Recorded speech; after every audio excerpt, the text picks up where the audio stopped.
Good evening everyone and welcome back to another day of flying, and today we're going to be flying 2 flights, round trip to Vilnius. Currently standing here at stand 64, Delta 6 or Delta 4 or something in Oslo, waiting for aircraft to arrive in for Haugesund. Should be landing fairly soon, so we need to be a bit quick. And they're going to be flying down to Vilnius. So again, sorry for the day, but like I said yesterday, that was expected. And another thing, I haven't not been able to get my iPad onto the PC yet. Still doesn't want to work, and I can't just reset the Wi-Fi here because I'm not the only one. So yeah, sorry for that, it won't work today neither. Nevertheless though, let us introduce the members for ATC's video: Lars, Melvin, Nils, Espen, and it's Granax. So shout out to all of you, and as always, thank you for support, it is greatly appreciated. Yes, so we'll just go through a few key points for our flying today before we are ready to go. So I'm going to be flying with Lima November India Quebec. So Norwegian Air Shuttle AOC today. We're departing at 17:20. Departing in approximately 50 minutes. Flight time 1 hour and 35 minutes. And then landing at 1900. It's going to be minimum fuel 7 tons. So we need to start thinking about how much it would take, but 7 tons is minimum. Weather is looking good with variable winds here and also with Kavak conditions. Expecting Kavak, and in Vilnius is also looking good. With up to 7 degrees, a bit cloudy and some light winds from the north. And there is nothing significant reported today on the significant, except for a jet stream at flight level 280. It's going to be fairly strong crosswind today as well.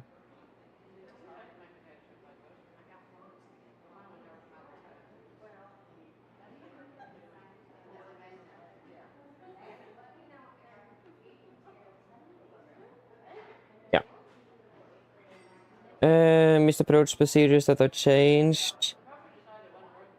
So we take a look at that at a bit later point. And some LPV and... that was pretty much it. So nothing really significant on the no times today. And in Vilnius as well, it is...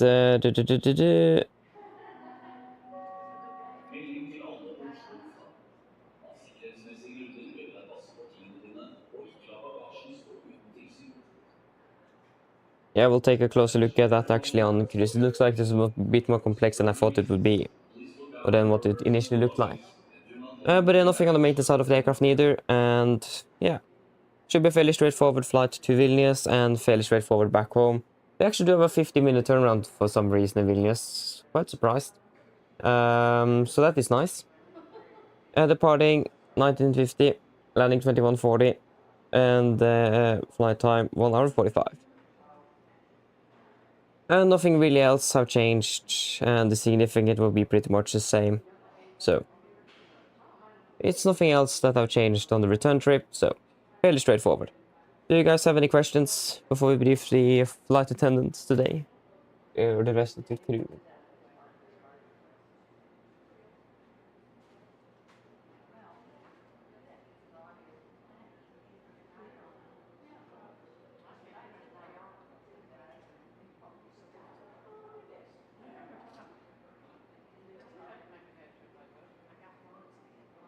No?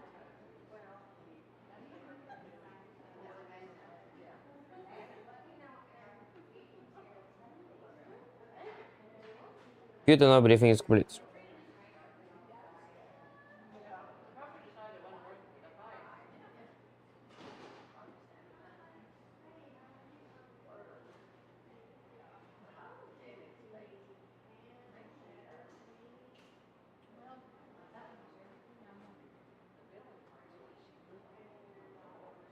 Of course it's empty. Yep.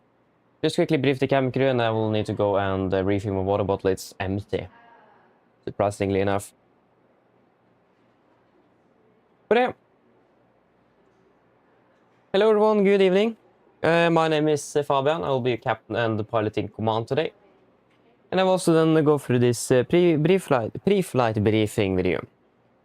So, Today we're going to be flying two flights, one round trip to Vilnius, flying with Lima November in Quebec under the Norwegian Air Shuttle AOC.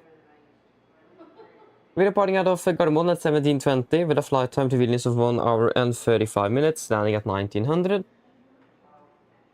Weather conditions in Oslo is looking good, so we don't expect anything out of the ordinary with that. And we don't really expect any significant delays forward during our departure. And then flying out, expecting to be cruising at about 39,000 feet, and good flying conditions are expected through the flight as well. Coming into Vilnius should be good air with weather as well. And we don't expect anything significant that should affect our arrival time or anything like that in Vilnius. So, yeah. Again, should be fairly straightforward today. And don't expect anything out of the ordinary.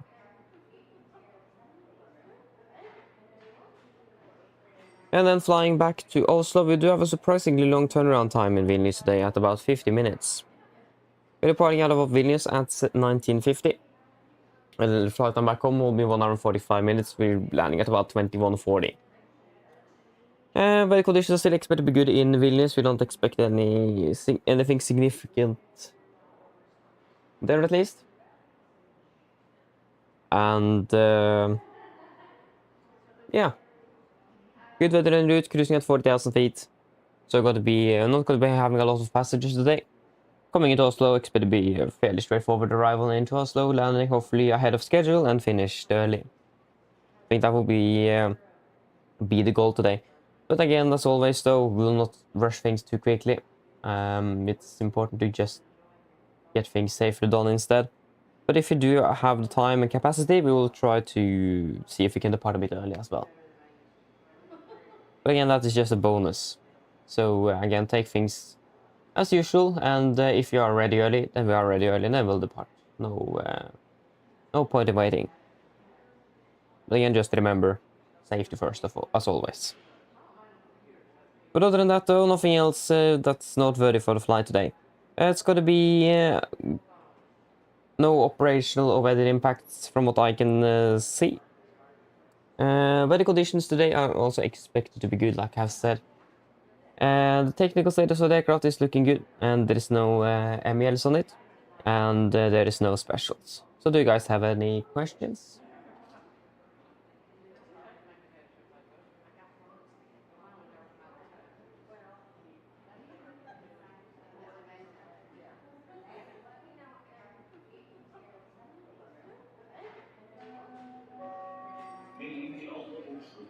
No? Then our pre-flight briefing is complete.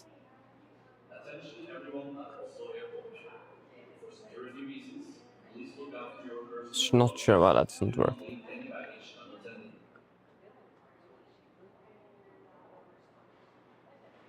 Could be a long day today, not gonna lie.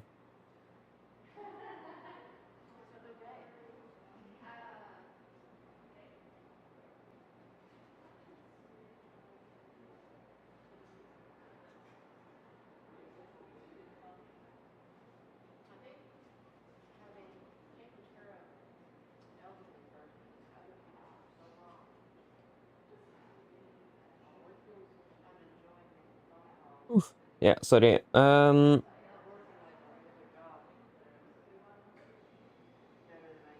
Again, I just came home, and I was biking as quickly as I could. And it's just uphill all the way home. So, yeah, it's a little bit exhausting. So again, sorry, but just need to settle down a little bit. Whew.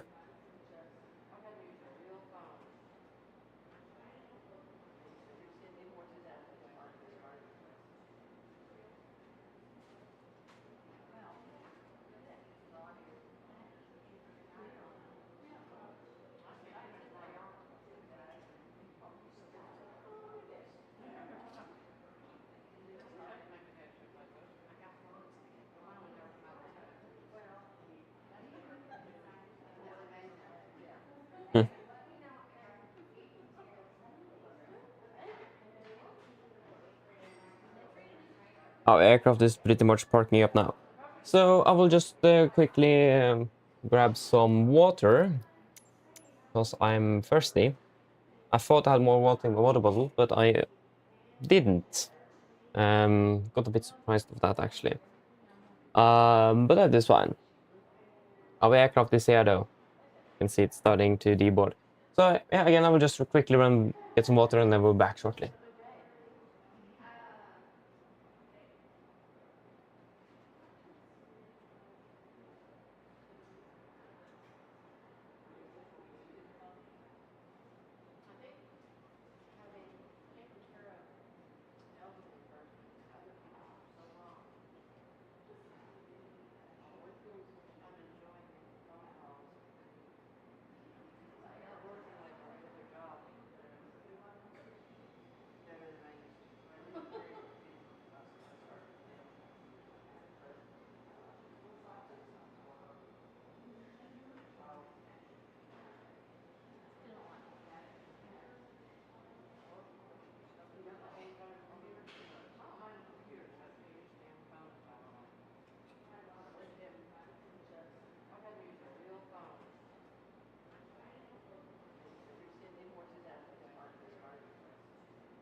Melding til alle Oslo lufthavn.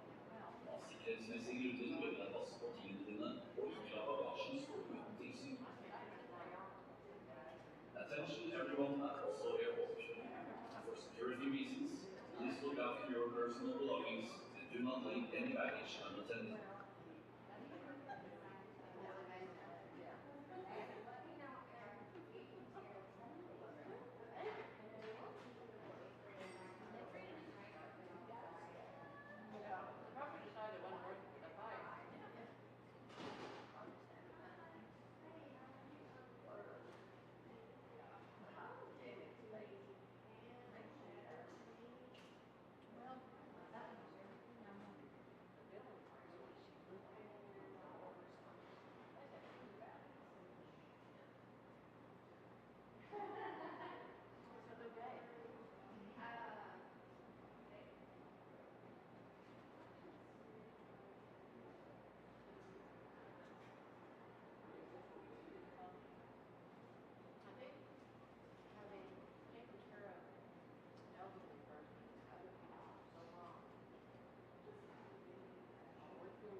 Okay, I'm back again. I think they're finished now. Sorry.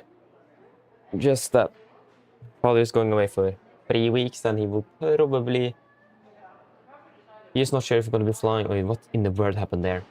Not sure if we're going to be flying tomorrow or taking the long way around with bus. And it's... You say he saves 9 hours by taking the airplane with Vidre. So yeah, just need to help out a little bit with that.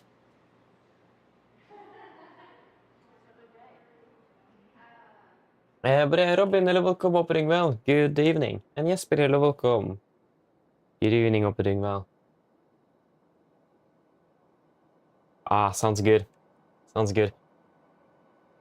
Hope you're enjoying it. I mean, you said so, so I hope so.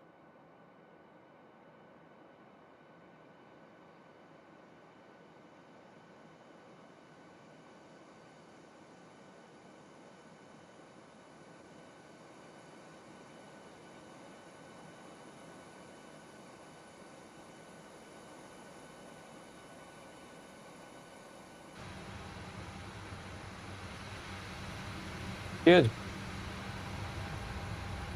Here we are in the flight deck. Let us see here. I maybe have something that can help us with the EFB problem.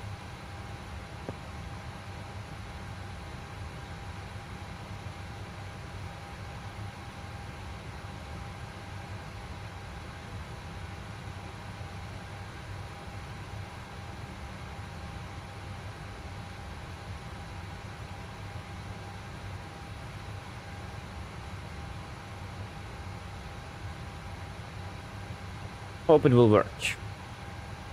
And is it off?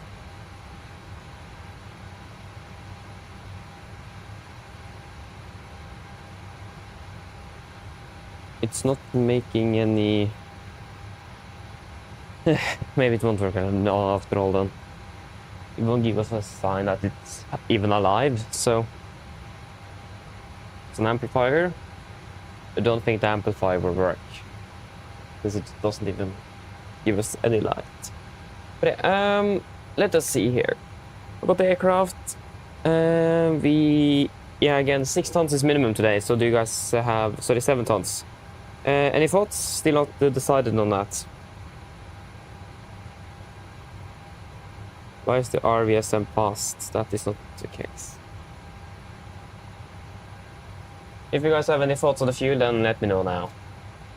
Then we'll just go quickly over things here and maybe turn on the sound.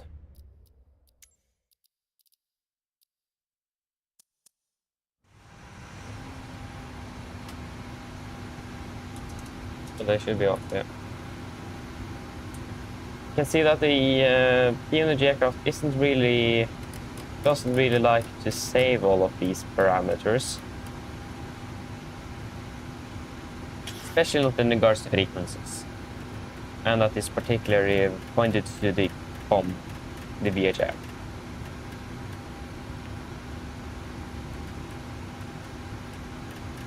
We do have Gardermoen Tower online, so...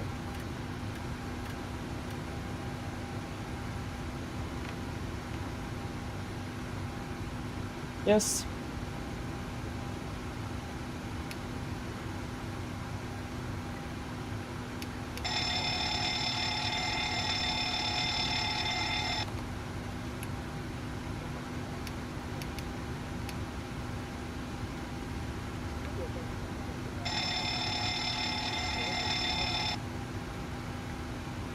Yeah, do you guys don't have any thoughts on it? No? Okay, but then we'll just go with 37 tons. Oi.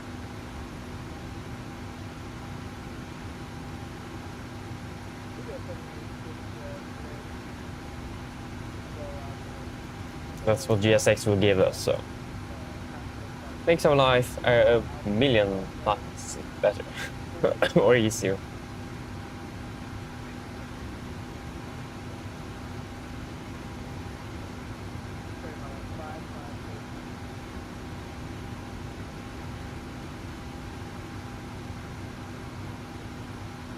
I mean, all my days, why are you not working?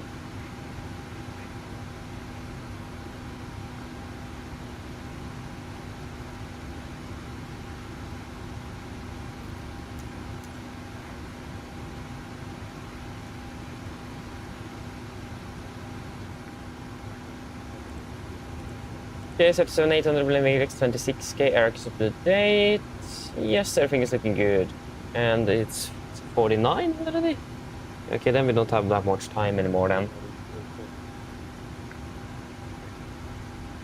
Yep.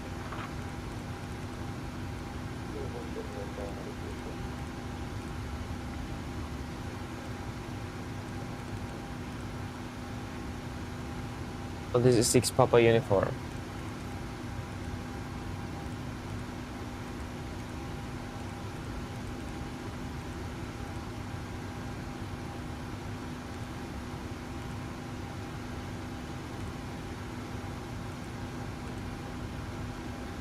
Yeah, it's been flying massive, Zulu 183.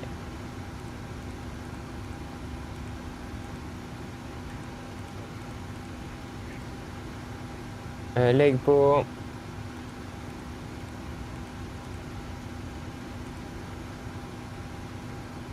direct to Derex.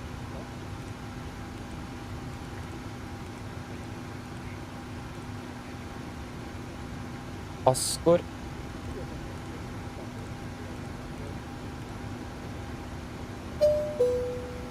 Nav.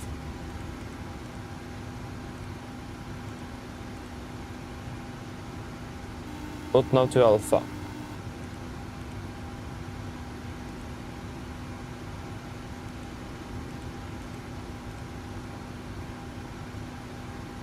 Hello. Hi.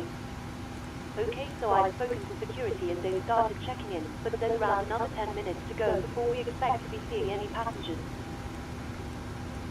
Okay, thank you. No problem. Information echo.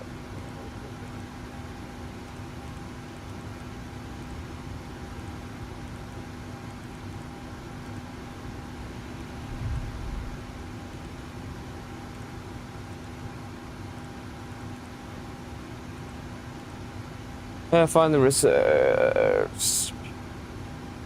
900 kilos, all the fuel is 2.3. That will be 3.2 then. And zero fuel mass 49 tons. And cruising at 39. 00 56 54.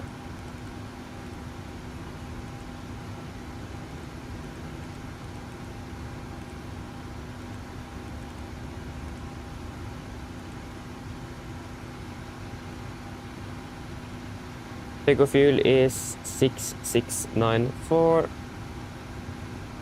6694.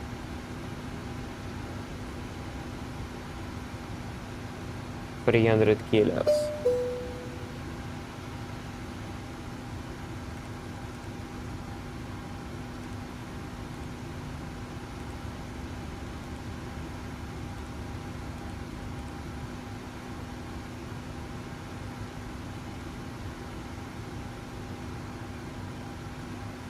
Yes, got them on PTC. Clear to Vilnius, 01 left, massive for Alpha, squawk 6057. So 6057. And it's going to be the massive for Alpha. But just wait a moment. 6057.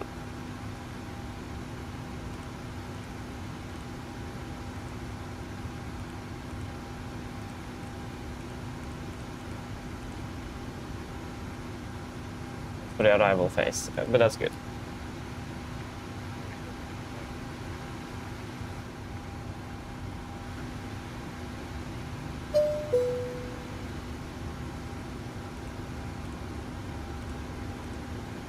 Yes, clearance confirmed, wonderful.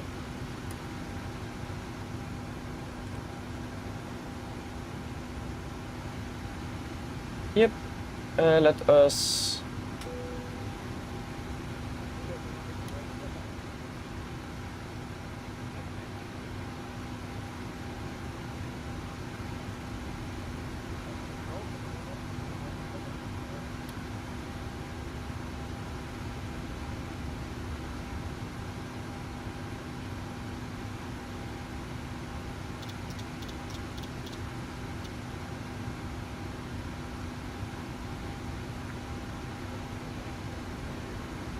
650.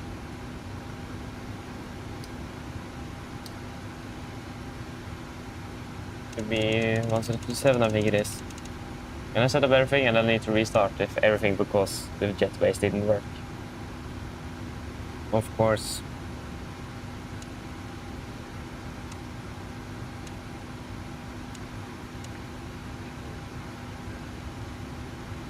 Yep.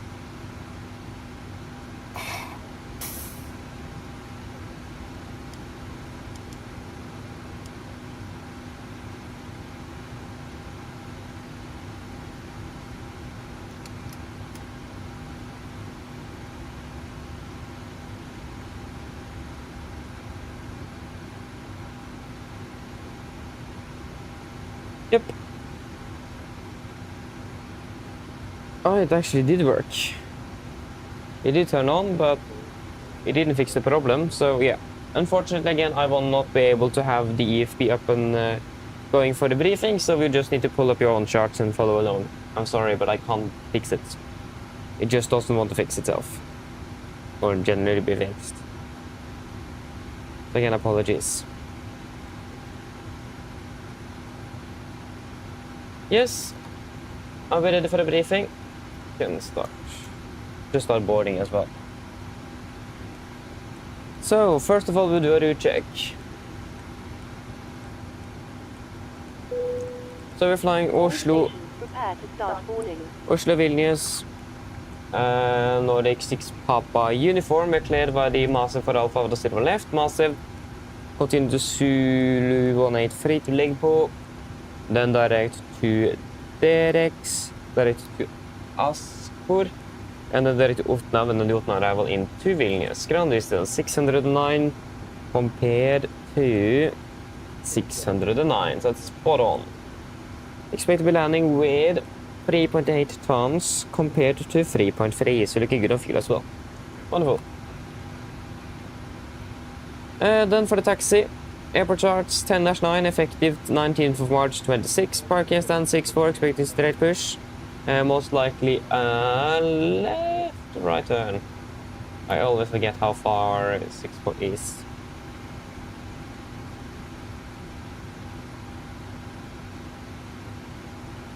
Yeah, it's probably going to be a left or right turn either on Hotel or Golf and then a left turn onto November. We'll do a calculation out of Alpha 3 today, and if not possible, we will go for Alpha 2, Alpha 1. No applicable hotspots, taxi restrictions, any no to no times affecting us. But in case we will be using Alpha 2, Alpha 1, we have two hotspots, hotspot number 1 and hotspot number 4. Just go through them just in case. Hotspot number 1 is angle taxi, so difficult to see traffic on final, that's going to be on Alpha 1. And hotspot number 4 at Alpha 2, use caution. Taxi November with clearance to hold short of Alpha 2 or DIS exit means to hold short on taxiway November. Other than that, nothing else special. RCR 666 drive weather conditions are also looking good. Just stand by a moment. Hello. Hi, Captain. We've started boarding now and the passengers are being seated. Thank you. Proceed, we are cleared by the master for Alpha departure. Chart 10-3 Delta, effective 20 March 25. Departing straight out 012 degrees to Gulf Mike 436, maximum to 30 knots. Then to Gulf Mike 437. Then to Needham and master. MSA 3,900 feet, maximum 250 knots, below flight of 100 unless otherwise instructed. Initial climb 7,000 feet today with noise abatement number 2, so that's 800 feet AGL, speed into vent, back up to 20 knots, retract the flap schedule, passing 3,700 feet on QNH, close the speed window and continue accelerating the aircraft.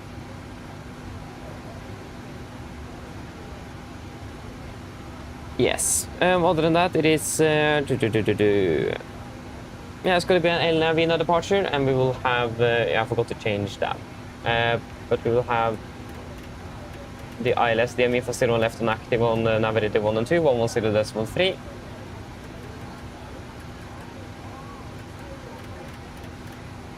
And we have Gardermoen VR on 11595 set on standby on both nav radios of backup.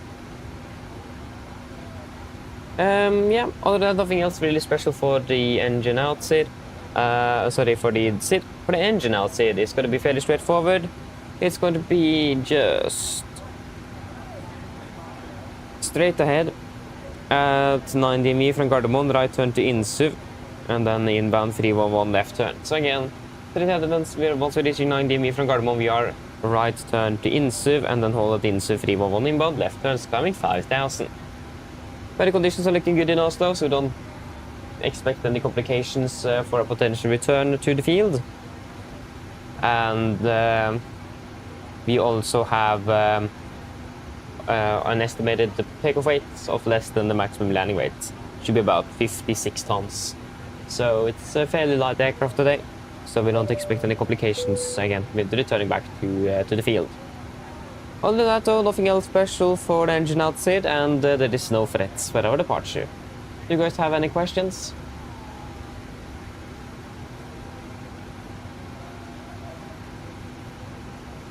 No?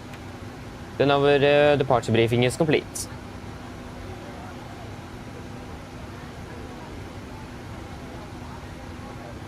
And then we'll do the emergency briefing. Emergency briefing. Below 80 knots, we will stop the aircraft for any warnings. Above 80 knots, priority we will only stop for fire warning, engine failure, predictive windshield warning, or airplane neighborhood safe to fly. If we got stop or stop by controls, our close reverse levers, disconnect off throttle, apply max manual brake on verify auto brakes, manual speed brake cable, apply max reverse thrust to stop the aircraft. If you could stop, IFLY for vessel is closed, auto throttle engaged, max braking applied. I call speed brakes up, speed brakes not up, verify reversers, and call the device status. I'll call any incompleted items, 80 knots, 6 knots, auto brake disarm, and inform ATC. Once I got the complete stop, I will slow down the reversers, lower the speed brakes, then we will identify the problem, and I will command any necessary memory items that we may need to accomplish.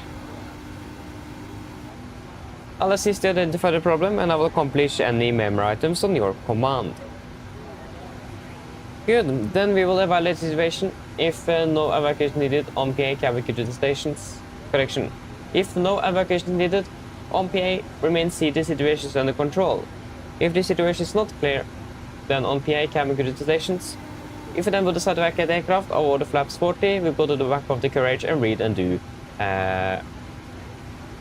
the back of the QRH. Happy? Hope so. So the one actions below 400 feet, except for cancel any warnings and raising the given a positive rate. At 400 feet, verify the select and then continue on the engine outside as discussed during the departure briefing. Any questions? No? Then our briefing is complete. Or the emergency briefing is. Hello? Hi, Captain. All passengers are now on board. Yeah, thank you. No problem. I'll ring it to you as soon as they send it up. Yeah, of course, thanks.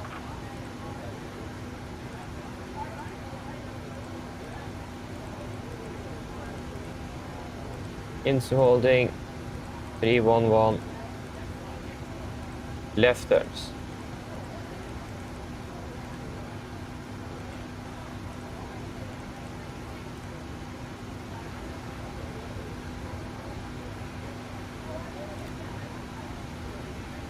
Yes. Ready for checklist to the line. Ready for checklist to the line, pins and covers. Remove oxygen, test 1%, natural for display switches. Normal auto, window heat on. Presentation mode selector, auto, flight instruments. Tracking 101 degrees, QNH 1027, reading 685. That's 690 plus 5 on the standby. Parking brake set, engine start levers, cut off, taxi takeoff briefing, completed. Ready for checklist to the line is complete.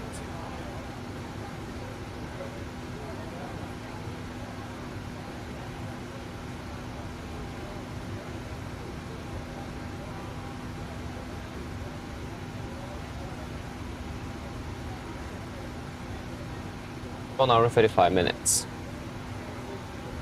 Mine damer og herrer, god kveld. Mitt navn Fabian, er kapteinen deres i dag, og på Oslo Norwegian og resten av besetningen vil jeg ønske dere hjertelig velkommen bord denne flyvningen til Vilnius. Flyttet til Vilnius i dag er forventet til å bli rundt ca. 1 time og 35 minutter. Vi begynner straks å bli klar for avgang fremme. Forventer å dytte gaten rundt 5 til 10 minutter. Du vennligst kan sette deg ned og ta på sikkerhetsfeltet. Så kabinbesetningen snart gjennomfører en sikkerhetsbriefing, som vi anbefaler å følge på for sin andres sikkerhet ombord. Vi planlegger for øyeblikket en nordlig avgangsrute ut av Oslo, før vi da fortsetter sørøst mot Vilnius. Vi forventer en marsj i dag på rundt 39 000 fot, med gode flyforhold. Men som alltid, vi anbefaler sikkerhetsfeltet på, bare sånn at dere får komme bort under forventet turbulens. Værforholdene i Vilnius for øyeblikket ser også rimelig greit ut. Det er rapportert om noe litt svakere vind kommende fra nord, og litt variert i området. Rundt 7 grader og noe delvis overskyet. Ellers, siden jeg slapp av, så ønsker du en behagelig reise med Norwegian. Ladies and gentlemen, good evening. My name is Fabian, I'm your captain today. And on behalf of Norwegian and the rest of the crew, we want to wish you very welcome aboard this flight to Vilnius. Flight time towards Vilnius today is expected to be approximately 1 hour and 35 minutes. We are now shortly ready for departure. So we'll push back from the gate in approximately 5 to 10 minutes. So if you may please sit down, take your seatbelts. And the cabin crew will soon go for a safety briefing that will do encourage you to follow for your own others safety aboard the aircraft. We are currently planning a northbound departure out of Oslo before we continue southeast towards Vilnius. Expected we could just get approximately 39,000 feet today with good flying conditions. But as always, we recommend that zip on just in case we encounter some unexpected turbulence. And the weather conditions down in Vilnius at the moment looking fairly good, with just some light winds coming from the north at the moment, about 7 degrees centigrade, and partially cloudy. Otherwise, sit down, relax, and we wish a pleasant flight with Norwegian. Thank you. Hi man, hello, welcome. Hope you're doing well. Good evening. Yeah, I just need to verify that. Do we have everything on board? Well, sometimes the baggage doesn't always meet up to our expectations. Okay, it actually did. Good. Yes, then we have got everything we need there, and everything is pretty much good to go. Let us do a little performance check. Sorry, weight check. So, first of all, passengers on board, we were expecting 41 plus 28 is 69, 72, and how many do we have on board? 72 confirmed. Wonderful, and plus 6 crew, so correction, we have 78 souls on board the aircraft. And city fuel mass, 49,044 kilos, 49.1 is good.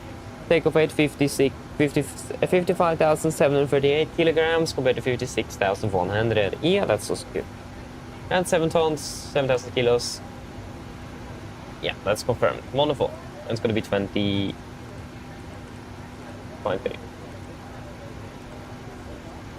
Yeah, I need that. I also need the weather, the latest 80s.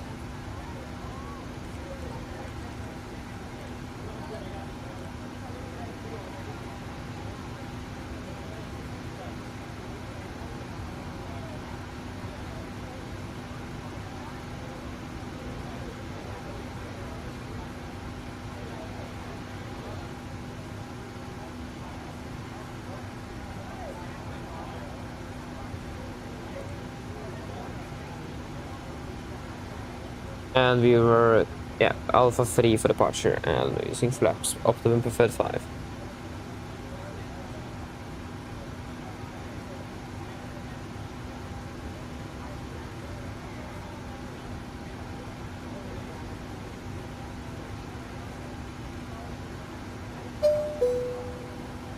This 6,600 done for the takeoff weight. Yeah, Echo 1620. Okay. Wind variable 3 knots. Okay, variable 3 knots, then it will be 190 at 3 knots. Temperature at the moment is 13. Okay, 1027. What? I mean, that will explain the heat. 13 degrees. Huh.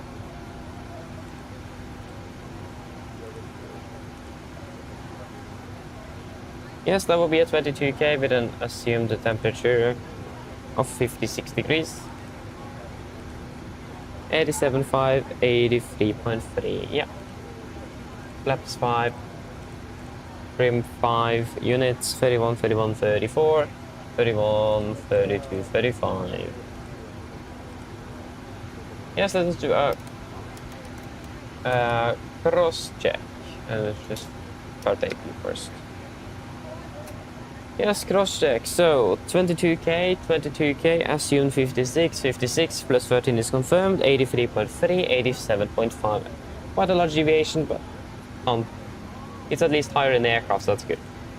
And flaps 5, trim 5, V speeds 31, 31, 34, 31, 32, 35, acceleration altitude 800 feet, and 1480 set of both PFCs. Wonderful. Performance check, we're good to go.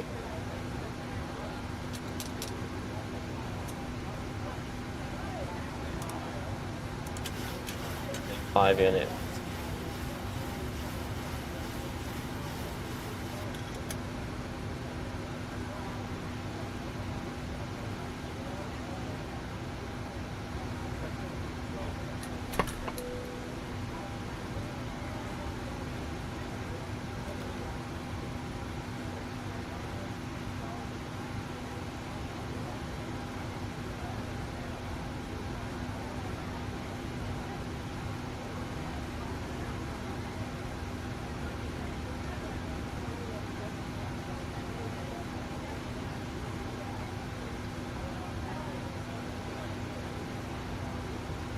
There we go, now it's working. Sorry, I forgot to open up our wonderful OBS. Yes, that is thankfully now things are working.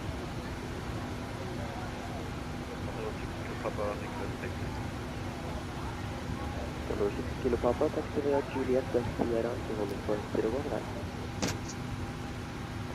Papa via Juliet and Sierra to holding point 01 right. Nordic 5 at uniform via Alpha 3, line up 01 left. Via Alpha 3, line up 01 left. Nordic 5 at uniform.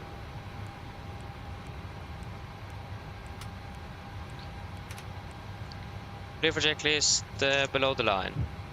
River checks below the line, fuel 7,000 kilos on board, pumps on, path designs set, auto brake, RTO, CDP cars, completed takeoff speeds, V1 131, VR 132, V2 135, MSP, V2 135, headix 012, degrees altitude 7,000. River checklist complete. Locking gear. Copy the ground, we will pressurize hydraulics. Nordic 5 at uniform, wind is 050 degrees, sorry. 6 knots, runway 01 left, just confirm you are in the right direction there. Yeah, just lining up.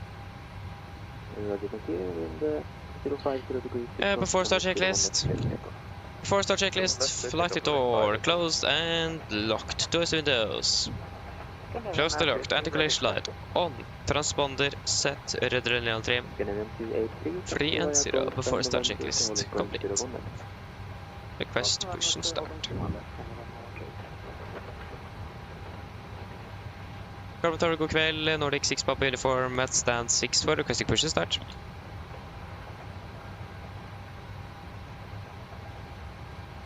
Nordic 6 Papa uniform, traveler, push and start 62, QNH 1037. Push and start boat. QNH 1027. Nordic 6 Papa uniform. Cockpit clear push brake set. Release parking brakes, please. Brakes released. Commencing push. All engines clear. Start at will. Thank you, starting 2 on the sequence. Pushing 7 minutes early, not bad. People saying I'm always delayed. Wonderful. Yes, just wait a moment, there we go. And starting number 2.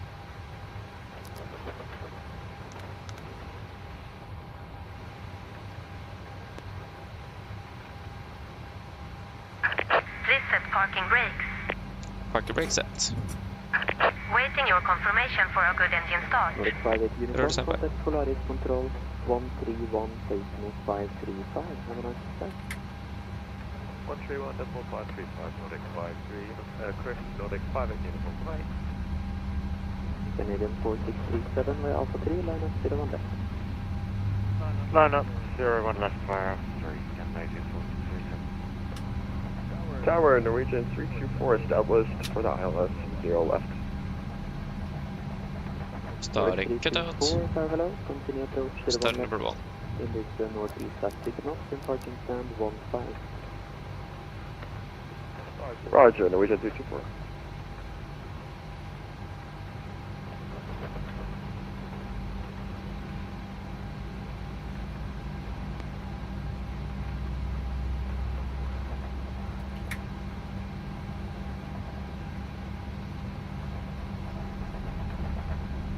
Canadian 4637, wind 050 degrees, 6 knots, runway 01 left, clear for takeoff. Clear for takeoff 01 left, Canadian 4637.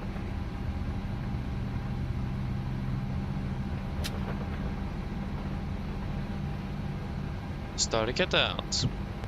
Cockpit and ground too good and it starts so you can disconnect. Unlocking gear.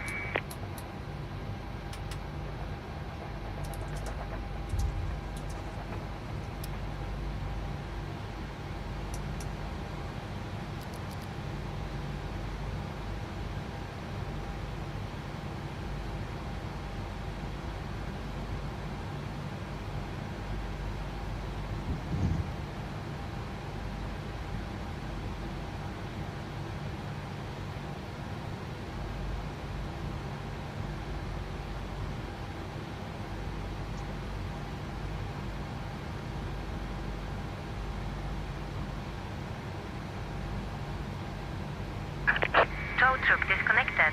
Bypass pin removed. Left is clear. Right is clear. Thanks for the help, thank you for the pin. Have a wonderful evening. See you next time. Bye. Nordic 324, wind 050 degrees, 6 knots, runway 01 left, clear to land. Clear to land, runway 01 left. Norwegian 224. There we go, got the caribbean.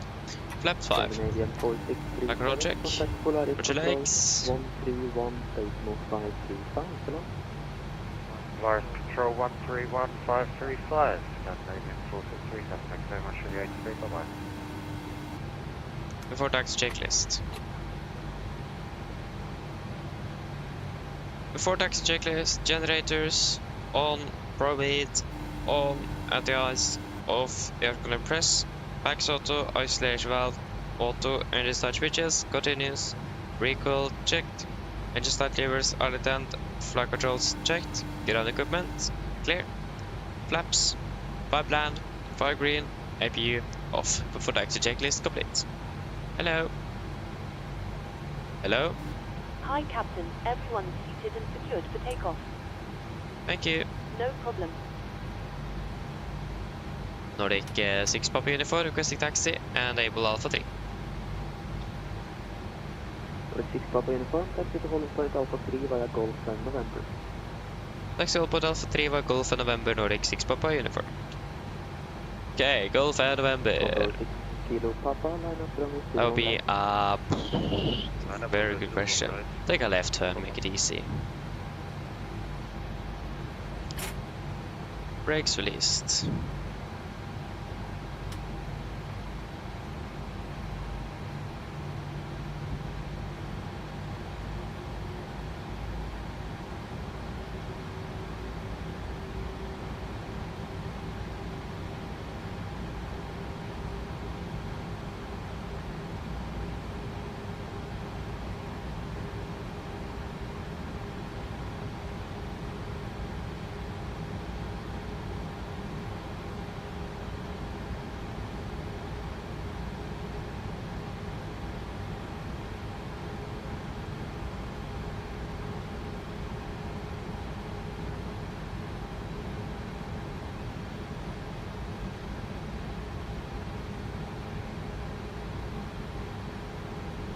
Number 6 Kilo Papa, wind 050 degrees, 6 knots, runway 01 right. Right is clear. Okay, we'll take over runway 01 right. Papa.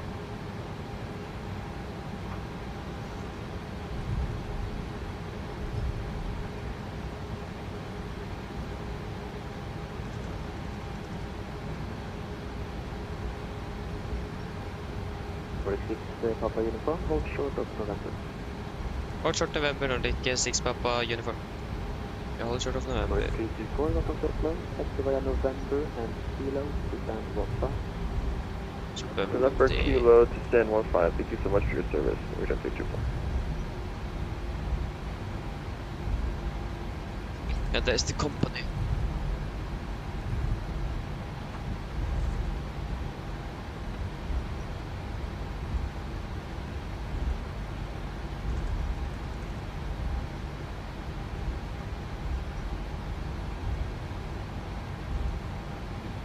Yeah, left click.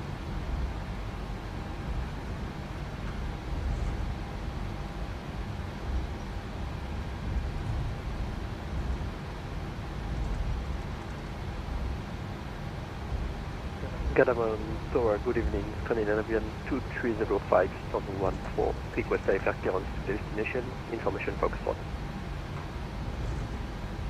Canadian 283, line up 01 left. Line up 01 left. Canadian 2305, tower hello. Clear to destination S-Talk 5 Alpha departure from route 01 left. Climb 7000 feet, squawk 5754. Yeah, they just need to sit there and wait a little bit then. Should also be F-Talk 5 Alpha over here, 01 past left. station. 7000 feet and squawk 5754. Canadian 2305. Canadian 2305 is back today. Condor 6 Kilo Papa, contact Polaris Control 131 Station 535 today. Polaris Control 131 535. Papa, Nice. Canadian 283. So company in Oslo. Number 01 left, Elevatex.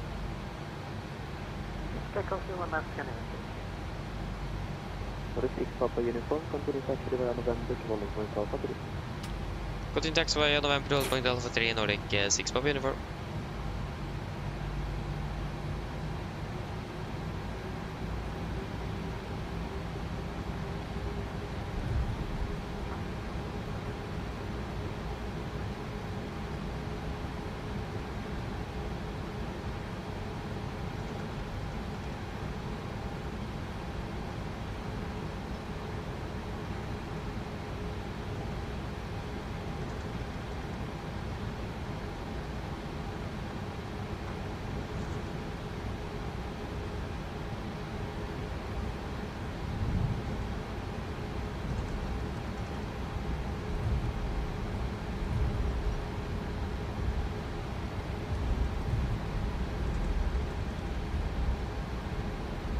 Left clear, right clear.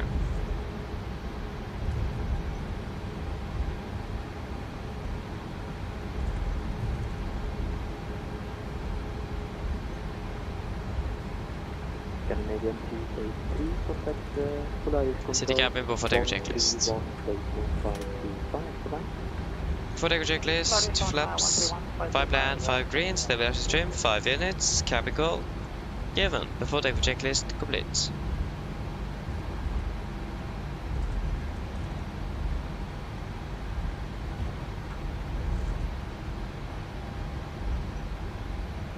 Right clear.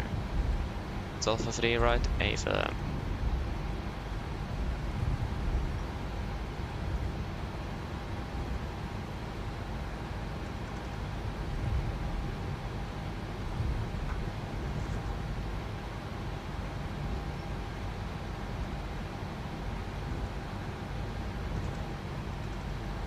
Left clear, right clear. Nordic 6 Papa Uniform via Alpha 3, line up 01 left. By Alpha 3, line up 01 left, Nordic 6 Papa Uniform.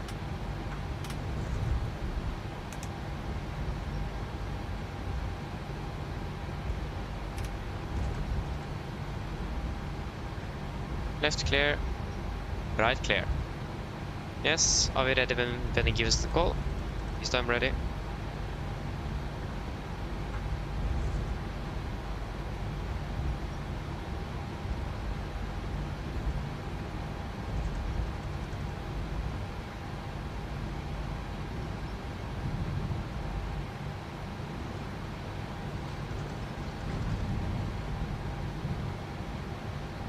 Sir, good evening. It's going to need to at stand 43 with information Delta for request time for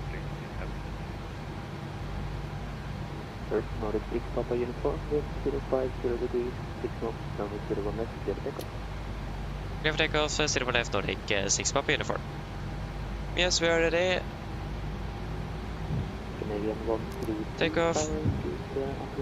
to clear to Harbison, Atlas 9 Bravo departure, runway 01 right, climb 7,000 feet. Setting first. Below 216.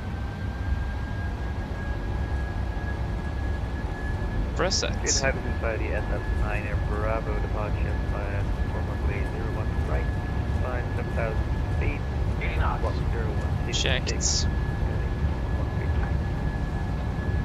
Canadian 133 negative, close below 216. V1 team. Box 0216, Canadian.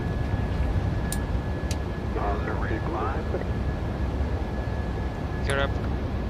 The Nordic 4 Papa 1, sorry that I had next, but first up I couldn't do something for next Nordic 4 Papa 1.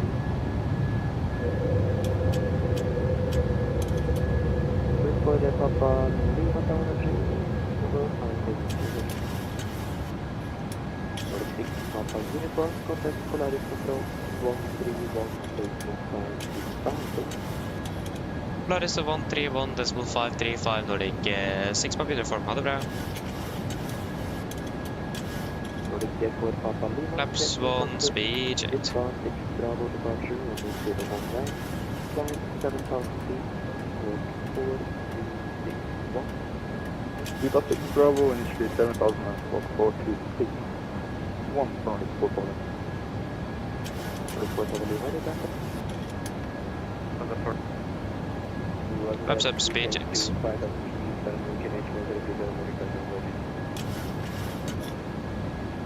Nordic 191, speed 2201. This is 20, Nordic 101. Plus god kveld Nordic 6 Papa uniform passing 3,200 for 7,000. Nordic 6 Papa uniform, flight and climb flight number 290. Climb 290 Nordic 6 Papa uniform. Speed event. Nordic 6 Papa uniform, clear light master. Yes. Right master Nordic 6 Papa uniform. Scanner 283, clear light pencil.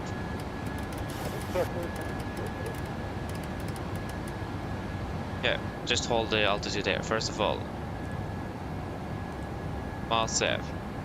Confirm. Nordic 191, speed is yours. Confirm, execute. Flaps up, go light. Second, Nordic 101. Nordic 191, please use normal speed, speed is yours. Let me just normal confirm speed, the altitude, Nordic 2919. Nordic 6 Papa uniform, could you please confirm the altitude again? Nordic 6 Papa uniform, climb flight number 290. Thank you, climb 290 Nordic 6 Papa uniform. 290 set. Set standard. Standard set. Cross checks. After takeoff checklist. After takeoff checklist, engine bleeds, on, packs, auto, landing gear, up and off. Flaps up, no light, altimeters. Passing through, flight level 75. Now. Plus minus 0, after takeoff checklist complete. Within 4,000, QNH 1031. Dinner 5-6, descend via 1 2 transition 4,000 feet, cleared island approach, runway 01 left for number 2. Descend 4,000 feet, runway 01 left via Volanta and 5. DC 19 Bravo Mike via into transition descend to altitude 4,000 feet, cleared island approach, runway 01 right, speed 220 knots for now.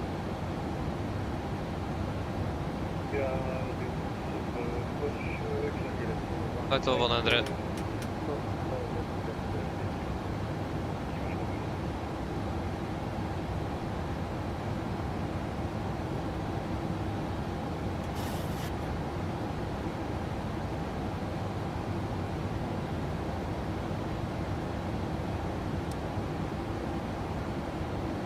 Wonderful.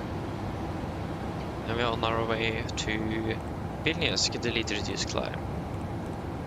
And we can delete you. execute. Nordic 191, calling back to clear 1 power now, 118.305. 118.305, ha det bra, Nordic 111. Yeah, Flaps. flaps. 200. No, flaps 1 is not the normal, no, they're using optimum. So it's just starting to be more and more used because they're using the optimum option in the performance too. But you also have the option to use the optimum preferred 5. And I'm using that one. That's why we always, for the most part, depart with flaps 5 and not 1. So they're not chasing to use flaps 1. Like one pilot said in the Discord thing. Or something like, you take that intersection if you can, you don't go for full length, just use flaps 1. So, yeah. It's not the norm, no, it's just the norm that I started using the optimum setting, so it's getting a bit more usual to use flaps 1. That would be more the correct way to say it. Traffic is at your 1 o'clock, 9 lines, with parallel approach till 1. So yeah, and since you also can use the optimum preferred 5, I think between the optimum and the optimum preferred 5 is it's a personal choice. I really like using the preferred 5 option.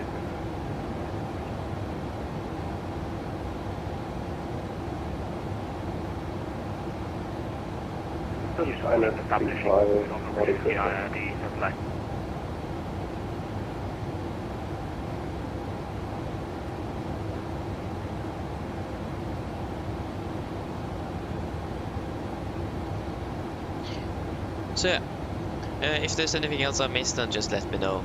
I'm sorry in advance. Yeah, we can search sequence. And we actually do have a ATC in Vilnius at the moment. That was Island 35, Nordic system. Nordic 287, call tower, 119.105. 119, 105, Nordic system, another. AC-19 Bravo Mike, roger speed 80 now, Norwegian ATC speed, contact tower, 118.305. Okay, that one is very annoying. Yeah, that's very annoying, yes, but I hope it will be well soon. Nordic 574 Whiskey via Institute transition descent to 64,000 feet, they had Addons approach, we see the 190 established. That's very annoying.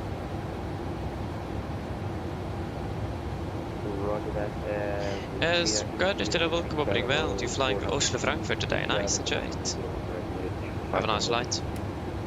Nordic 6 Papa Uniform, contact Sweden control on 131.130. 131.130 Nordic 6 Papa Uniform, ha det bra. Scandinavian 724, call Reykjavik 119.7. Call Reykjavik. Oh, it's Reykjavik online. Sweden control, god kväll, Nordic 6 Papa Uniform, passing 230 for 290. Nordic 6 Papa Uniform, Sweden, god kväll, radar contact, climb to flight level 390.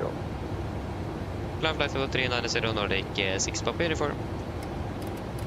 Navy helicopter 081, report Vallen, QNH Kallax 1025. 390, set. Information Lima. You run venue 01, expect ILS Zulu. Okay, so ILS Zulu. ILS Zulu 01 is going to be in use. Approach to the west. Bana 30, klart landa. Collaborative decision making in progress. Visit what's blah blah blah blah blah blah. Pushback time. Advice on initial contact. You have information Lima. Yep. Sounds. Arrival Lima. Just change that in here as well. I got the Yankee there, Zulu, and it's going to be via Bildi. Execute. Also, just quickly do an RSM check of flight level 270. So we are finished with that. 270. Okay.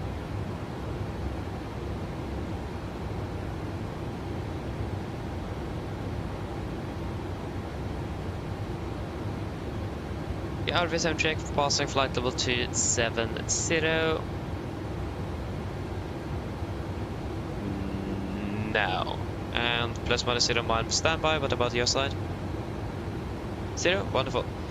And this plus minus 0 on all. This is a very good aircraft. No large deviations. Nordic 6 Papa uniform, clear direct DRX. Direct DRX, Nordic 6 Papa uniform. DRX. Confirm. Execute. Brains, hello, welcome. Hope you are doing well. Hope I said your name correctly. If I didn't, apologies. Please correct me if I didn't. But at least welcome, good evening. For the weather, does depend how we look at it. I do have active sky and I'm using it mostly for the effects, not really for the weather itself. So that's really so I have active sky, not using it as live weather. I'm using it as effects, and I'm using the default live weather system. Works quite well.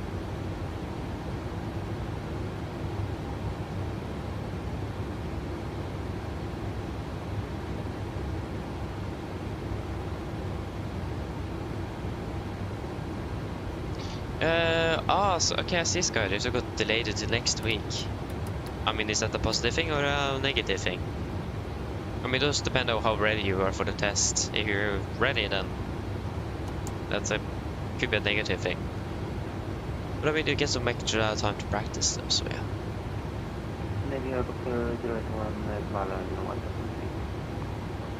Good Friday, hello, welcome. Hope you're doing well. Good evening.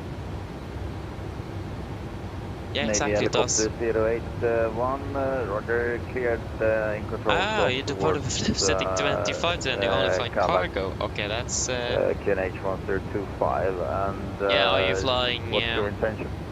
Flying the 77 Combat Freighter or the 777 Freighter, or... What freighter are you flying then? But yeah, at least in regards to the flaps there. Norwegian had a policy before where you should optimally use flaps 5, unless you need another flap setting for control, good evening, Lufthansa 8 because Tango, of performance flight level reasons. 115, climbing to flight level 180 inbound north. But it is not too long ago where they changed that, so that now that you can use the optimum system, so you can use. So then I've started to use more and more flaps 1, since that's an more optimum for fuel and savings. There was just an internal policy in Norwegian for a while that they have got rid of now, from what I've understood. So the norm before was pretty much to depart with flaps 5 all the time, unless you need to have a higher flap setting due to performance or other factors. But an interesting policy, not gonna lie. But I mean, it gives you a very nice tail clearance margin, so I imagine probably that was one of the reasons. If you've seen the Ålesund runway, you will understand. Ja, du är tillbaka. Som jag ser det så är det inte Marcus, hello, welcome. Good evening, I'm doing well. Ja, det är en gammal platta där, militär. Oh yeah, right. Yeah, I heard about that. The Helsingfors, London and Malaga, Stockholm flight, wasn't it? The 1 NG and the 1 Max or something. Yeah, quite interesting. The fact that both aircraft returned landed in Stockholm due to some sort of problems. But it was all a coincidence. That is just, yeah, nice coincidence though.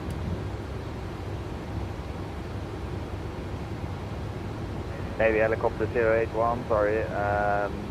Yeah, my question was relating to okay, yeah, that's definitely a negative thing. Yeah, Skydive. Yeah, I see that. Yeah, not good. Where you want to land and park. Navy helicopter 081, we are VFR, so we could go for some control. Yeah, good question, Marcus. So in the 737 actually we do have 3 different detents. This is what it's called on the reversers. We have the first detent that's pretty much idle, and then we have second detent that's like the normal reversers, and then we have third detent that's maximum. So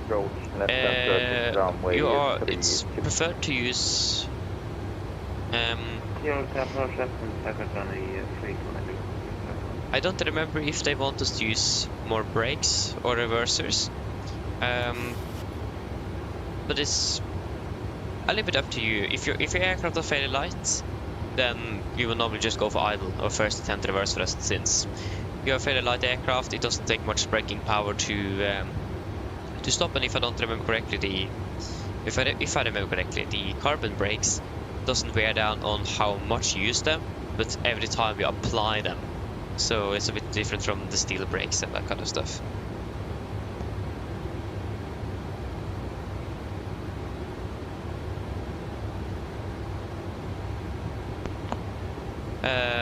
Yeah, sorry for that. So as long as you then apply smooth and steady braking, for example using auto brake or just manual braking it a bit more steady, then you won't wear down your brakes too much. So then you can also use idle reverse thrust in collaboration with that, and you can brake a little bit harder. But I don't remember exactly the procedure in there.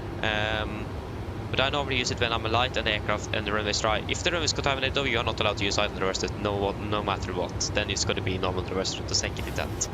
As long as the runway is dry and you are light enough and you'll be able to vacate when you want to, then yeah, definitely go for idle. And especially consider that if it is late in the evening, at specific airports where they might say that they do prefer that you use idle reverse thrust, except if you need to use other alternatives because of noise and that kind of stuff. So those depend. But we do also have that setting in the 737 as well. But it's called first, second, and third detent instead. Okay, you're flying the cargo version. Ah, I see. Nice though. I've got some honey bread. Ooh. Yeah, that sounds good. Very, very good. Enjoy it.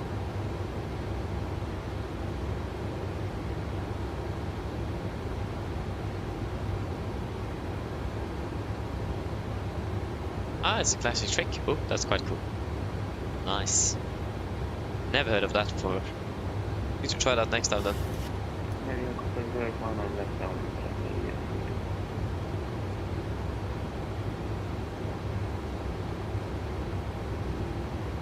Navy Yeah, helicopter exactly. 081. Carbon as well is much lighter and cost effective as well compared to steel. So yeah, 1000. After landing, uniform. So yeah, something like that. I don't remember we learned about this, but it's not really on my forward priority. So but at least most aircraft nowadays is using carbon brakes. Actually, I think the carbon brakes are a little bit more expensive, but again they last longer than steel brakes, so it actually outweighs the cost of carbon brakes. Something like that. Speed 127, 755, Papa Tango, bye-bye. Bye-bye. Yeah, that's a good question actually. In the real world, I imagine it's a bit harder to get a step climb due to all the aircraft in the vicinity of you. Here on BR, it's not really a problem. It's yeah, I mean, it does depend a little bit. It's a lot of different factors. But one thing that to be aware of, at least in this 77 and in Norwegian, the optimum altitude you should be at, or target, is at preferably below the optimum level, like it says there, or at or below the optimum level, not higher unless you have certain reasons you need to go higher. So around or preferably below the optimal level is what they prefer in Norwegian, from what I've understood. So that's at least the policy here. Outside, it's a bit about time, winds, fuel, that kind of stuff. Since the air is a little bit less dense the higher you go, you generally fly a bit faster, you'll be closer to the speed of sound, and you also burn a little bit less fuel. But you need to be at that altitude for approximately 15 minutes or so for that actually to be then that you have saved anything. So if you are like climbing up and then staying there 5 minutes, you may not have saved anything because you do burn quite a bit of fuel just climbing up those 2 or 1,000 feet. So it just depends a little bit on those factors as well. So there's a little bit to go into that. It's not a straightforward answer actually.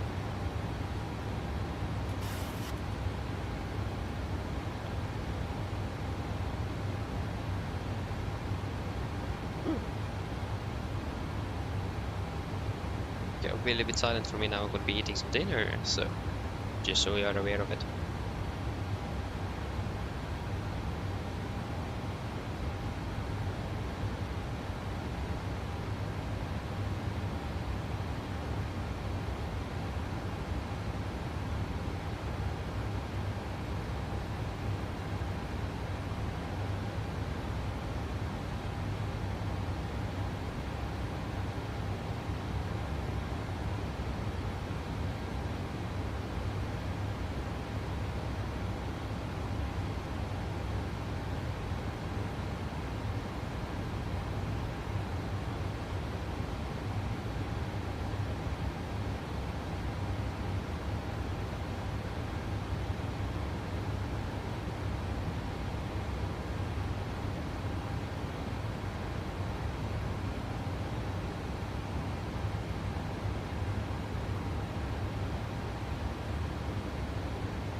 Nordic 314, you're leaving my airspace now, frequency change approved. Head off.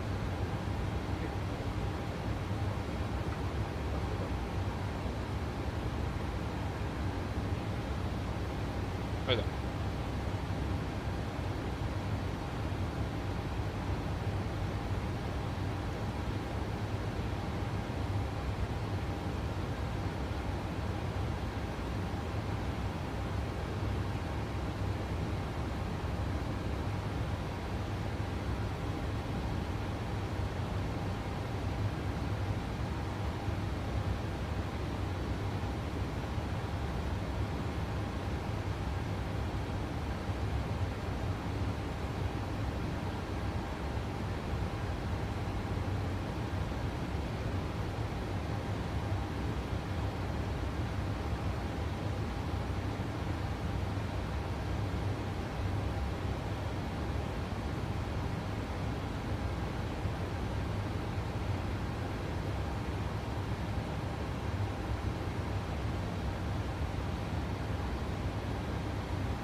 Nordic 6 Papa Uniform, contact Sweden, 127.755, hello.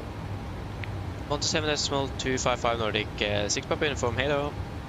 Negative, it's 127.755. 127.755 Nordic 6 Papa Uniform, how do Ja. Swim Papa, this is here, Papa number Charlie. 755. Descending to altitude 2000, approaching back at 20 miles away to you. When I'm also double descent actually. Okay. Signalkontroll, god kväll Nordic 6 Papa Uniform flight over 3 innan, det ser det ut. Nordic 6 Papa Uniform, staying control, identified. Nice.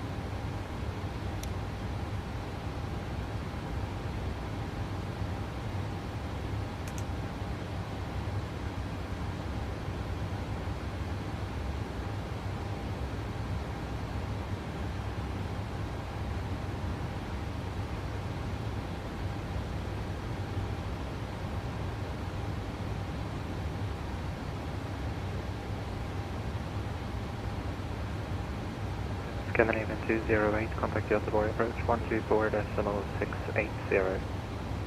Contact Göteborg approach 124.680, Scandinavian 208, thank you.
Hearing 7 November Foxtrot, contact Bremen radar 133.035.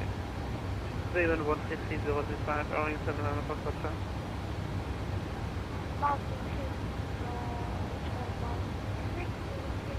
Yeah, apologies. Robotic 60 kilo, speeding control, identified, squawk 1. At least I've been able to eat a little bit, so I should be good before landing. I mean, the worst thing I know is to be flying an aircraft on an empty stomach. It's probably almost even worse than flying when you're tired. For those that have experienced it will probably recognize me in that statement. It is actually surprisingly exhausting to fly on an empty stomach. Only thing you think about is getting something to eat, and then you still need to fly an aircraft. It's just not a good combo in my opinion. And then where did I place my water bottle? Oh, there it is.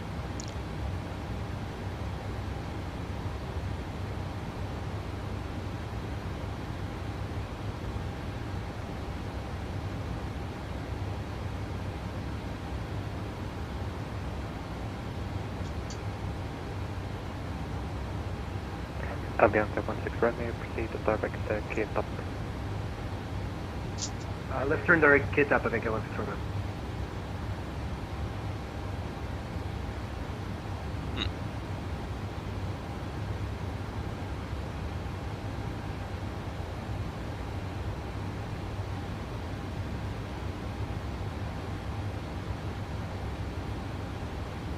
Lufthansa 6, Papa Tango, climb to flight level 380. Lufthansa 8, Papa Tango, climb to flight level 380. Yes, there you go. 126, when ready, descend to flight So, level 290. Yeah, still have the ILS. Yeah, I know. It's and I'm not heard anything about any procedure in regards to changing those frequencies. I'm not sure if there's anything specific for the 737 in that regard. Maybe it is. But yeah, I don't know.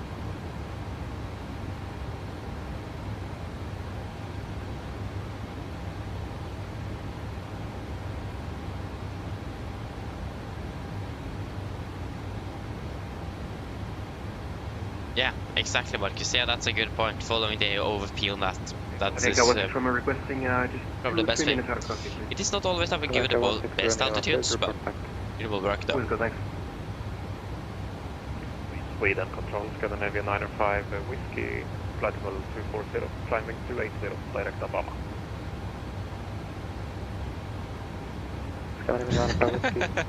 Yeah, I understand what you mean. Identified.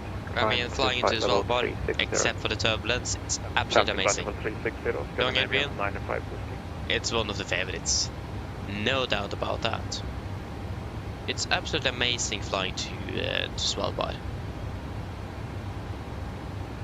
I mean, it's the furthest, the northest airport in the world, is a commercial airport. And that's something, if you've seen Canada, they also have a lot of airports that are far north. But then if you look at suddenly on the map with Svalbard, oi, wait, what? Svalbard was suddenly miles further north than Canada. Hello. Hello, I was just wondering if you were hungry. I'll get you something to eat if you like. Do you guys want anything to eat? But I mean, if you look at some parts of Canada, though, it's got to be quite far north. But most of Canada is actually further south than Svalbard. Now, just think about that. Norway, little Norway. That's the one airport in the world that is furthest north that is commercial use. Just think about that. It's not really a money-making machinery, though, I must say. There's a lot of tourists up there, though. Something. Hello, Radar 4412, climbing 150, passing 127. Performance is leading control, identified, climb to flight level 280. Level 280, Vilnius Star. Sweden Control, good evening. During 40 flight level 340 descending to flight 100. I have a feeling that Norwegian have actually changed from the Jefferson to the Lido charts. Or maybe they actually never been using the Jefferson. I think they have. I think I've seen that before. Bearing 40 Papa, descend to flight level. But I have seen some pictures where arrival I hope it was Norwegian. And that's the Lido charts in the background, so I need to double check that. Lido 3 mic departure, correction arrival for the Papa. Bearing 40 Papa, actually correction, descend to flight level 290. Because I don't need to change my charge provider if that's the case. That's actually quite a bummer because I'm paying a lot for Navigraph every year. Sweden Control, I think I want to cover heavy with. Avianca 16 Romeo, roger, and other stations again. I didn't see. Fair 1 Bravo Lima, descend to flight level 290. Descend flight level 290, Pino 1 Bravo Lima. FS 4412, could you spend me 5 minutes to doorbell just ring? Slip performance to 3 minutes out of cockpit, approved report back. Will call, thank you. Sweden Control, hello, UPS 327. UPS 327, Sweden Control, identified.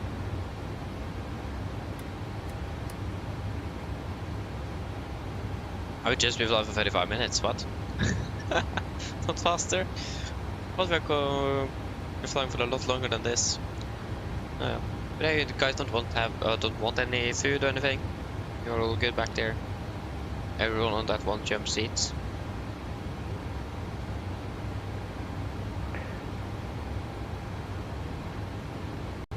Scandinavian 126, contact Sweden control 131.130.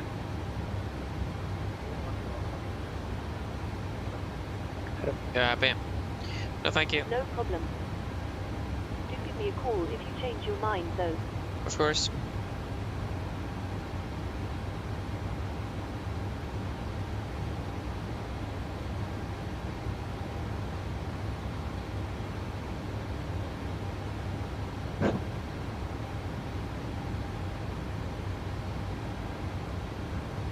Was there anything specific to noise abatement? No. But here I found a new chart of noise abatement. This was last edited on the 22nd of May 25, that's a year ago. A bit under a year ago. And this is from May 2018. Okay, this is actually brand new. This have been updated just a few days ago. I've not been able to make all of these profile things complete. I just have too much to do. Or the briefings, airport briefings. Step 412, roger. I was sure to stand by on Friday and flying to Thursday and flying to Bardufoss on Friday. Ah, nice. Enjoy that. I mean, Bardufoss is a very nice. I've actually never been there. My grandfather was actually up there on when he was in the military. He said it was basically nothing up there. So, the only reason that route exists is because of the military presence up there. And because it actually leaves people up there as well. I imagine it's one of those food routes that the Norwegian Ministry of Transport, I think it is, offers. I think the Røros routes as well have also been out.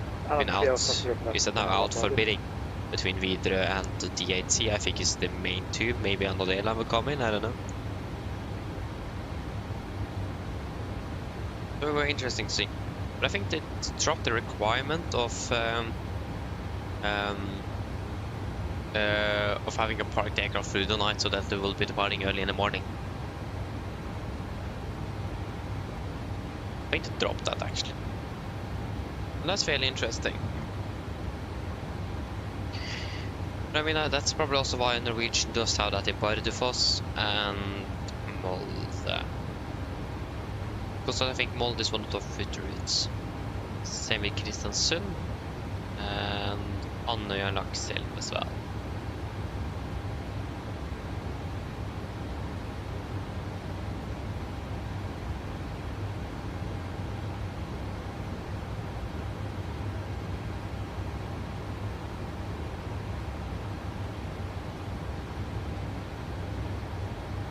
Avianca 16 Romeo, monitor 122.8. Okay, SP, but yeah, that's very cool though, nevertheless. That's very cool. 7 Romeo X-ray, monitor 122.8. It's a nice job. I hope.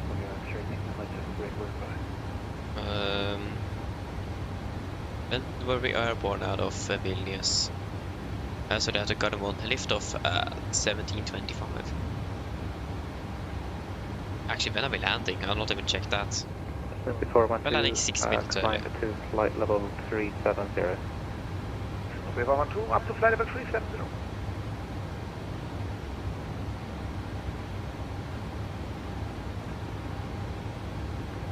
Step 412, resume navigation direct Oslo. Direct Oslo. Snoopy 412. Scandinavian 4637, contact Varsava radar 125.450. Radar 125450. Thank you very much for the ATC. Have a good one. Contact 4637. Ah, it's that bad. Yeah, that's a bit unfortunate. I mean, okay, I will hope that you will say I'm okay. Fair enough. I will probably be in the same mat like that age. Once I started at high school. If I don't need to be home because of anything, then I will not be home, and I will attend school.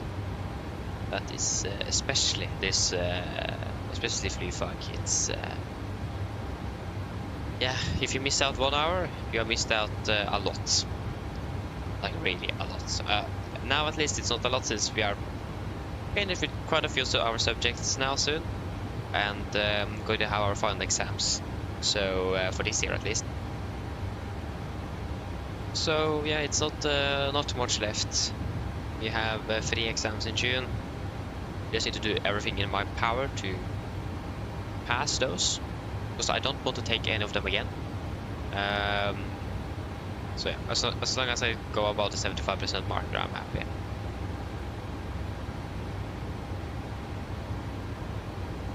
I need to practice a lot in the coming weeks. So I'm not sure how much flying it will be in June. I know it will be a lot of days where we don't need to attend school at all. But the problem is, I don't know when that is yet. So, and also I have the exam, so I'm not sure if I can fly. Uniform monitor 122.8. Oh, do Unicorn 122.8 Nordic 6 Papa uniform, bye bye. So I'm not sure how June will be. I hope I can fly a little bit at least, but those exams are not a joke. Say at least. Like one of those exams is like 50-50. I think actually it's more 80% passed and 20% passed. Yeah, actually. I just need to practice and then it will go well. So yeah. I mean, I have a test in aluminum tomorrow.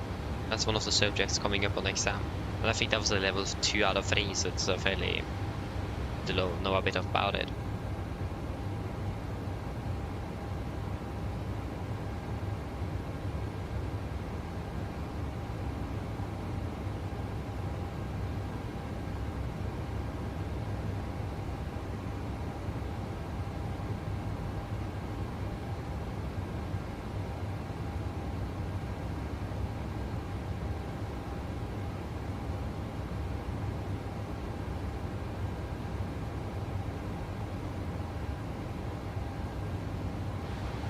Okay, I understand, Jesper. I mean, actually, to be honest, I feel with you there. I do. We have...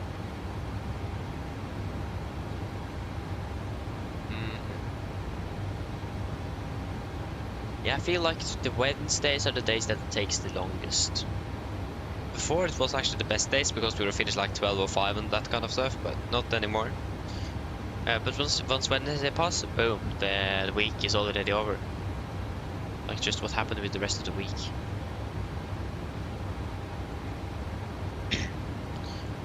Yeah, we'll do a fuel check at Addons.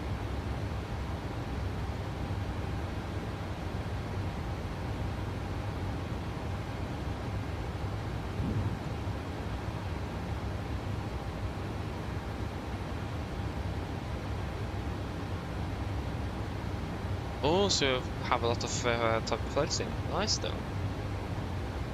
And I have no clue how my summer will look like yet. Wait and see.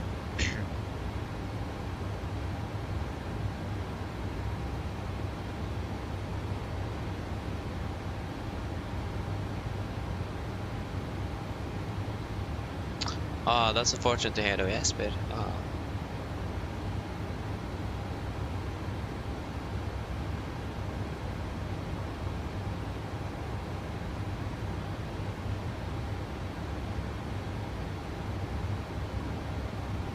Oh, hey, that's nice though, not bad. That's very cool. I hope we will get that one at least. Having something to do in the summer, it's very nice to just chill and not do anything. But I mean, it can be quite boring as well. But I also think that the summer vacation, boom, it's over like in no time.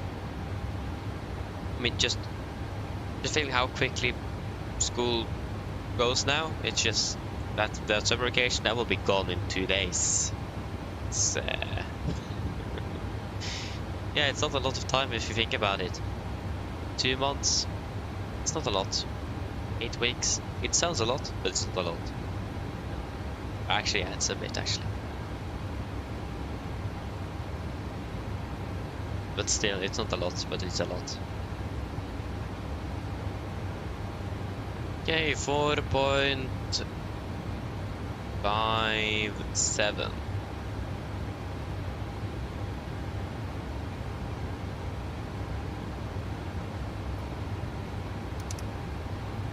And 2.43.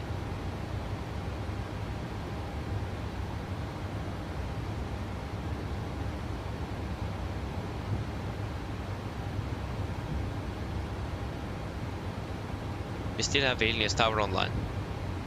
I've been online since we started the tower duty today. That's insane. It's dedication. I like that. Yes, let us start setting up for our approach then in Vilnius. So, it's going to be the ILS Zulu in for MS01. Let's actually look at the latest 80s as well.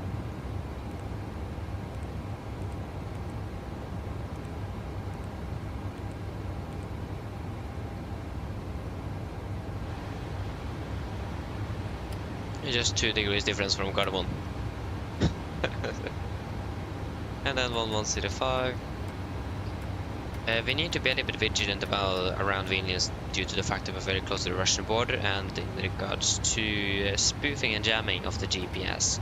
Because that is a real threat over at the Vilnius. Yeah, due to the close proximity of the Russian border.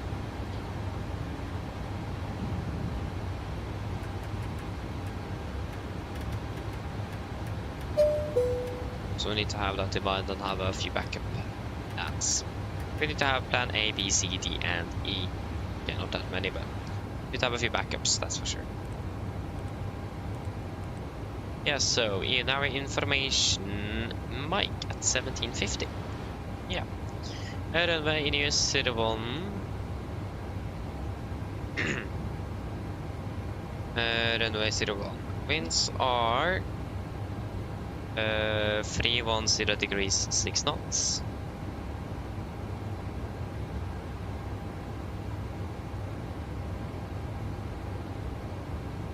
Temperature 5, dew point -6, good age is 1019. 1019. Good.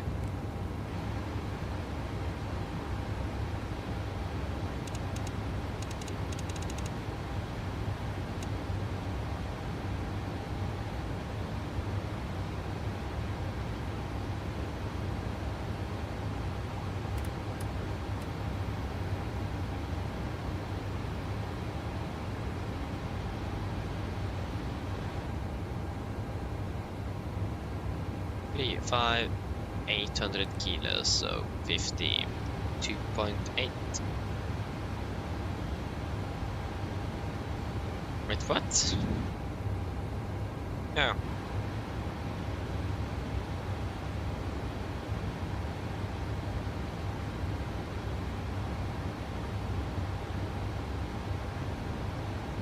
Decision altitude, correct, go to Charlie 865.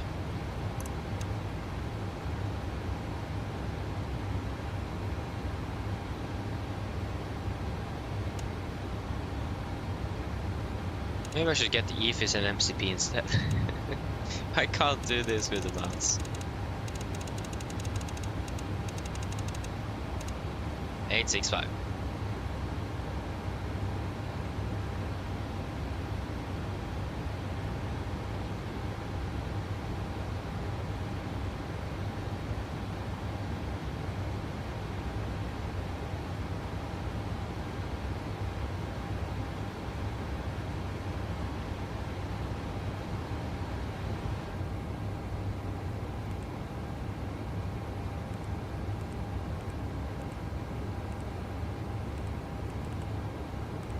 Flight to 39, that's 1217.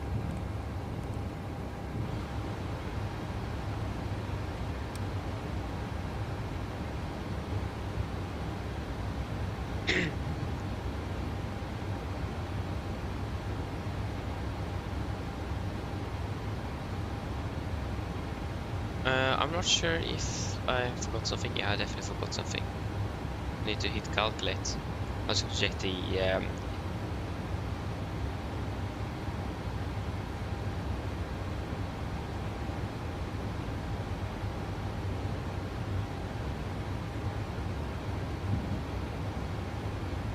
we're fairly strong crosswind though.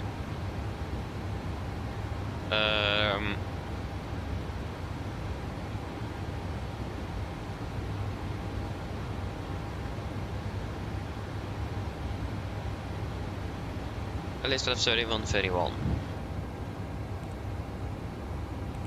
132 is perfect. We'll just see here. Where are we? We're landing 01, so we want to preferably vacate via Bravo then.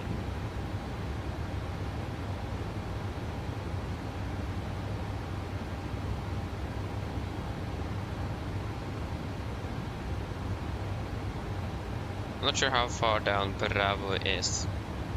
1700 meters. Yeah, I think we'll go with second intent reversers for landing so that we can vacate Bravo. We'll probably have less than 1700 meters as well, since that was for the takeoff run. Yep, I think that should be it. Are we ready for a briefing? I mean, you guys don't really have a choice, do you? Again, oh, now it works actually. Yeah, good, so I can actually finally get my iPad onto the screen. Good. It connected as well. At least it now showed up. And it connected. Wonderful.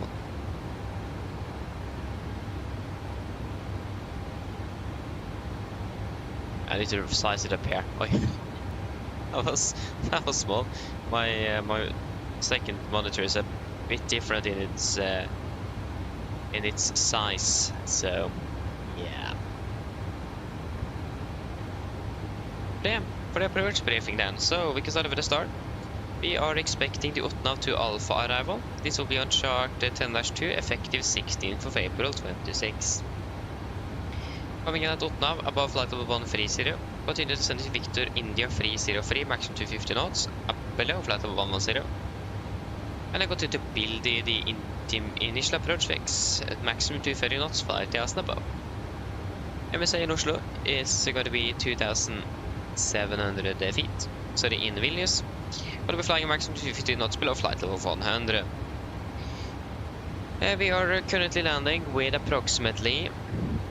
I mean, come on. Ah, the simulator froze. That is why it won't work.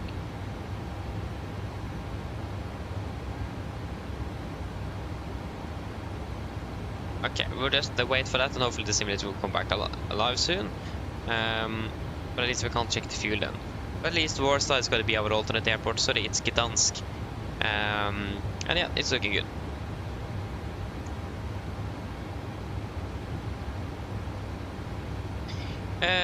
Yeah. So we could expect direct routings through the approach when it's possible. And for noise abatement information, yeah, that is something we can look at a bit later. I think that will be mostly relevant for our departure. For the approach itself, we are expecting ILS Zurich for runway 01, chart... Oh no!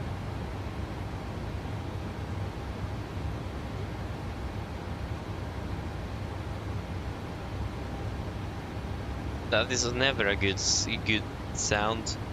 V-pilot crashed. Simulator lockup detected. No, do you say that? I haven't noticed. Ah, now it works. No, it doesn't work. Oh yeah, it does work. Ah, yeah, it works. Partially. What? Okay, at least now it works. Okay, good.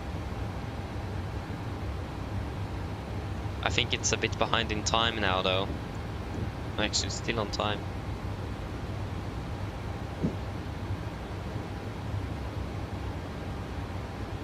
Okay, good. It's working at least. So 11-2, correction 11-1, effective 19th of February 26. So coming in via Bildi, the initial approach fix, maximum to 35,000, continue to Odetu 4,000, and then continue to intermediate fix Victor India 312, maximum to 23,000 feet. Reveling is 014 degrees, ILS is 110.5, India Alpha Vis, correction Victor. So 014 is a triple, and 110.5 India Alpha Whiskey, correction Victor. 1105 is set a triple, and we have set Vilnius VOR on 113.8 on standby on both nav radios. Yeah, it's gonna be a standard 3-degree glide crossing the threshold of 50 feet. Minimum is gonna be 865 feet. Transition level, let's double check that. I think it is 70, 60, 60. Just double check. Transition level 60. Yeah, transition level 60 missed. Gonna be climbing on course 014 degrees to Victor India 314. Then a right turn direct to Victor India 315. Maximum to 10 knots. Climb to man 35,000. Then on track 177 degrees to Victor India 316. And then on track 232 to Insol to 5,000. And maximum to 30 knots. Again, just straight ahead to Victor India 314, right turn, Victor India 315, man to 210, maximum 210, man to 5,000, 177 degrees to 316, and then 232 to Insol for a holding there at 5,000. Nothing else special for that one at least. It's going to be minimum 160 knots for the until 40 ME.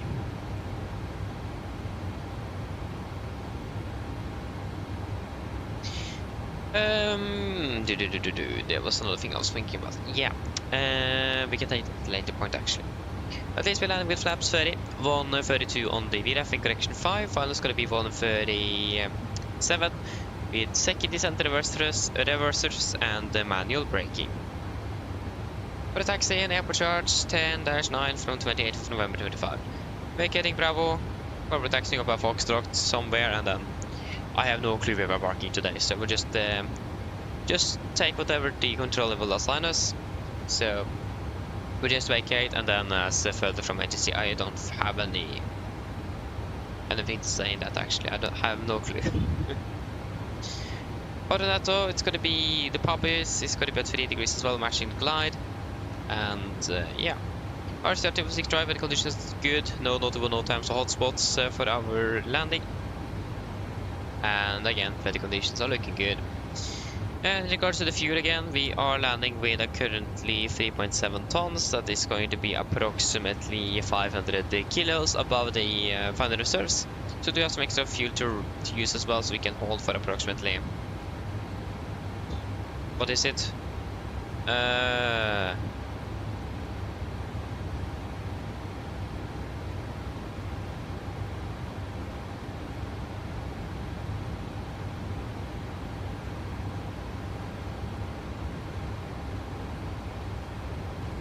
About 10 minutes holding, and or I go around. So again, we have a bit extra, so that is good.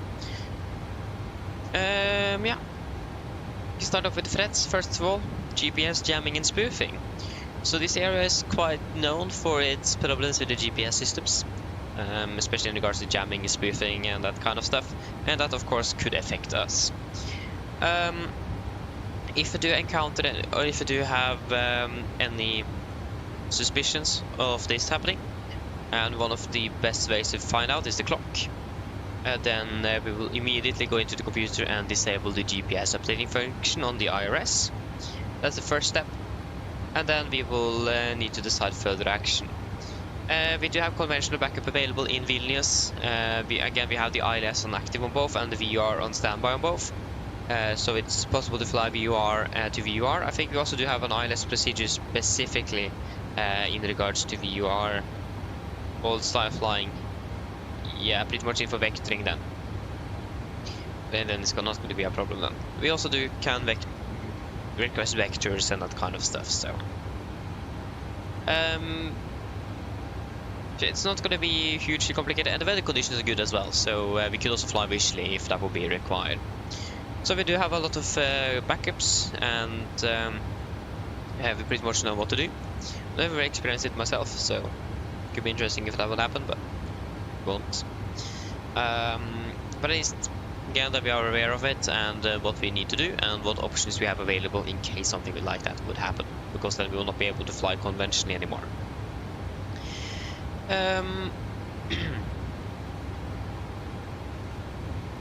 Yeah, that is actually pretty much the only threat we have into Vilnius.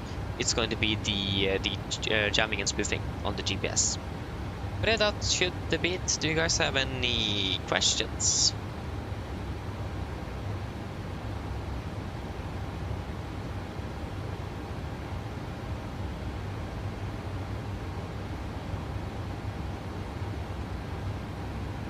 No? And our briefing is complete. Descent checklist. Descent checklist, prestation, landing altitudes 650 feet, recall checked, auto brake, offline, Navigraph 142 minimums 865 feet. Approach briefing completed. Descent checklist complete. Just want to set you. There we go.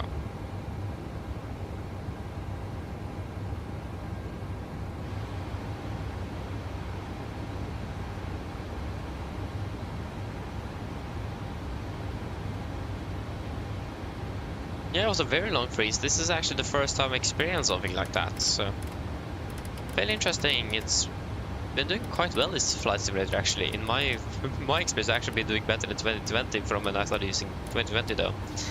We started setting down to flight on 200 and 207. But again, that was in the start when I first started using both simulators compared. 2024 I've been doing a better job, but I started using 2020 half a year after it got released, and 2024 more than a year after it was released, so that could probably explain it as well. Hello. Hi, Captain. I was just wondering if you'd like a drink, maybe a tea or coffee, or a bottle of water. Do you guys want anything to drink?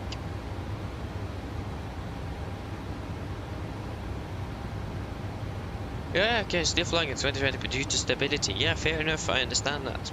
But I must say though, 2024 is actually very stable, but 2020 is still going to be more stable, yeah. I had one crash test stop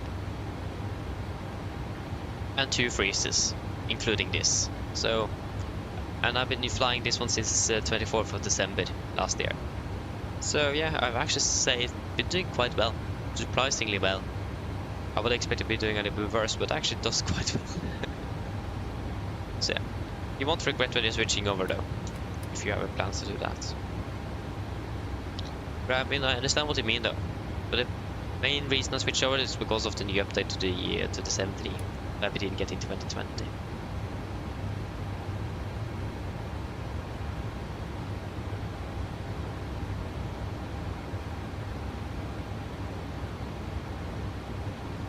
But yeah, you don't want anything to drink? No, thank you. No problem. Do give me a call if you change your mind, though. Of course.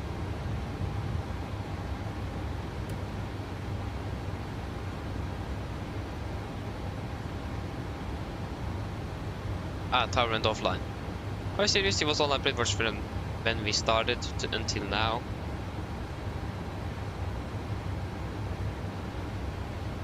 I mean, we're landing in half an hour-ish.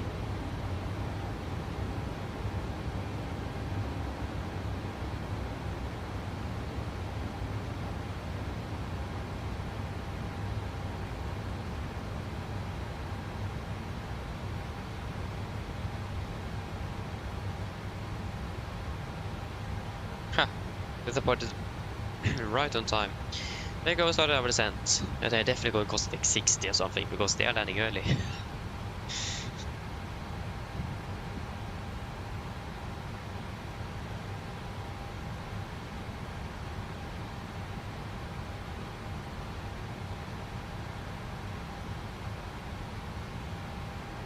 Yes, wonderful. We are descending.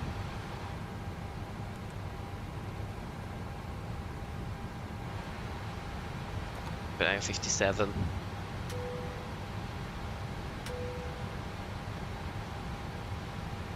About 25 minutes.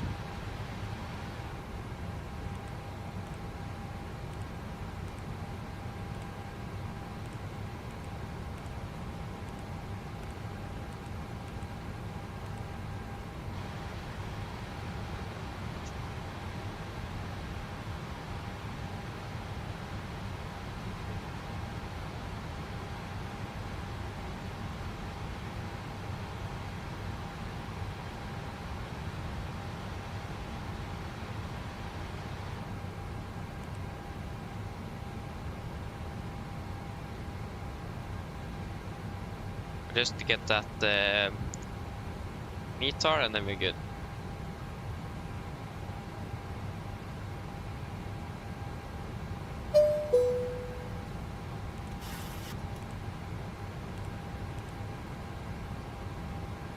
Yes, it's a 3106 KVK 4 and 20. So it's going to be some light winds from the northwest, 4 degrees, and clear skies, KVK. Yeah. Lightly cloudy. Lettskyet. Mine damer og herrer, dette er kaptein som snakker. En liten oppdatering fremme fra cockpit. Som dere kanskje lagt merke til, så har vi begynt nedstigningen vår sted mot Vilnius, og vi har for øyeblikket ventet å lande om rundt ca. 25 minutter. Værforholdene i Vilnius øyeblikket ser rimelig bra ut, med noe lettere vind fra nordvest. Det er rundt 4 grader og et lett fint skydekke. Ellers, vi håper at du har veldig fin flytur med Norwegian, og vi tar godt å fly med oss i dag. Vi håper vi ser deg på neste flytur, og så ønsker du en fin kveld videre. Ladies and gentlemen, this is your captain speaking. It's a quick update from the flight deck. As we noticed, we now start our descent down towards Vilnius, and we're currently expected to be landing in approximately 25 minutes. The weather conditions down in Vilnius at the moment look fairly good, with just some light winds coming from the northwest, approximately 4 degrees centigrade, and just lightly cloudy. Other than that, we hope to enjoy this flight with Norwegian today, and we do thank you for choosing us. We hope to see you again on the next flight, and we do wish you a pleasant evening. Thank you.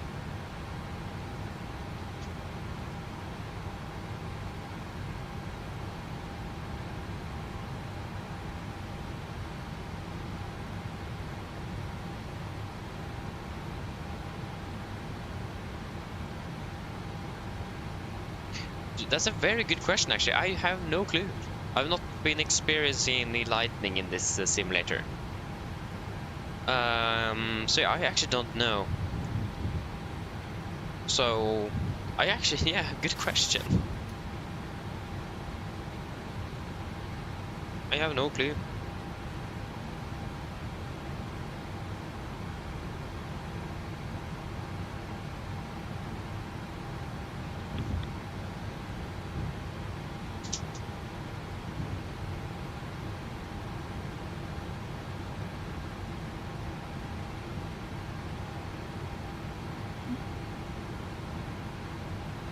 Is this a flight from Vilnius? Yeah. There's a Wizz Air from Vilnius to Bergen.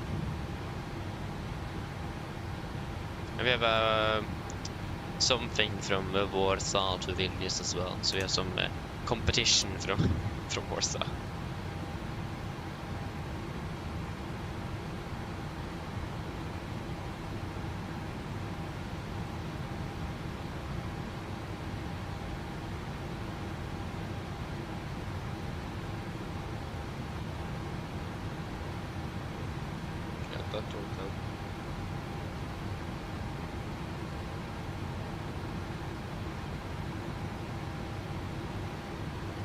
Yeah.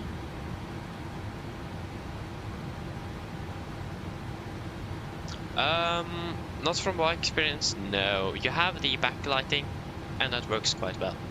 I generally don't use the dome light in flight, only on the ground. Yeah, I will use it on the ground. But I mean, you will be able to find out fairly soon, though. It's starting to get dark here, so... Yeah. I actually don't remember how well I see in the dark here in the simulator.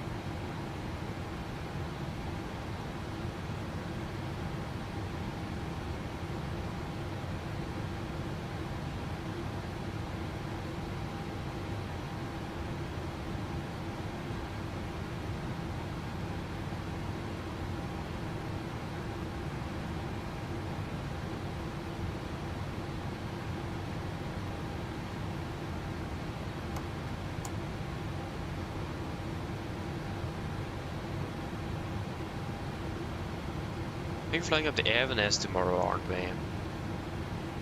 Gamla Harsten. Harstad. Yeah, I mean, looking forward to flying to Evenes though, must say. Ah, he's coming in via the dimtar I will listen to. That looks like it.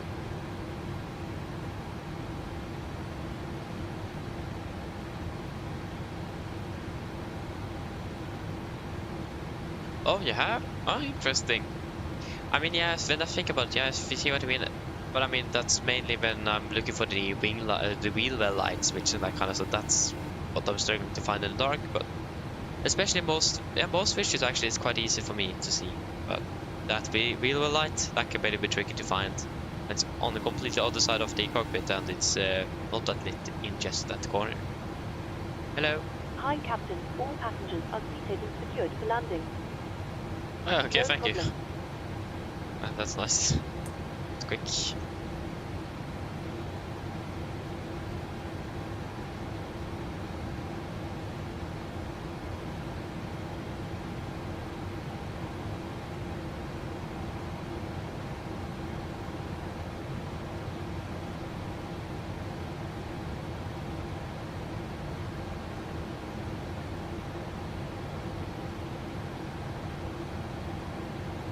Yeah, we do have the departing Wizz Air. There it is. Right over there.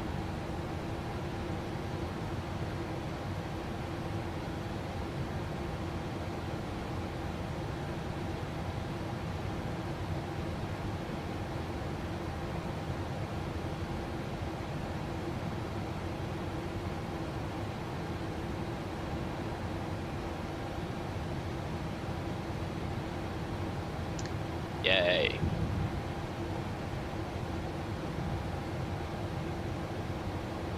It's quite far away though, actually.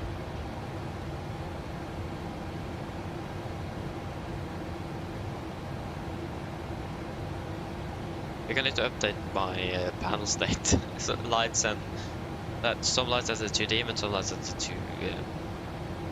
too bright on this one. This is from vNorwegian though, so it's not. I've not made it myself, so.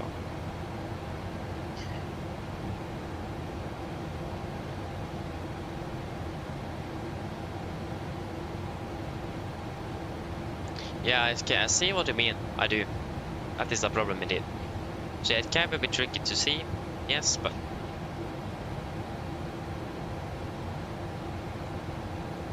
I mean, how easy is it actually to see them in real life? That's the thing. I'm not sure. I've not started to sit in a cockpit during the night when we're flying.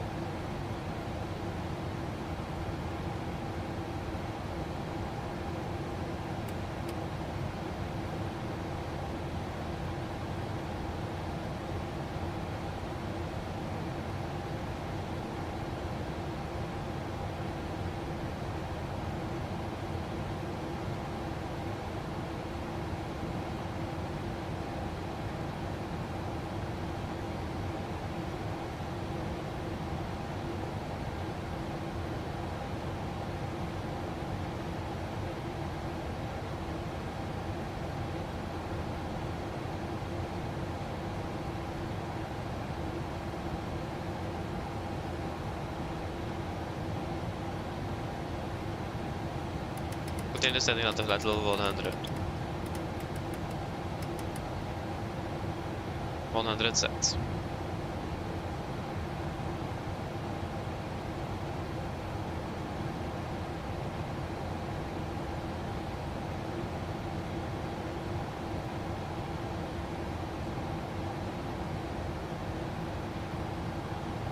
Okay, I see. Yeah, okay, that's interesting.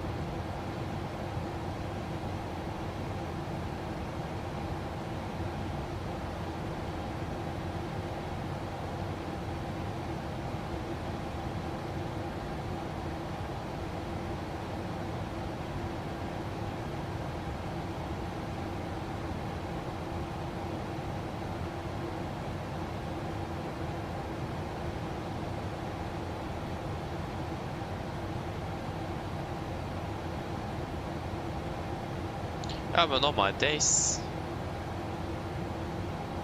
Now I need to find it again.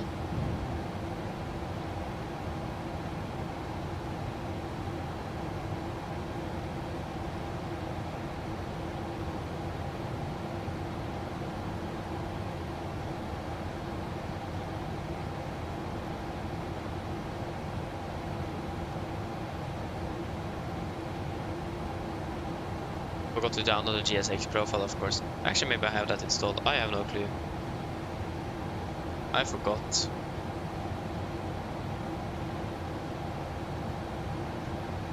Okay, I don't. Yeah, but then it's good that I remembered it then.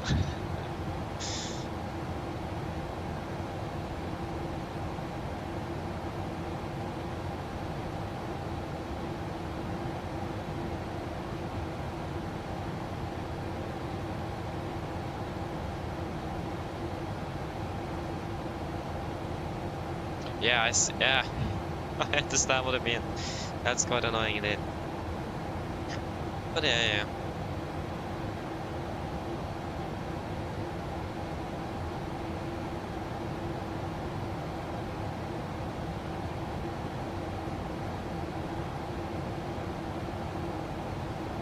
I don't really have any experience with anything else than Microsoft, so.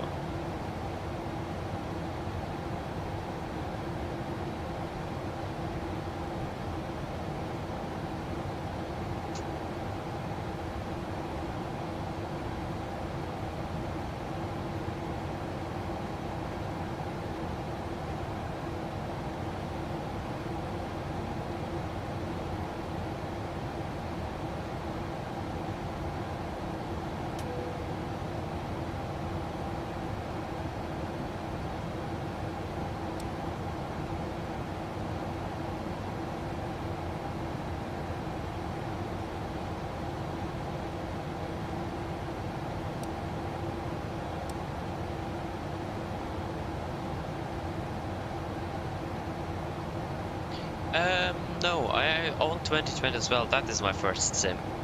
So 2020 and then 2024.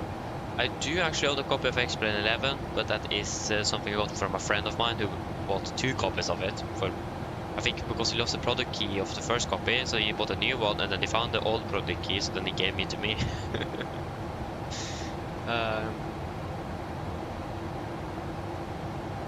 But yeah. So I actually do have a little bit of experience in X-Plane, but that's very little. I was mainly just to practice and just fly a little bit on the 737 since we didn't have that available for 2020 yet by that time.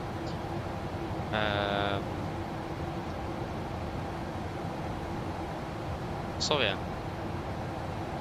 Other than that, I've not been using any other sim. No.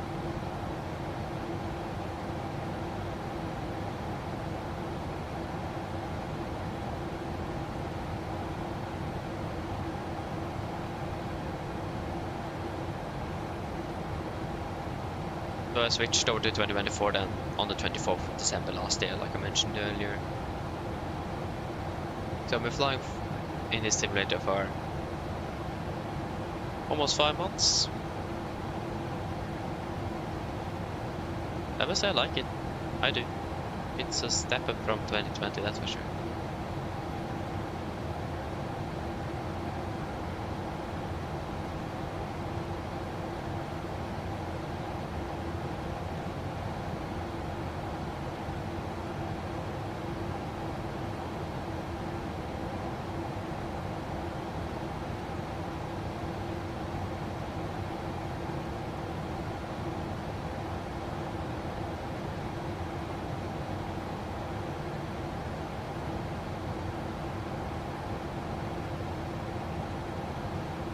Okay, I flew to all the Microsoft sims and also P3D. Ah, nice though. So a bit broader experience than if you can call it like that. Experience with different platforms. I mean, that's not a bad thing at all. I thought about for a period if I should switch over to X-Plane or use that for the Max and use Microsoft for the NG, but it's just going to be so complex using 2 different simulators at once, and it's going to be expensive. Really expensive. So I opted, nah, I'll probably rather fly with IFLY than switch over to X-Plane.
Oh, sorry.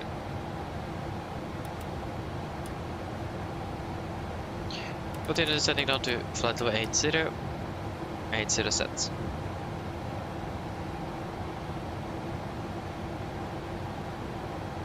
We have an aircraft that is just standing stationary over in that area.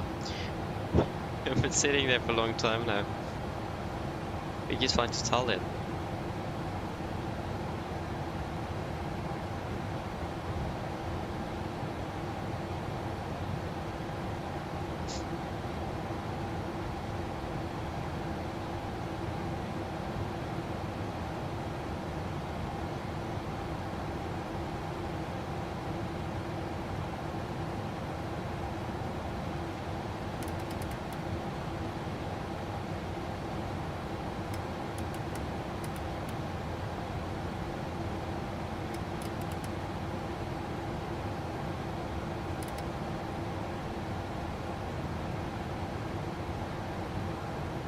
I mean, now it would be nice if the relay would be landing ahead of us, then we would know a little bit closer to when or where we are parking.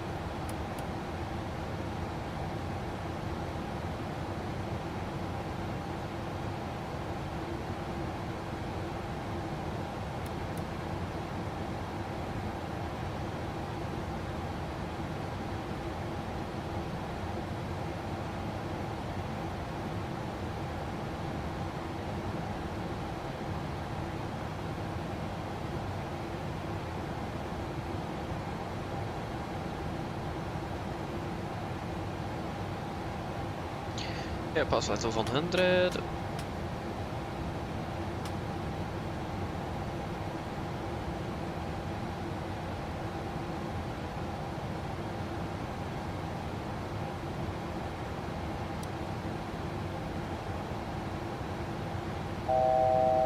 We are going down to 3 fast. 1000, 3 fast, 3 at set connection 1020 approach checklist. 1020 set cross checked. Approach checklist, all meters, passing through flight level 87. Now, plus minus 0, approach checklist complete.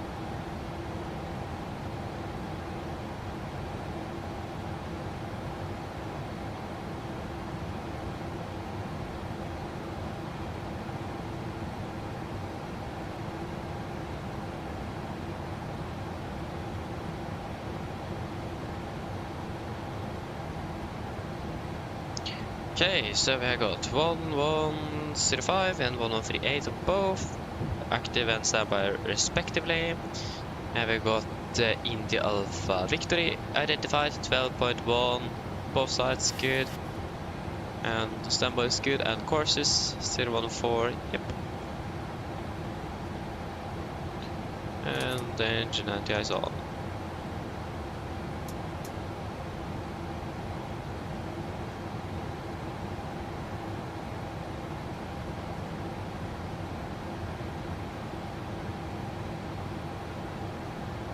Yeah, maximum 230 knots is what's here.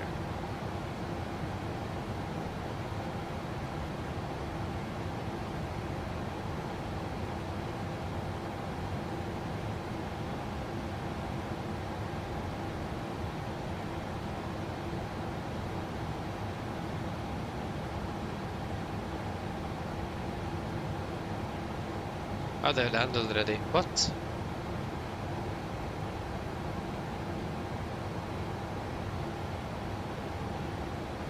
Oh, yeah, of course, ADBS.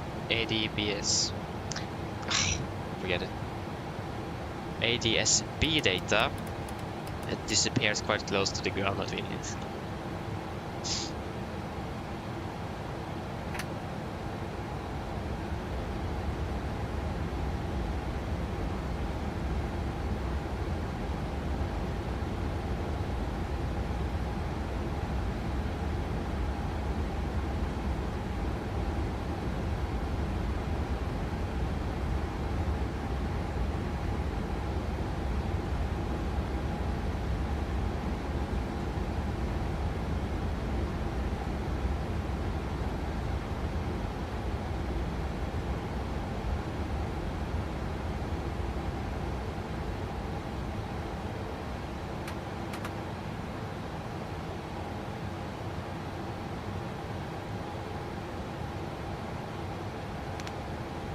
Speed increment. 220 knots. 220 set. 210 actually.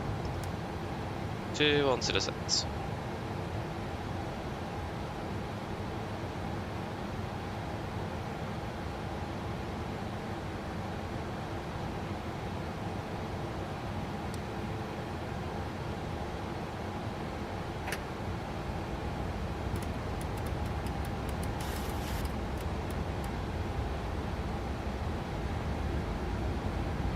Lap 5, speed checked.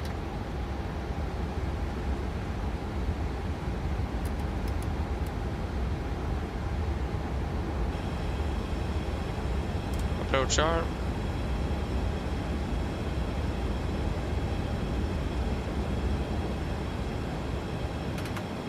Lap 5 set, speed 200. 200 set.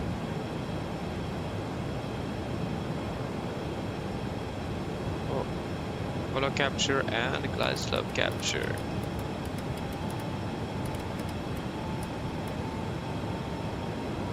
Just approach altitude 5,000 feet. 5,000 sets.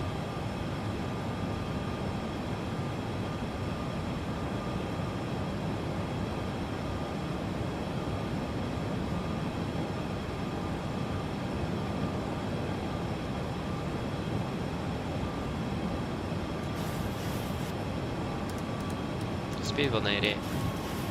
Vilnius traffic, Nordic 6 Papa uniform established ILS 01, currently 9.2 miles out. Vilnius.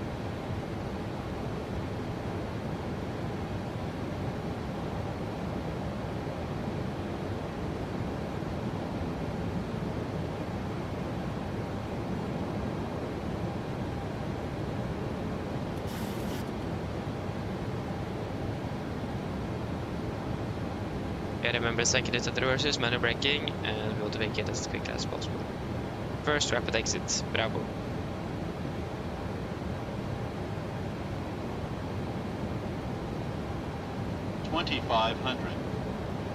Area live QNH 1020. Checked.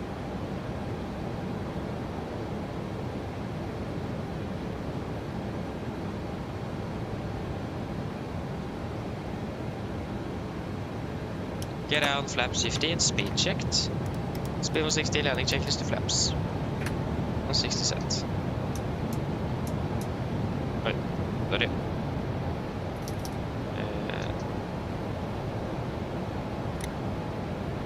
Cabin crew seats for landing, please. Landing checks to flaps. Cabin code given and dispatch pitches. Continuous speed brakes. Armed, landing get down. Holding at flaps.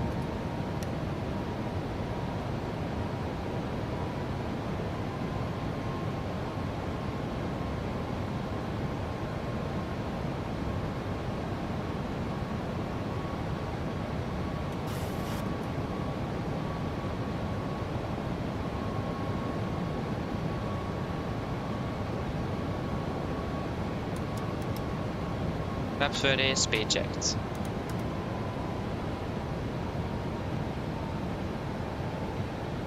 Complete landing checklist. Flaps 30 planned, 30 green light. Landing checklist complete. We are approaching 1000, we are stable and clear to land.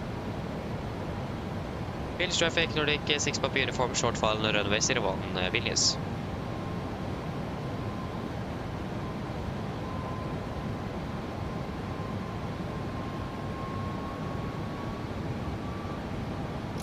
Investigating out front of not pilots.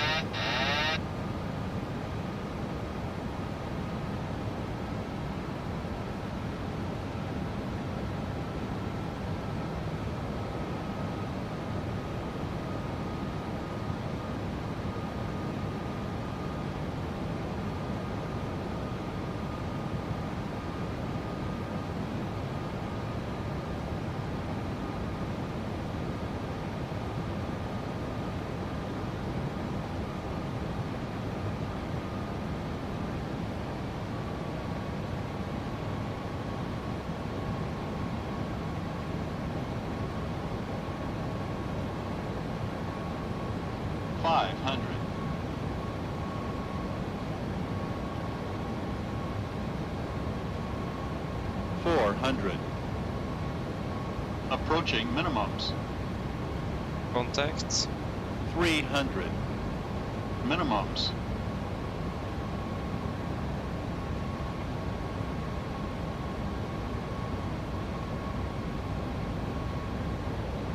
$100. 50, 40, 30, 20, 10.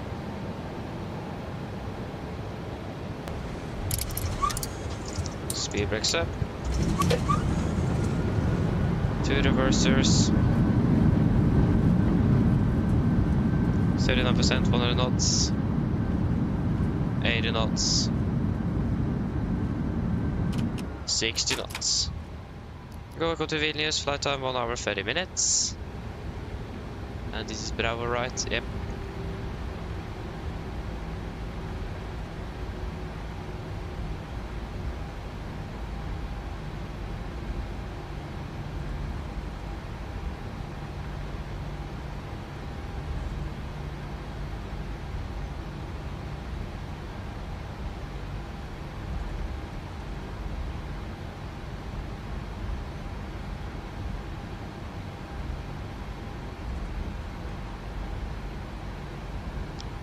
Go to stand 4-9er.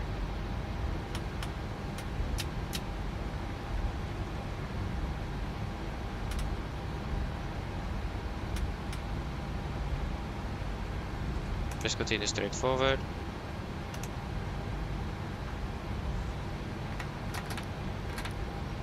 In the traffic, Nordic 6 Papa uniform, runway 01 vacant at Vilnius. This is November. I'll take the next taxiway. We're going on mic.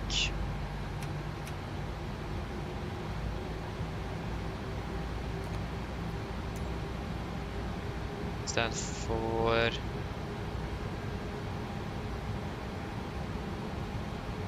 No stands 103, 104, and 47 Alpha. Ah. Take 104 then.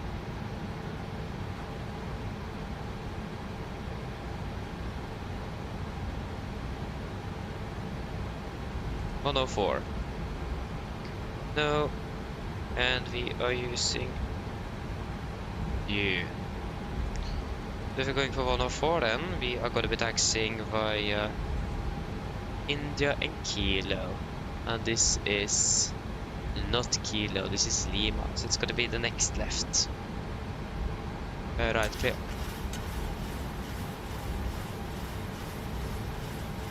And there we go, Kilo to the left.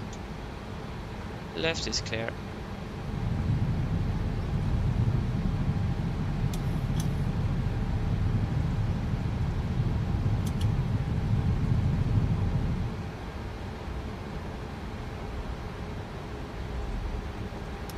Thank you for the debut.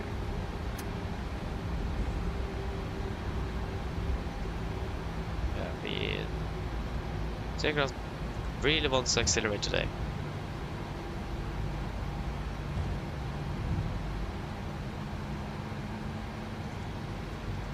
Right, clear, stand 104, they are ready to take us in.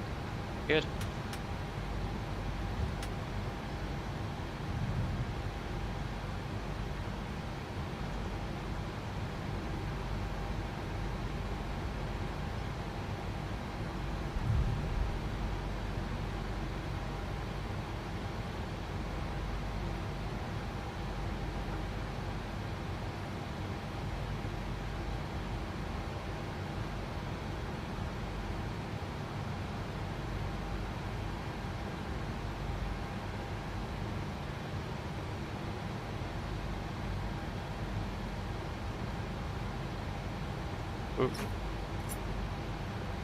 Park brake set.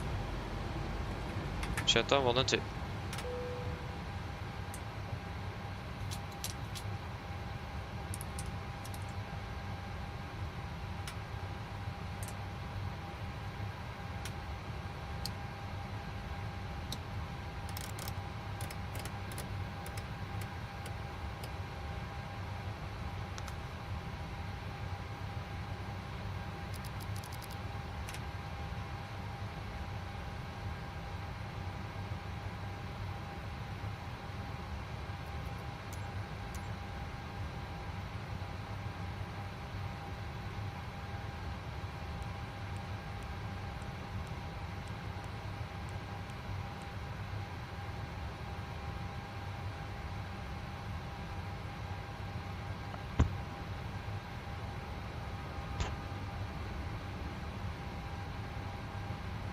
Landing check correction. Shutdown checklist to the line. Shutdown checklist to the line. Correction. Hold and wait for a second. No.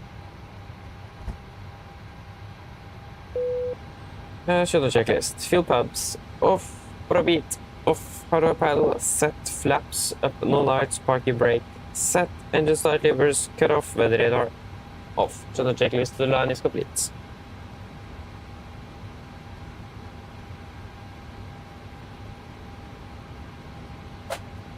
Oi da.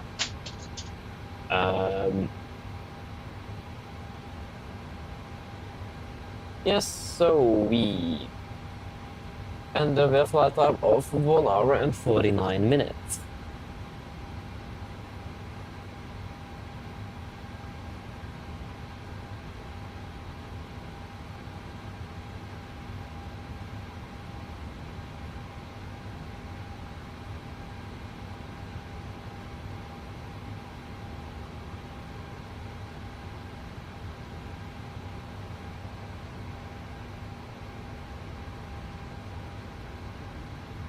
Touchdown at 18:57.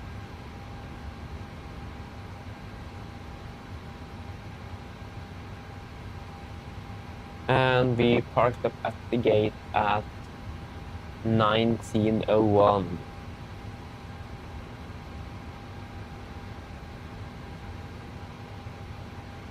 Remaining fuel on board the aircraft is to 3,515.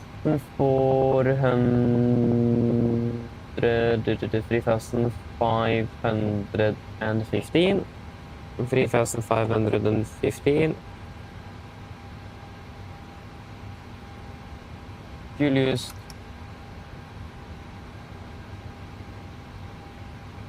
And to 3.48.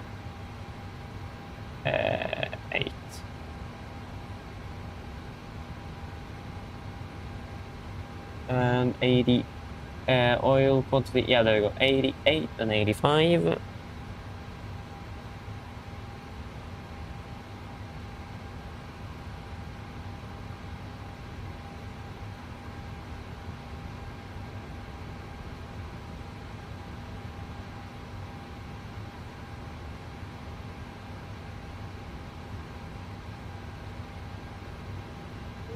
just open that door.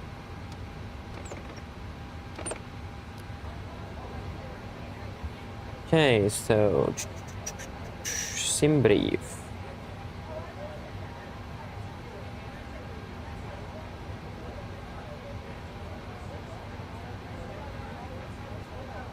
That will be Vilnius, Oslo. There we go. Generate.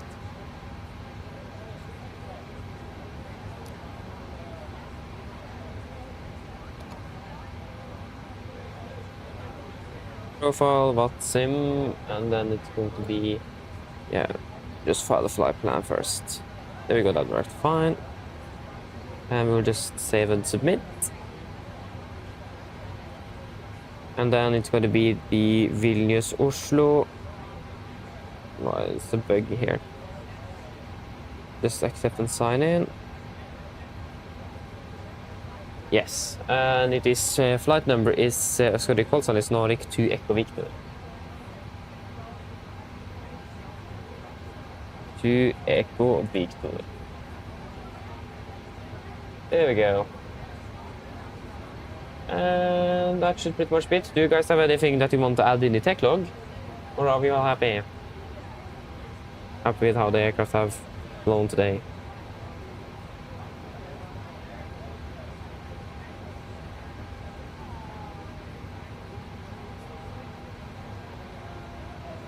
Nothing?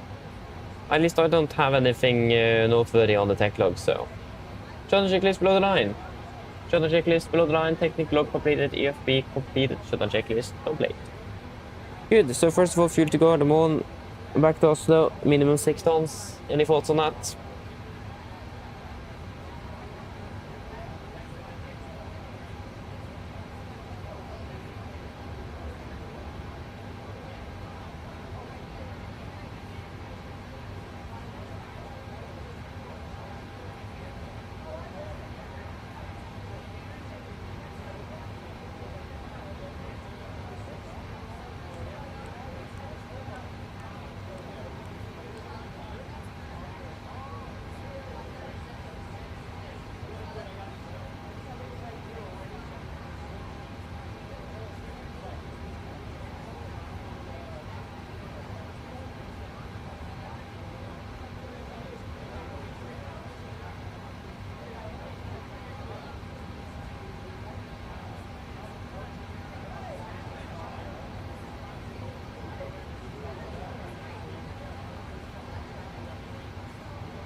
No faults at all.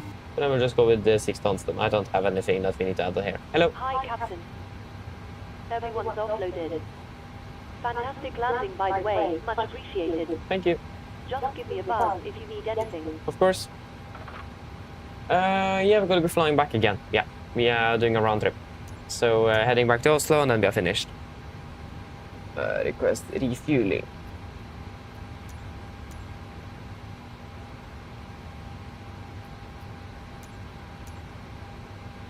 There we go.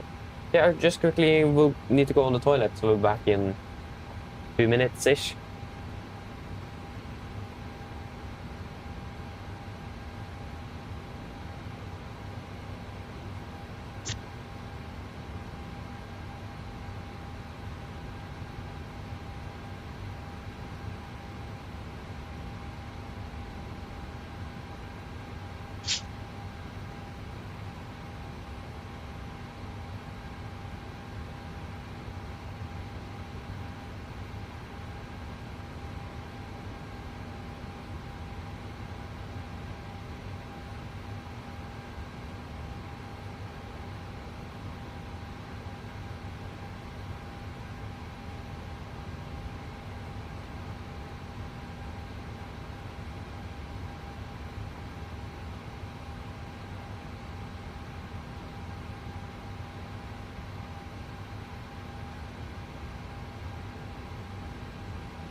Yeah, there you go. Back again. Oi, oi, oi.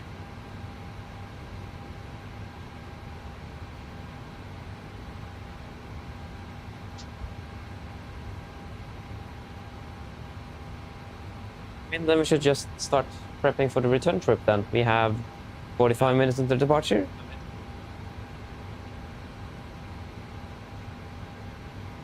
I don't really believe it that we have 50 minutes here in... it says so. Again, I don't trust myself. I was a bit stressed when I made a flight plan, so I could have done something wrong. So we'll just double check.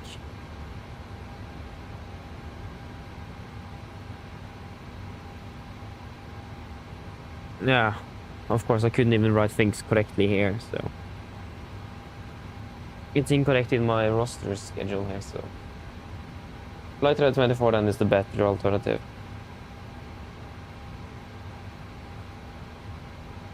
That was not the correct one. It is the correct one.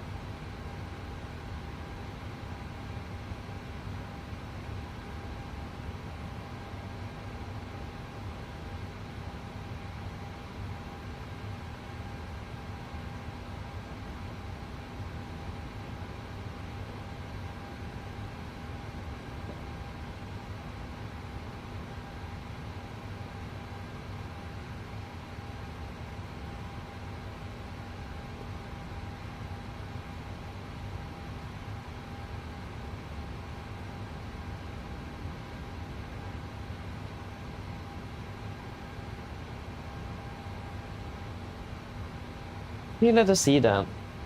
So it's a bit... a bit of other things that needs to be done as well.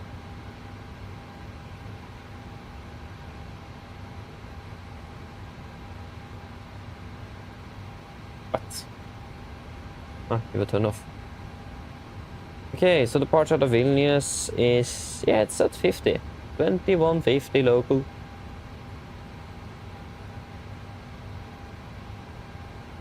I mean, not bad, not bad. Not complaining, but also complaining. It's going to be a long time just sitting and not doing a lot or nothing.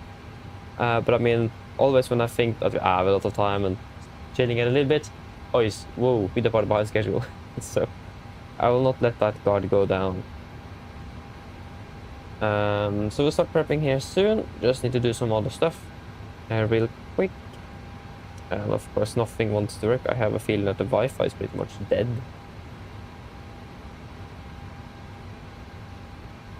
Nope, the Wi-Fi is not dead. Then it's something else. What?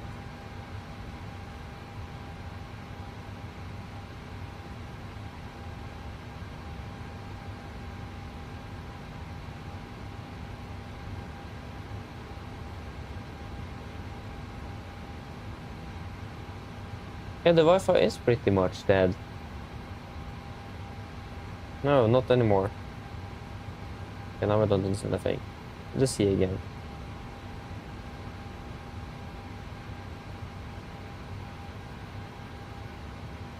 Does it look good on here? Yeah, it does. Yeah, it does. Okay, but then forget it then. Flightbeds, hello, god aften. Hope you're doing well. Welcome.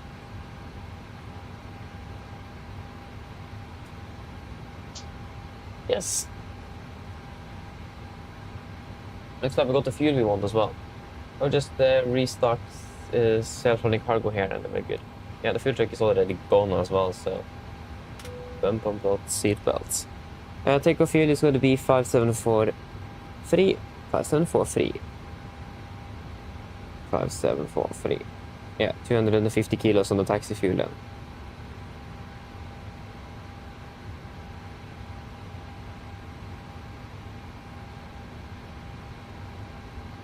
Well, it'd be quite cool if we could link GSX to the Virgin Norwegian EFB, so that the figure you will decide on the block fuel in the EFB will be what GSX loaded up to your aircraft. That would have been so cool. Because I can't take the normal just rounding up to the nearest 100 because of GSX rounds up and adds another 100 on top. So I'm a bit stuck with that.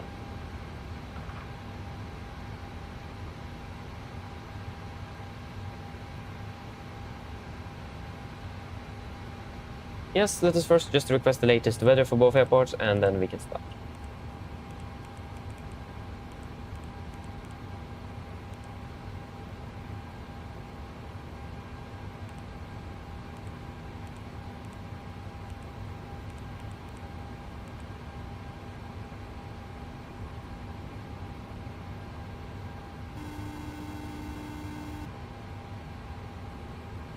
Hello, Captain. Okay, so I've spoken to security and they've started checking in, but there's around another 10 minutes to go before we expect to be seeing any passengers. Okay, thank you. No problem. Yeah, now it's about half an hour. Yeah, of course it's thought it was on the hour, but it's 10 minutes before the hour. And then we don't have that much time anyways. Yeah, it's gonna be runway 1, correction 01. It's gonna be via the Eleka 1 Alpha departure. After Eleka, it's gonna be direct to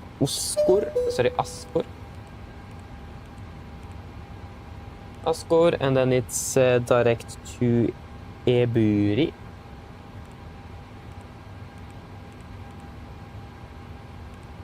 November 623 to Seba. Arrival, we're expecting the ILS Yankees 01 left.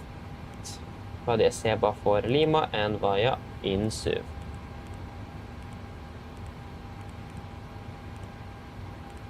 Yeah, disregard. Final reserves will be 900 kilos plus 1.1. That will be 2 tons.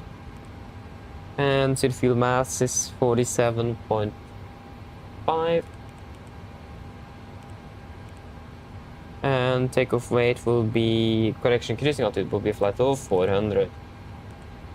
And it's going to be 35227.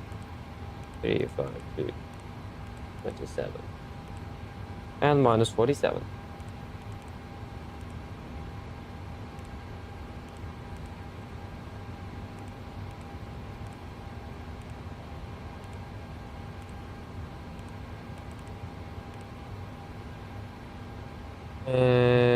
We are departing. I could probably expect an intersection if possible. Let's see if we can take Echo.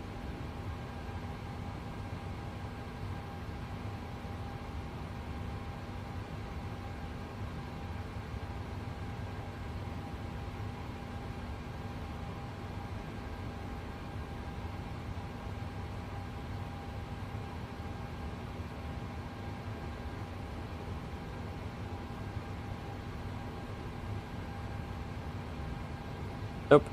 Yeah, then we can see if we can take intersection Echo, then that would be nice. Alice Energy Altitude 2002, right turn, Vilnius, holding, inbound 014, right turns. Vilnius VR. Yep. Vilnius, what did I say? 014, left turns.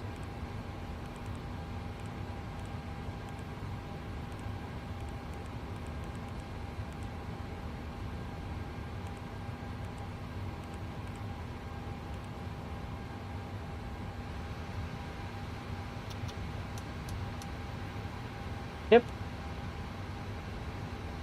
I think we should be ready to just do the briefing and be ready. Just need to check up something with some charts. Do you have an initial climb clearance on charts? No, because I have absolutely no clue what it could be. But since it's 5,000 feet on the transition, we'll just use the transition on the inside. Don't have any info about that.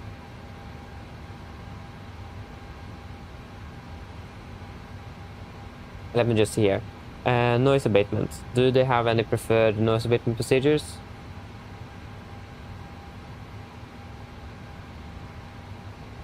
Like, yeah, okay, here we go. Noise abatement is NDP, runway 01, runway 19er.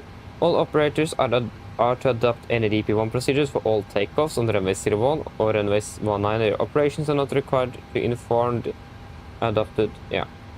So it's going to be NDP1 for us then. I mean, that's also very nice to know. NADP, NADP1.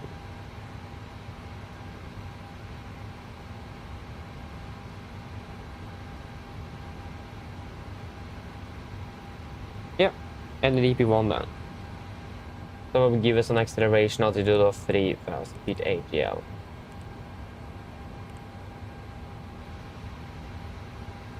Yes, are we ready for the departure briefing? Actually, first of all, we need to do just the pre-flight check here.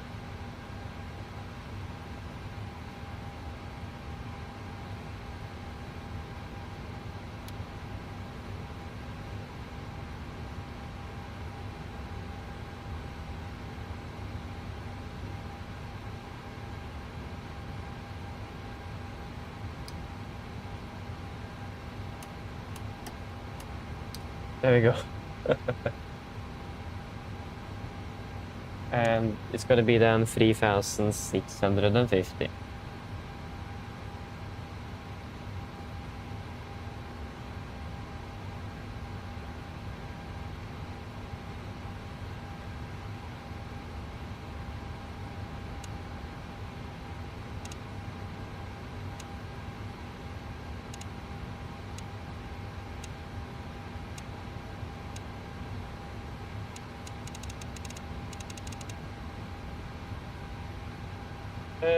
Yep.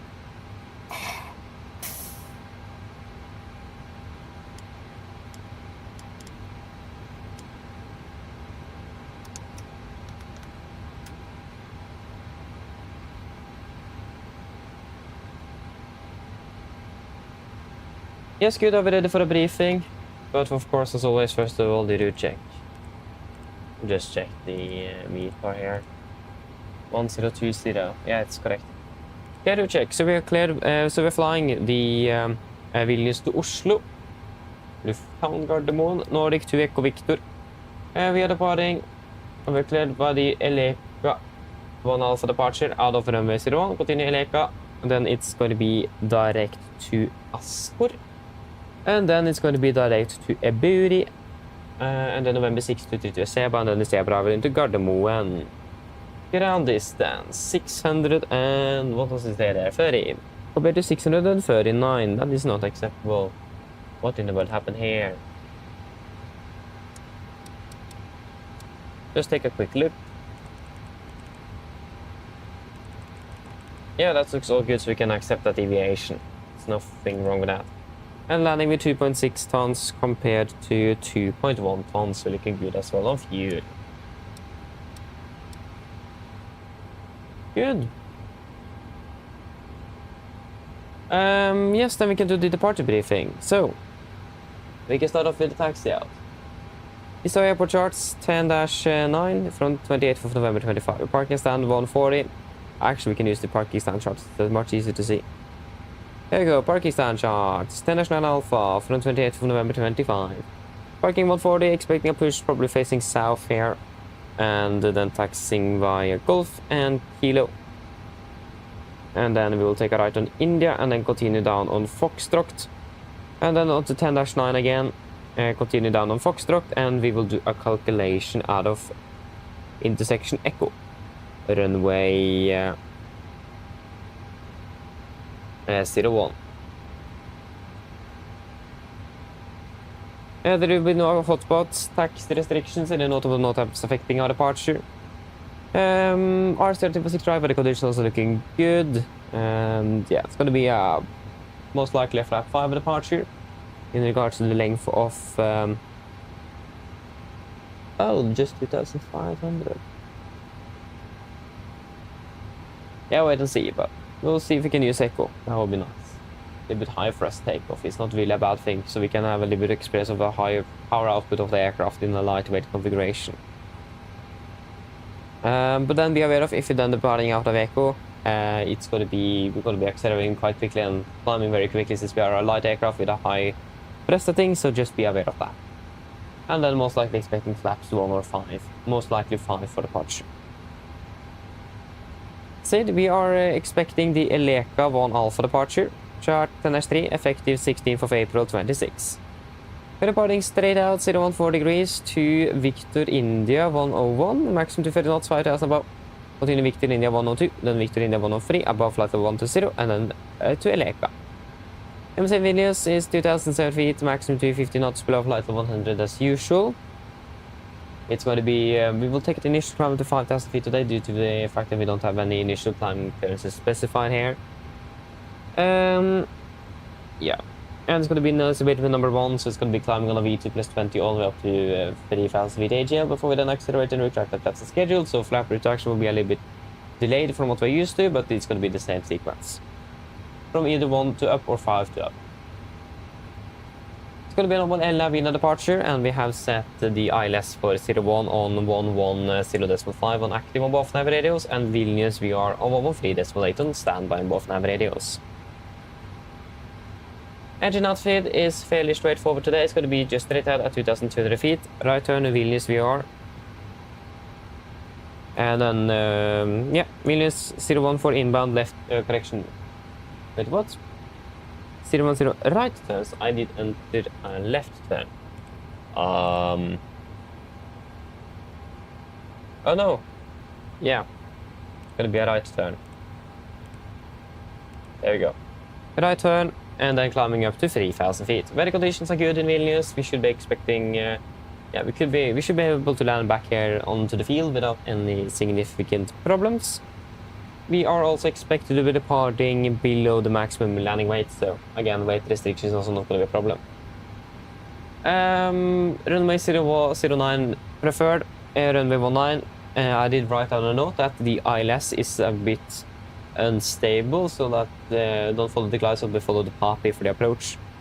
So I need to have that in mind if we then will return and go for immediate landing on runway 19 with ILS, that we will not follow the glide slope, but follow the path instead. But yeah, that should mainly be it. Threats for today will be, first of all, jamming and spoofing, like we discussed in the approach briefing. So it's going to be pretty much the same if you do encounter anything, and the first sight of that will be through the clock. Then we'll disable GPS updating through in the IRS system immediately. And then we do have conventional backup, as we do have the ILS for 01 on active on both, and the VR on standby on both. And we do also have very good visual references this evening, so we also have that as a backup if possible, and we also have vectoring. So we do have a bunch of things available as backups, so it's not going to be a significant problem if you do lose the GPS or anything like that during the departure. Other threat is that we are a light aircraft, and we will be could expect to be departing with a fairly light output, high output with a light aircraft from an intersection departure. So just have to be aware that the aircraft is going to be accelerating quickly, and that means also we're going to be climbing like a rocket, and so we don't also be careful with the rotation. It's also going to be a slight crosswind as well, so that could also be a determining, quite an interesting factor into that combination as well. So just be careful on the rotation and or the takeoff roll in general, and also the climate, so don't pass the 20 degrees pitch. But we may need to then lower the nose to ourselves a little bit just to compensate a bit. So be aware of that, but other than that, it's going to be fairly straightforward departure. At least I don't have any other threats today, so do you guys have any questions?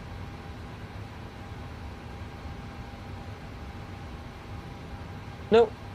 Then our departure briefing is complete. And if you guys don't have anything else, any questions about the emergency briefing, then we are good with the briefings. Pico Ronaldo, hello, welcome, hope you're doing well, good evening, welcome.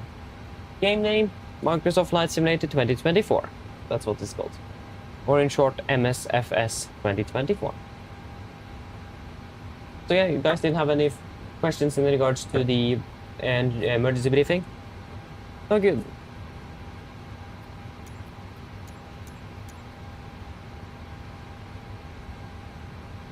And yeah. Ready for checklist to the line. Ready for checklist to the line. Pins and covers. Removed oxygen. Testimony sent. Now transfer and display switches. Normal on auto. Window heat on. Stage modulator. Auto. Flight instruments. Tracking 219 degrees. QNH 1020. Reading 635 feet. 640 on the standby. That's +5 on the standby today. Parking brake is set. Engine start lever is cut off. Tax and take over briefing completed. Reefer checklist to the line is complete.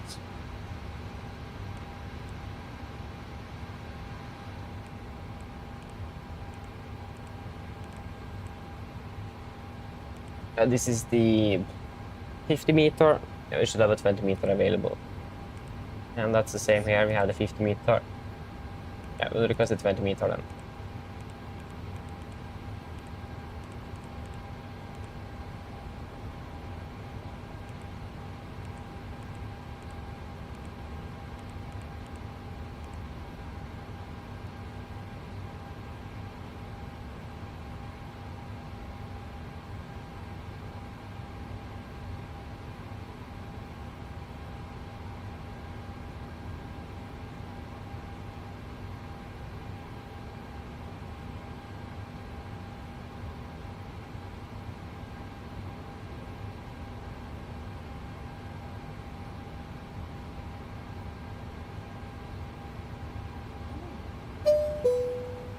There we go. We got the plung plung. Okay, so the meter in Vilnius, the 20 meter. Yeah, there you go. Just wait a moment.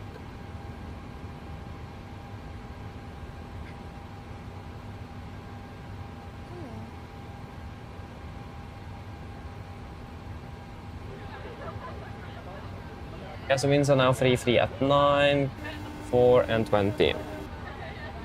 Take off 330 at 9, 4, and 1020. Yep. Hello. Hi, Captain. Just to let you know, we started bringing the passengers on board. Thank you.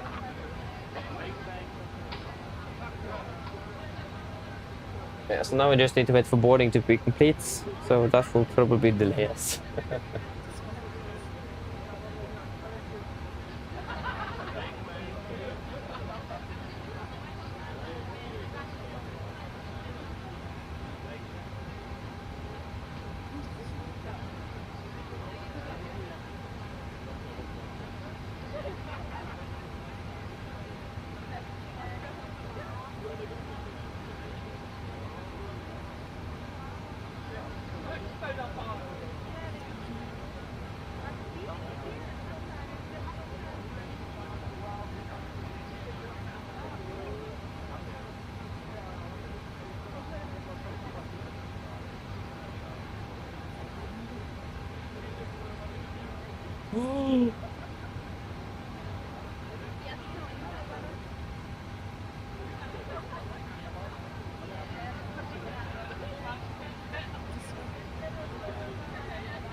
Just wait a moment here. I just found something fairly interesting.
Hello.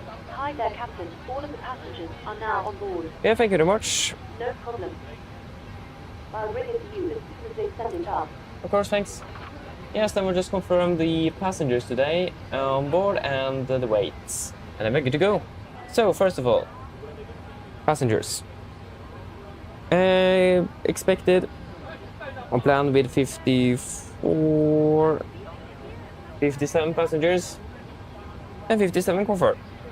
Tier fuel weight 47.5 confirmed and 53.5 compared to 53.2. That's good.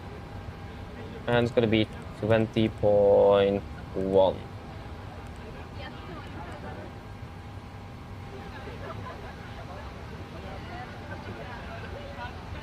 And it's gonna be, yeah.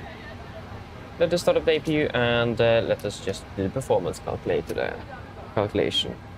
So your takeoff weight will be 54,000 blank. And it's gonna be 01 via Echo, then waste dry, and preferred optimum 5.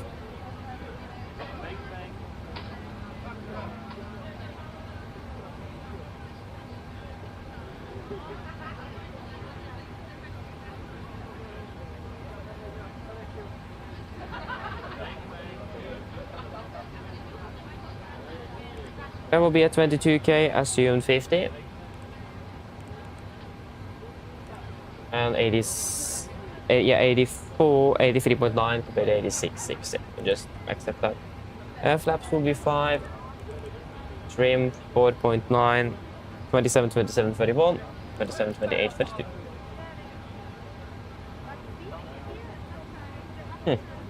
Would expect a higher thrust output, but again, we're very light, so. Oh, that was the wrong knob. Sorry.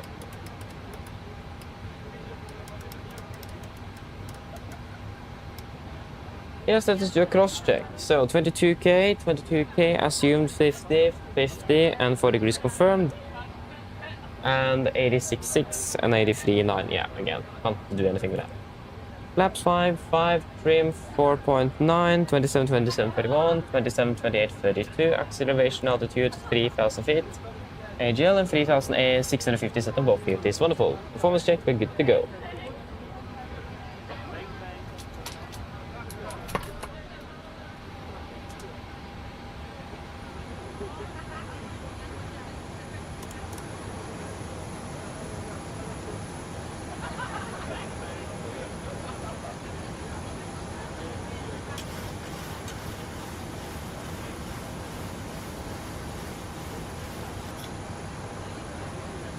Lever checklist below the line. Lever checklist below the line. Fuel, 6,000 kilos on board. Pumps on. Path design set. Auto brake. RTO. City for cars. Completed. Takeoff speeds. V1 127. VR 128. V2 132. MSP V2 132. Heading 012. Correction 014 degrees. Altitude 5,000 feet. Lever checklist complete.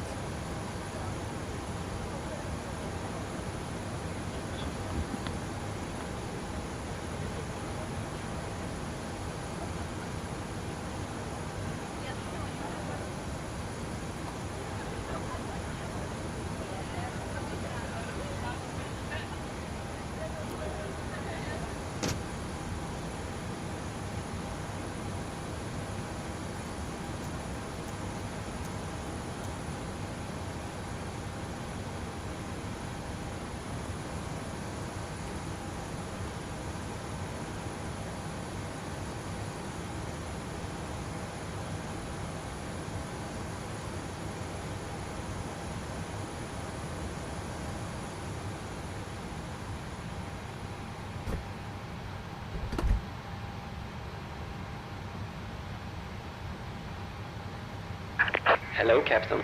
We are ready for pushback. Yeah, Roger, thank you.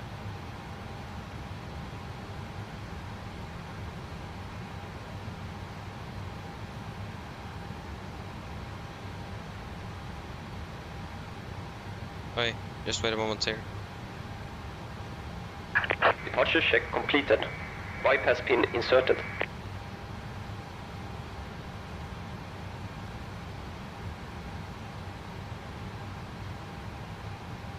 Yeah, cockpit ground, roger. Thank you, we'll press our hydraulics.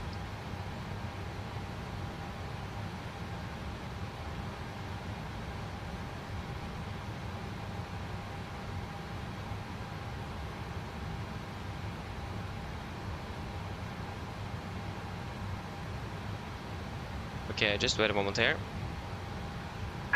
Locking gear.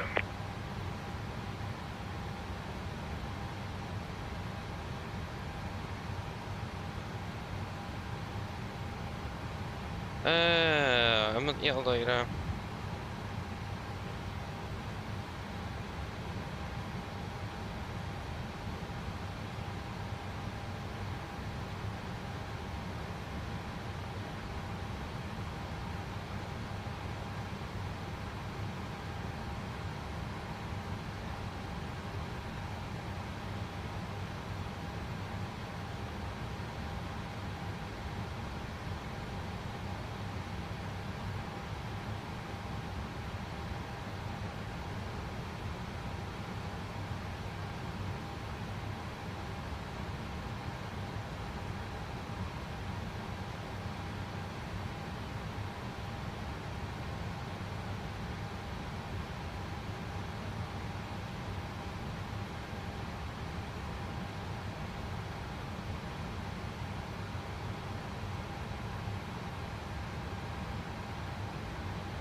Okay, just wait a moment here. This is actually quite important.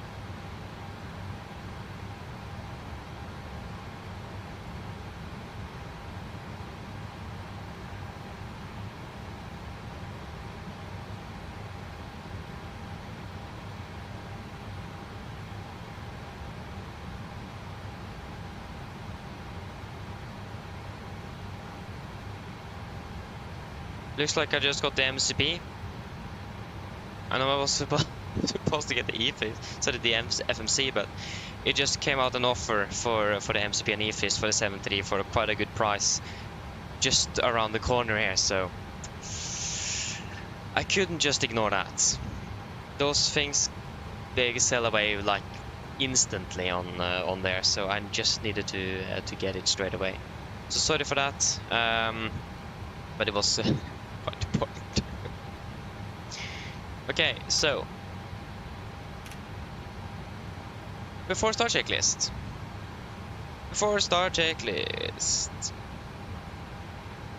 Lock the door.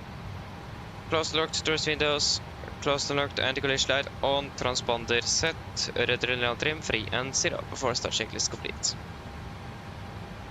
Finish traffic Nordic to Echo Victor. Push start out to stand 104 Vilnius. Cleared push, brake set. Hello. Hi, Captain. Just to let you know that the cabin is secure for takeoff. No Thank problem. You. Gonna be facing south.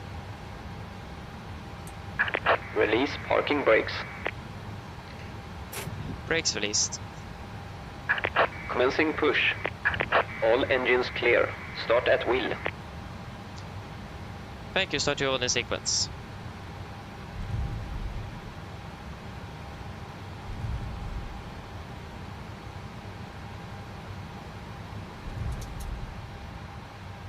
Starting correction number 2.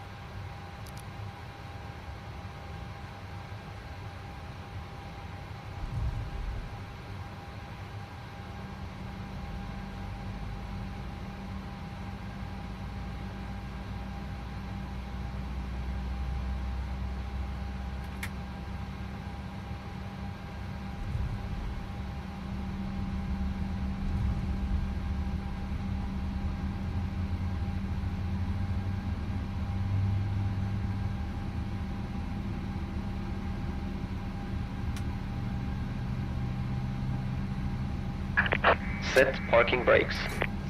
Park brake set. Waiting your confirmation for good engine start. Clear to standby. Starting number 1 now. Starting number 1.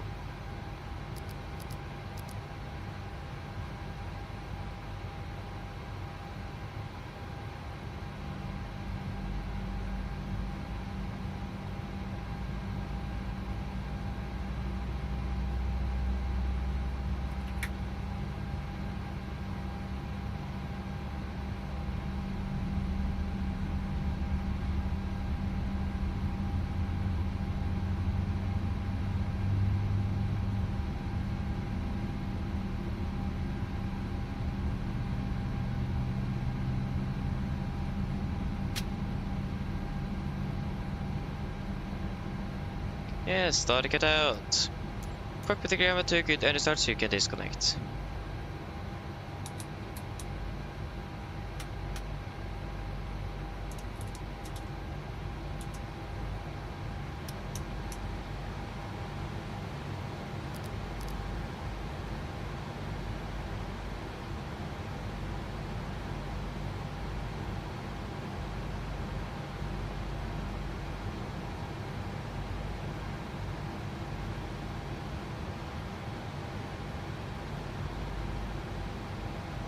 Unlocking gear.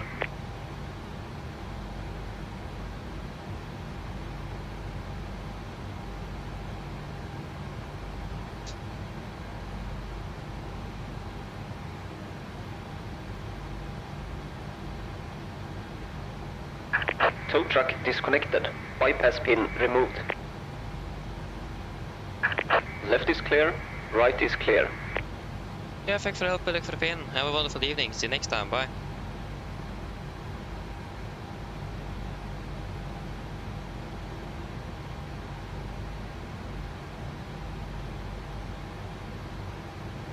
Got the care pin. Flaps 5, flight control check.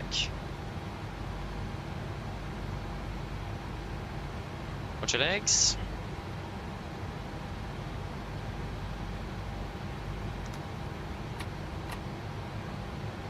Before taxi checklist. Before taxi checklist. Generators on, probeat, on, anti-ice, off, aircon compress, packs auto, ice slash valve auto, engine start switches continuous. Recall checked, engine start levers, all intent, flight controls checked. Ground equipment clear. Flaps, 5 land, 5 green, APU off before taxi checklist complete. Finish traffic in Nordic. To Victor, correction to Echo Victor, taxing like Golf, Kilo, India, and Foxtrot to hold the point Echo for runway 01 Vilnius. Right clear, left clear. Yes, ready to go. Here we go then. Go to the left turn in on Golf, we'll continue down on Golf. Remember the aircraft will accelerate us. Oh, that was a very fancy car. But a red one as well, not often seeing that. Yeah, this aircraft will be accelerating quite quickly, right clear. Because we are so light.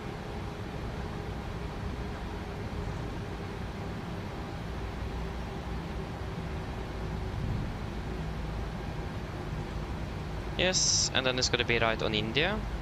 Yep. Right clear, left clear.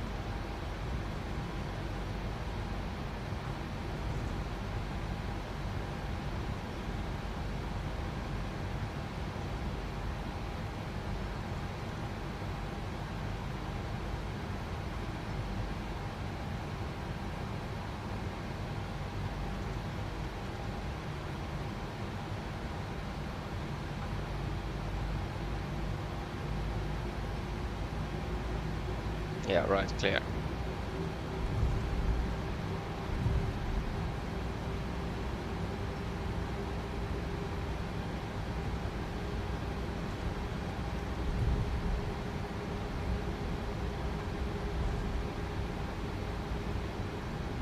Right clear and left is clear.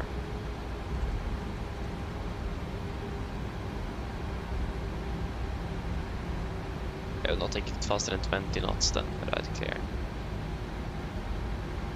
Left clear. Right, clear.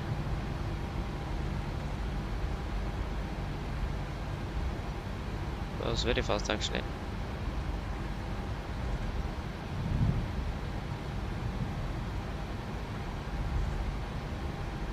Yes, remember we're taxiing to Echo.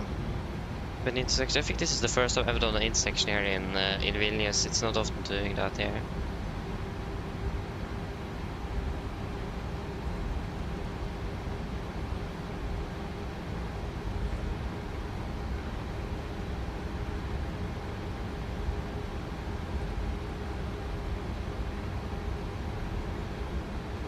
Right clear, left clear.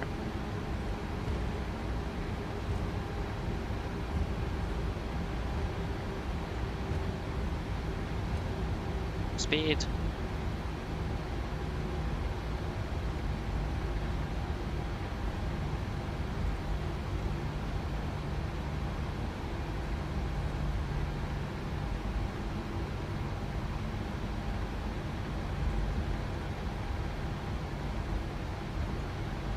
See the cabin before they go checklist.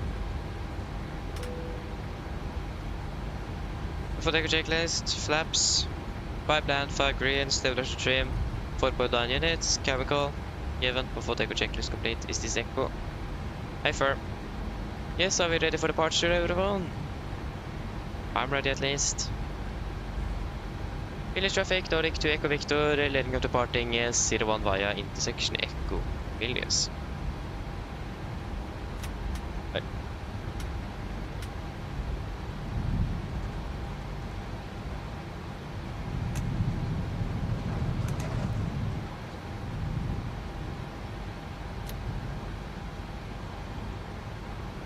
Left clear, right clear. Yep. Yes, everyone is ready. Ready for takeoff.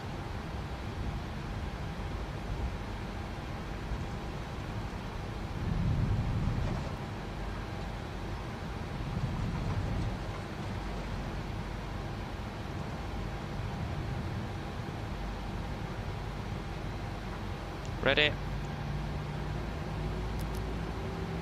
Take off.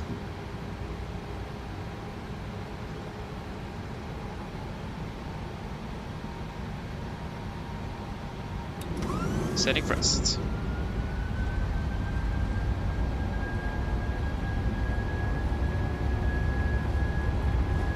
Press set. 80 knots. Checked.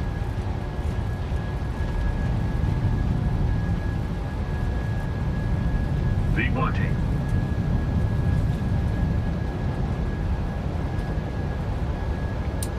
Positive rate of climb.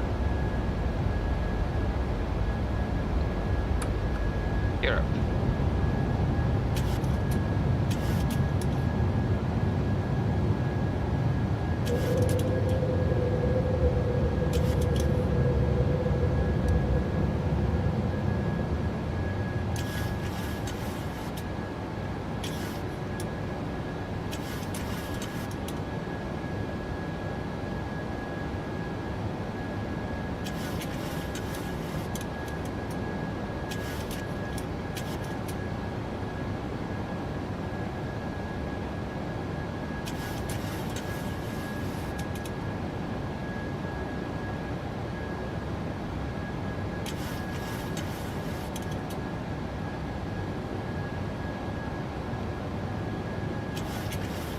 One thousand.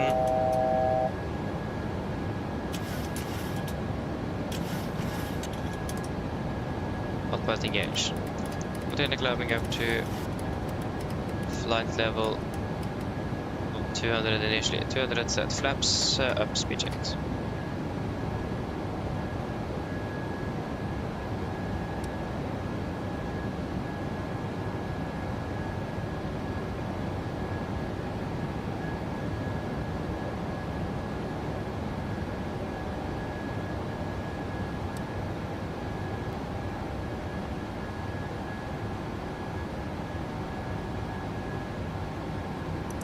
Set standard After takeoff checklist.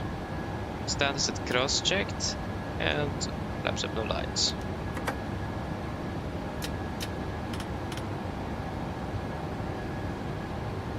After takeoff checklist, engine bleeds, on, packs, auto, landing gear, up and off, flaps, up no light altimeters, passing through flight level 70. Now, plus 10, after takeoff checklist, complete. Now we can reduce the de-routed climb and go direct to Eleka. Eleka, confirm, execute. Actually, go direct to Asgard. Asgard, confirm, execute. And we can increase the cost dex to 40. Body, confirm, execute.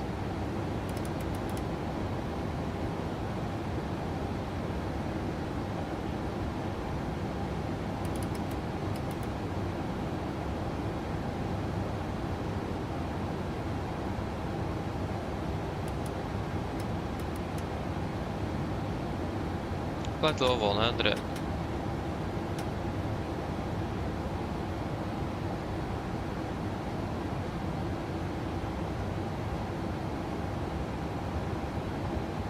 What?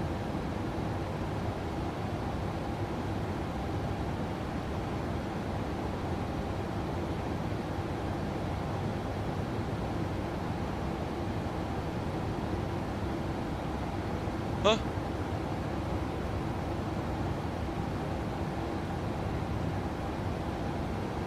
But what?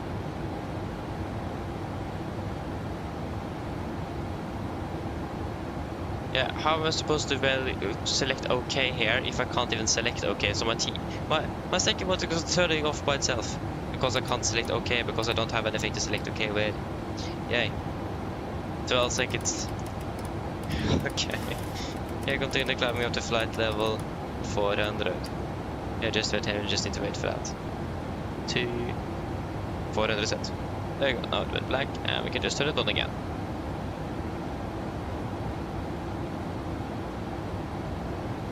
Oh. Yeah, right, of course. Everything then goes straight onto my... there you are. Onto the other screen because of this one. Yeah, I think everything is... yeah, it works now. Sorry. Okay, so we get all the seatbelts. We are good on our way to Gardermoen again. Good. Again, apologies for on the ground there. Got a bit tense there. So yeah, what did I buy? Good question. So I've been looking into the wing and wing control as they're called now. 737 hardware. But it's quite expensive to buy it from their store and get it shipped over to Norway because of taxes and shipping fees and that kind of stuff, and takes ages.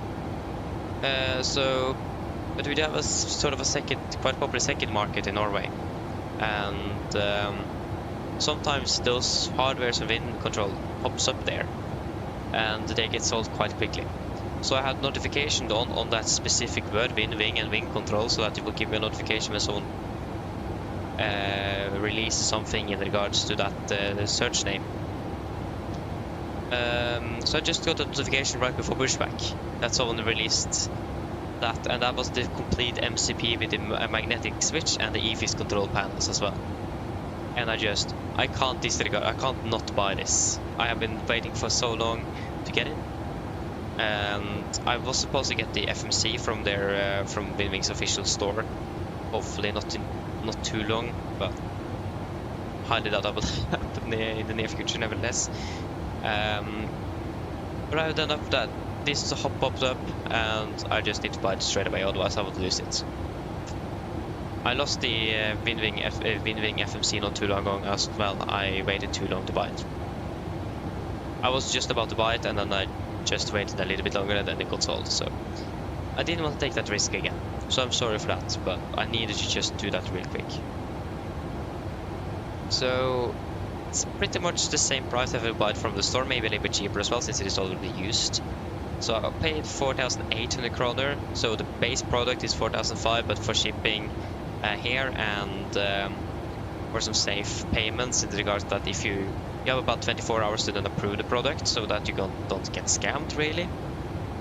So it got a bit higher on price because of that, but I can accept that. So almost 4,800 kroner or about $480 to get it. And that's pretty much the same it would cost to buy it from their stores directly, and it will take longer to get it into Norway from their stores. So, and I've been waiting so long to get it, and when I just got the notification, I just need to go for it straight away. I mean, my heart rate probably skyrocketed when I saw that message. And I just bought it almost instantly. I just messaged the guy and just asked, since he didn't mention anything about the EFIS anything. I just want to make sure that asked if the EFIS was included, that was the picture and the magnetic switch, and he said yes, so then I bought it. And if that is not the case, then I have 24 hours to then, because he doesn't get paid that price before I approve it, or after those 24 hours. So then if I get scammed, I can just say it's a problem with the package, and then he doesn't get his money. So it's a fairly safe system. So, but yeah.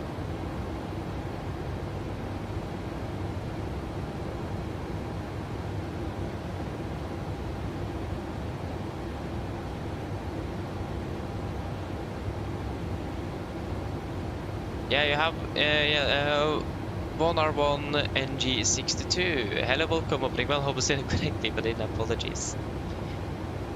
Okay, yeah, I mean, fair enough, but I mean, I have no clue how I even get rid of that. That was just, I didn't find any way to get rid of that.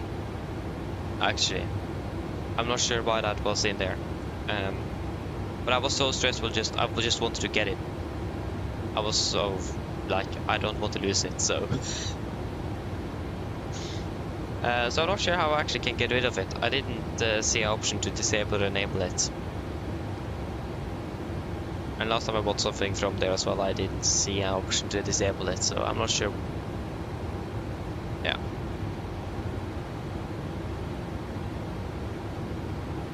But, I mean, you have a point indeed. Yeah, you're gonna say, yeah. So yeah, but again, even without or with that extra expense, it will pretty much be pretty much the same price, if not even cheaper, to buy it there than buying it from their direct store. Depends on the dollar and kroner value and that kind of stuff as well. Yeah, Finn, that's correct. It just popped up on Finn right before we pushed back, and like 3 minutes later I bought it. Maybe even closer. I could have bought it straight away, but just asked, since the only thing he mentioned in the description, it's strange, it works. That was the only thing he wrote, and I just, okay, nothing about what it included or anything. So I just asked if it was the EFIS and the mag switch as well. And he said yes, so.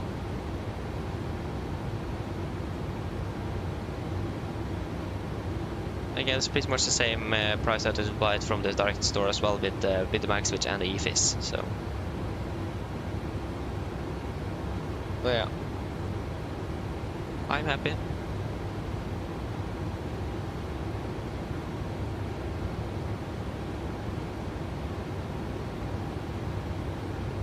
Yeah, exactly. It's insane. It's almost 1,000 kroner for one package. And that's the thing, they don't get all of the packages into one large package. They ship every package standalone. So, so that's a bit annoying. So yeah, that is, so if I were to buy the MCP EFIS in that combo, that would be one package, and the FMC, that would be over 1,000 kroner just in freight, and then you'd exclude access and that kind of stuff. I'm not sure how expensive that will be with the moms, merverdiavgift and toll and that kind of stuff. Customs and what is that? What is the moms in English? I don't know.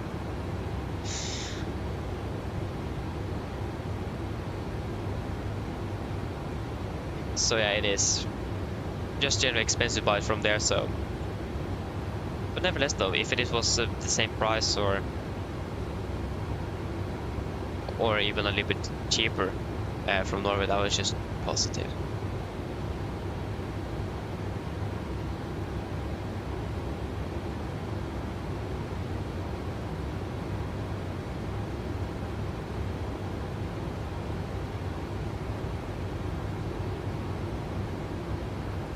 Ah, okay, I see, but I mean, that's fair enough to understand that. It's a very simple and nice system. I also remember when I just did that. That's something I really miss flying Airbus. All of the regular, because you don't have this yoke in the middle. It's nice to fly with a yoke as well, but the problem is mainly then when I'm not flying. Because the yoke is still there, I don't move it around. I generally don't want to do that since it takes time. So yeah, just leave the yoke there. And that takes space, and that's something I miss with the flying Airbus, is that the yoke is not there. But yeah, that's another story though. Ah, you got free packages just for the base autopilot model. Yeah, exactly.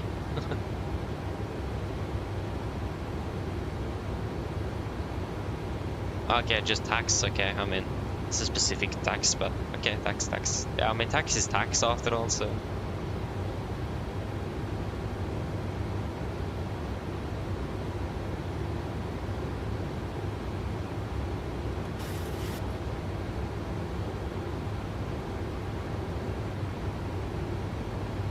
N4BZ0R, hello, welcome, opening well. I hope I said it correctly, but apologies. Please correct me. Yeah, of course, that's what it is. VAT, value added tax. Right, of course. Makes sense.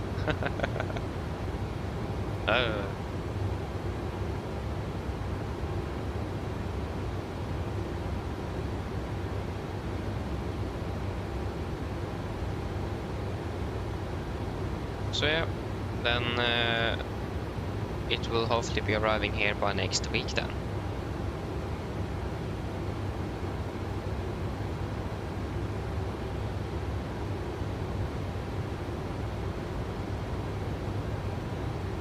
Exactly, Boeing lover for years. I also agree. I really like the combo that Boeing had on with automation and not automation. Or yeah, whatever that will be. Yeah, we can do a check here, RSM flight 0350. No.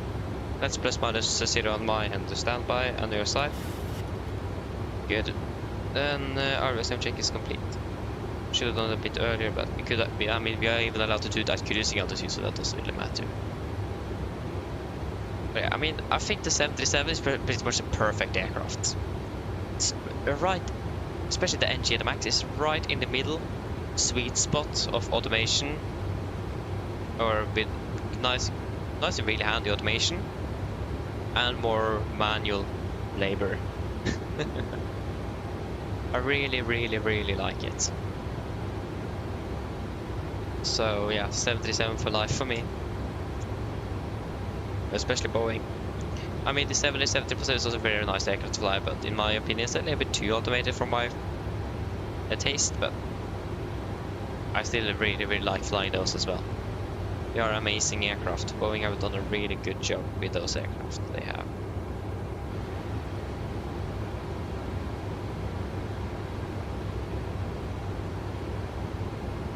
The problem though, since I'm flying and I have airplane mode on, I can't check. I hope. I wonder what his reaction was. Just someone sending the messages 1 minute after the once he released the announcement or the product, and then like 5 minutes later, that guy bought it. Like what?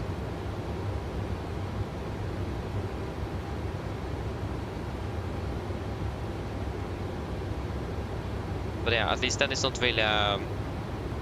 Then I don't need to hurry to get the FMC either, because I don't have. First of all, I don't have the money for it. Second of all, then I can also wait to see if it goes onto that second market and buy it from there instead. I know I did give a vote, and the most people voted for the FMC, that I should get that first. And I was opting for that because it was the cheaper alternative. But that just turned upside down right now. Typical. But yeah, the Dash 8 Q400, I mean, the Dash 8. Amazing aircraft, isn't it? If I would not be flying to Boeing generally, I would be flying probably Bombardier or Embraer. I mean, it would be so cool to actually learn an aircraft that not many people actually fly in a flight sim neither. So it would be a little bit exotic. I mean, pretty much everyone knows how to fly a 737 or an A320. Maybe a 777 or an A330 or something. But it's not that many that goes all in deep flying the Embraer family jet, E-jets, the CIJ family jets, the Dash 8s, ATR. So I mean, it would be very cool actually to learn those quite well and be employed in the airline and work like I'm doing here, fly some other kind of aircraft. I would have loved that. But to be honest, I don't really want to go through the type rating. Or I'm not really going for a type rating, but I've read through the FCOM of this aircraft twice, and it took me more than a year. At least once. Yeah, probably. I think I read it about 1.5 times, because I read through it once. It took me over half a year to do. And then I read a few things here and there about the air systems and bleed and that kind of stuff. 1,000. Oh, that was 3. Yeah, 3 and 9. Not 1,000. It's correct. So yeah. So again, it would have been so cool to learn and like fly another aircraft than the 73 A320, but I also do love the 77. I don't really want to fly anything else than it really. It's my favorite aircraft of all time. So when I'm getting finished at school and starting as an apprentice, I would love to start with Norwegian on the 73. Maintaining these aircraft day in and day out, that is the dream. Just need to get that apprenticeship done. Or a job after finish my education.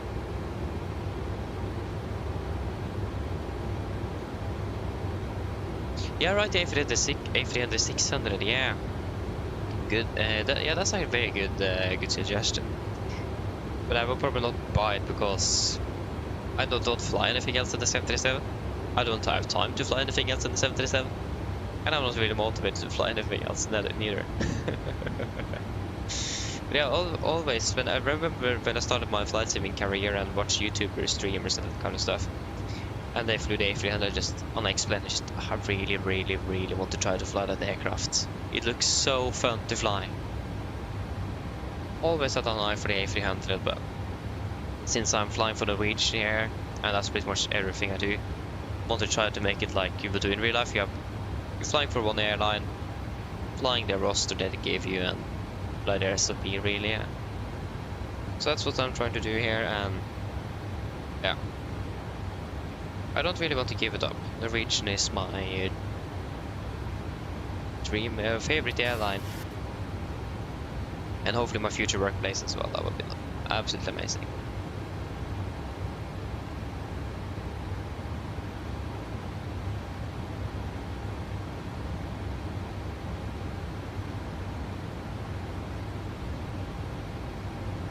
So yeah, and I tried once to fly with the 737 with other carriers, especially like in the States, just to fly Southwest and American Airlines and that kind of stuff.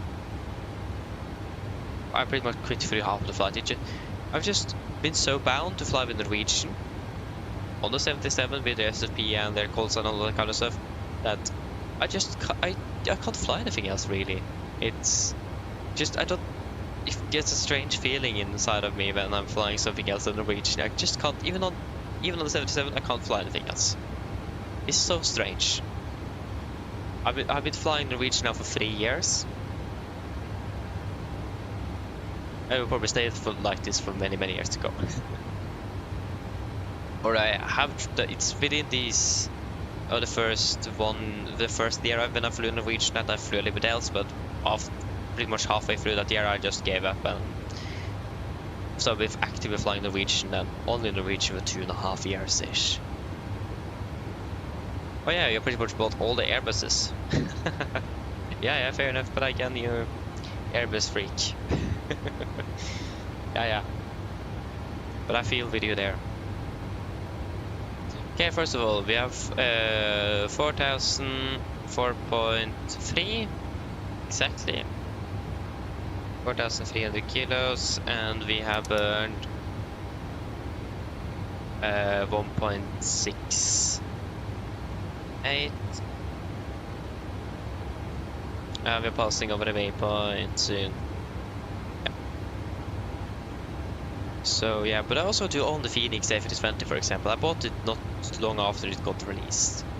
So I own that, and I have extensive experience in the fly-by-wire since I started my civil career in that aircraft. But I highly doubt I have as many hours in the fly-by-wire as I have in the 737. But I have quite a bit of experience with that, and I must say the fly-by-wire aircraft is absolutely amazing. I loved it, especially when they released the printer function. I pretty much stole the printer we had here and took it out, and I printed METARs over and over and over again. I just thought it was so cool that you could print out your own printer. I love that. Sad that no other developer actually done that. Such a cool thing. So yeah.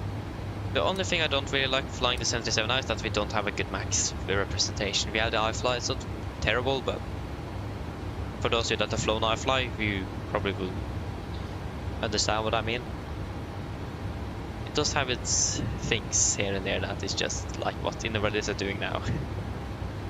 It's a bit annoying, must say, but it works. And always when I'm getting the roster, I'm just crossing my fingers that hopefully we're not flying with a max. And sometimes, yes, flying the NG, and then when I pull up on today and just, oh wait, let's switch to the max aircraft. Oh. And yeah, it's just such a weird aircraft. So I hope that the service pack update that will hopefully be released soon will address a lot of these issues, especially with LNAV and flight model and that kind of stuff, the FMC as well.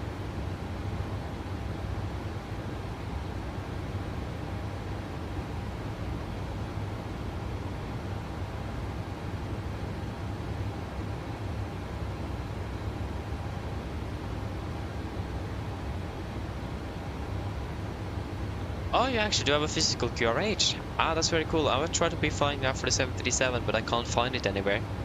And I have absolutely no clue how in the world I'm going to be able to print out those 200 pages-ish of documentation. So I would really like to have that. And I visited a 737 flight simulator not too far away from where I live, at close to Gardermoen, Oslo Airport. And the instructor said when I was the first time, he was very impressed. And I did probably 4 or 5 years ago since I was there the first time. And he said that he recommended me to like go on eBay and see if I can find a 77 QRH, like a physical one. Because I have one on the iPad, but it's very nice to have a physical QRH. And I've been searching through and I can't find any good ones. And it's so annoying. I would love to have it. At school actually I didn't even know, but our teachers for some reason at one point a few years ago have printed out the entire PMDG F code for the 737 for FSX. I have no clue why in the world they did that. I mean, they have the FSX and the flight simulator at the school, but why in the world they print out the entire F code, I don't know. That would probably have been expensive in what's it called again? Black. I don't remember what Black it's called. Yeah, exactly. PMG must get a good max. I agree. And I imagine when we first get the max, it's going to be good. I'm just waiting for that. So I must say, for the price of the IFLY, what in the world was that? For what we get on the IFLY and for the price of it.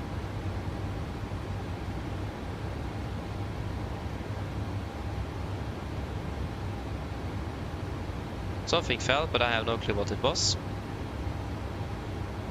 Oh yeah. But yeah, I think that the backs from IFLY is a bit overpriced. I mean, how no one is criticizing IFLY for pricing that aircraft pretty much right on spot with what the PMDG 800 NG costs, and the PMDG 800 is miles better in both in performance and capabilities and more variants and all that kind of stuff. And everyone criticizes PMDG for that 30 bucks upgrade, even though the IFLY is pretty much the same price and worse. It's a bit interesting. But that's just my opinion. But I mean, the IFLY did give us a free update, but they also do run their aircraft on an external software and not natively inside the flight simulator like PMDG does. Same with Phoenix as well, so I imagine that is the reason those two companies got updated their aircraft very quickly into the new platform, as that was the case, and didn't need to charge anything because of that. So that's probably a positive thing with running everything outside of the flight sim itself.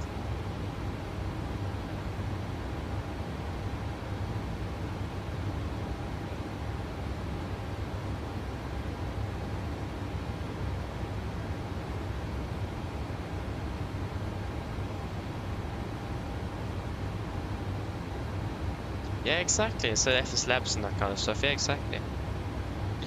Not bad, not bad.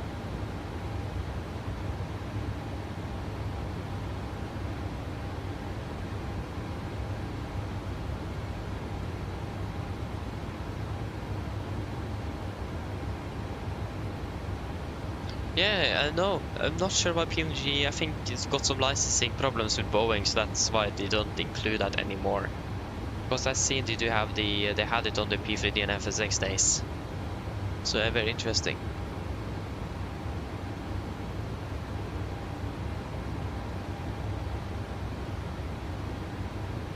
Ah, that's very cool though. Very cool.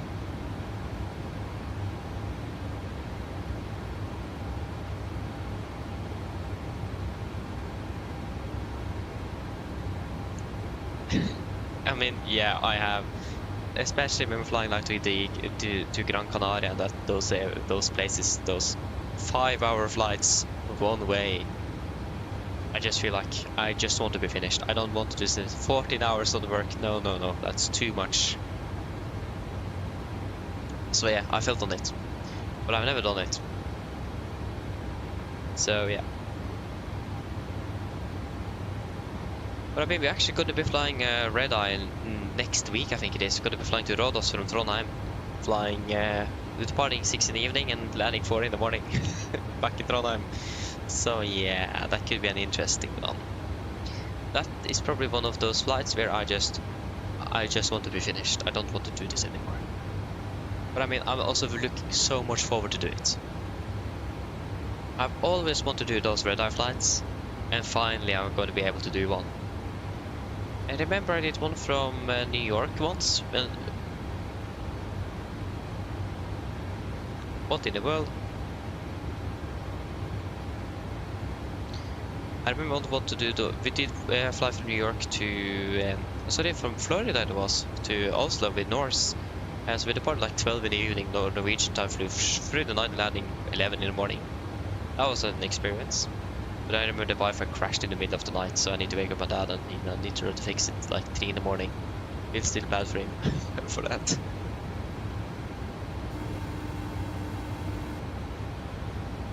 Hello. Hi, Captain. Sorry to bother you. Would you like something to eat? Do you guys want anything to eat?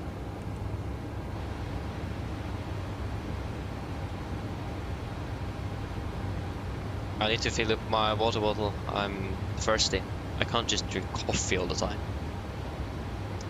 I'm still surprised I can still sleep after drinking coffee now. It's just what? I thought I was gonna be more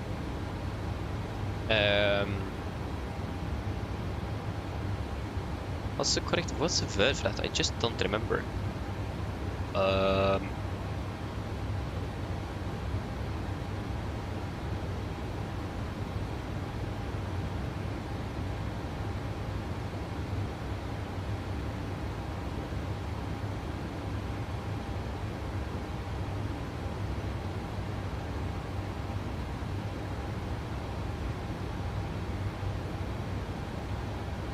Påvirket, what's that in English again? I don't remember.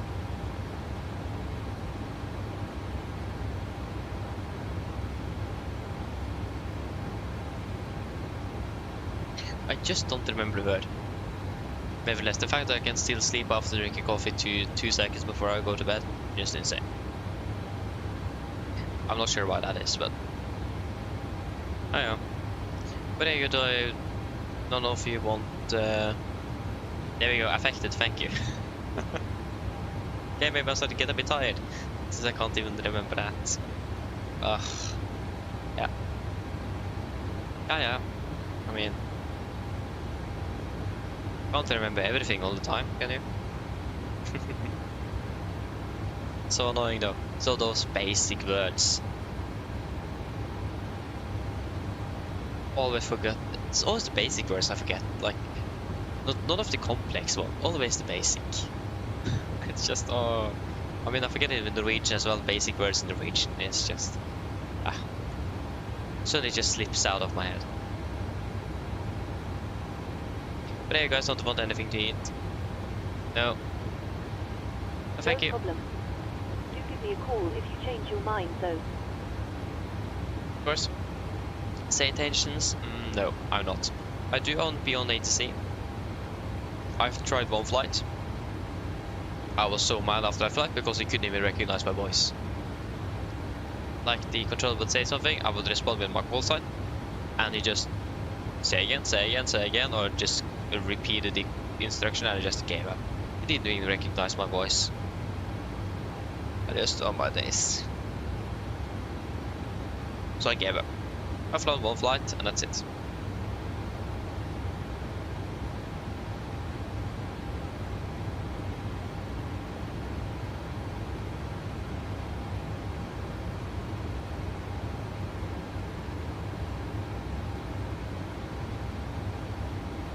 Yeah, I see what I mean with the long haul. Yeah, exactly. Feels about the same.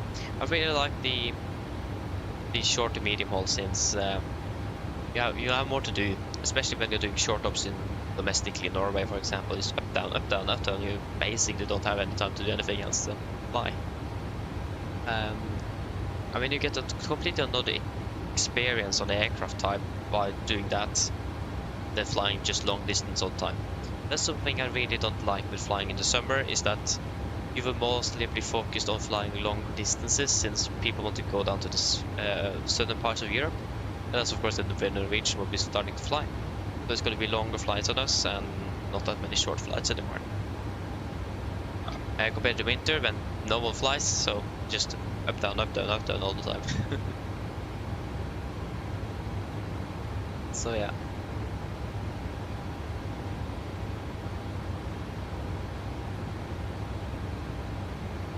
Yeah, exactly, where you can do multiple sectors, yeah. And again, you get a completely different experience on the aircraft, with especially hand flying. And yeah, especially if you want to learn new procedures, flying short ops is probably the best thing you can do. Because then you need to do them over and over and over and over again in quite a quick sequence, so learning and drilling those procedures in is going to be fairly easy than doing one flight of 8 hours. Then yeah, that will just go on fairly quickly.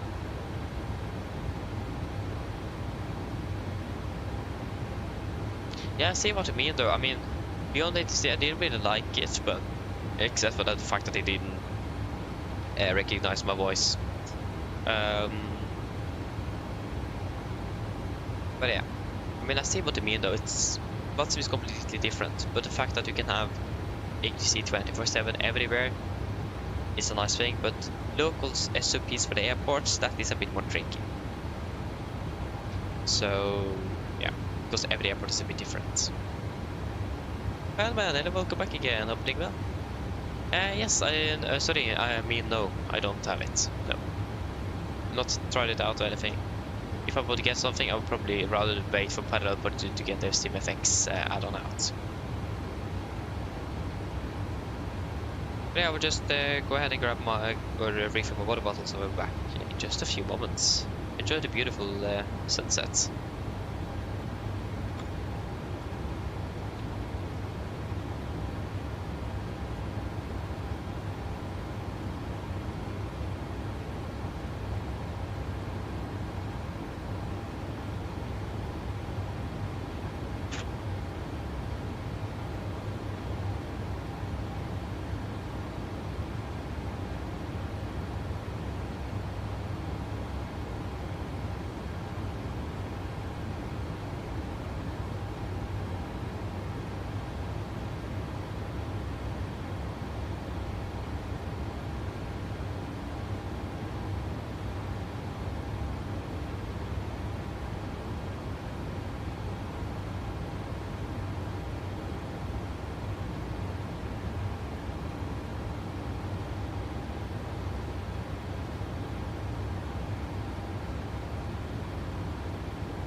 Yes, I'm back again.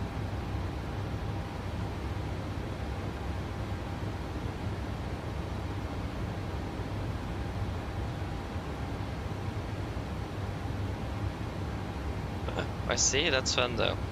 I rarely do those, but I mean, when Norwegian normally flies, can't always do that. I mean, visual approaches for us is banned at Oslo, so yeah.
There we go.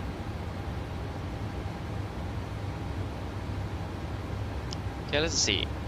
What are we expecting in regards to parking and all that boring stuff in Oslo?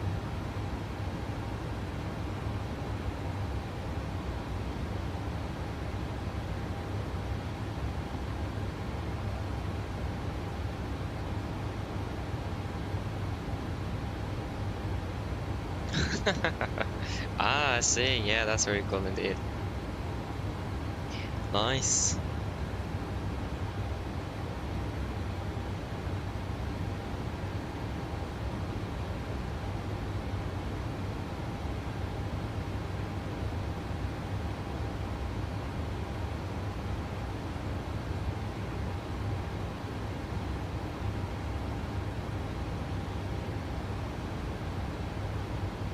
Stand 6-5. Expecting to see the one right for landing.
What?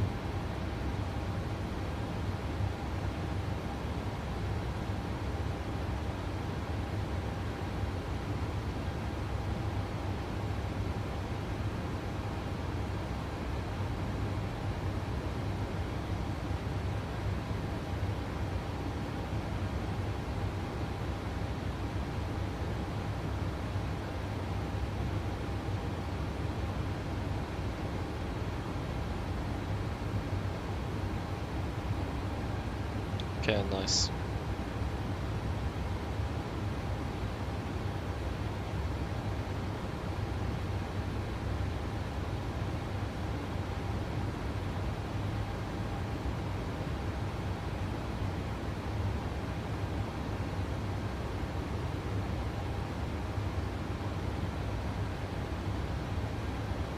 Okay, that's actually that's the quote of the day. Only need a runway and some Navigraph charts. That's the quote of the day. The best thing I've heard. Very, very nice.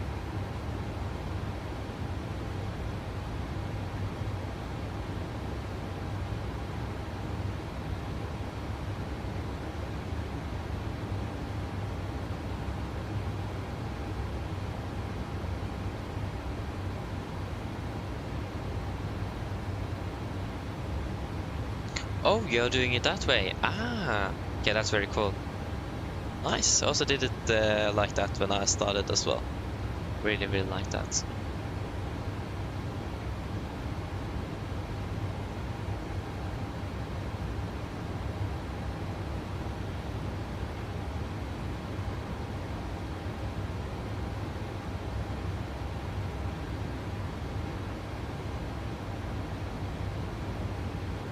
Ay.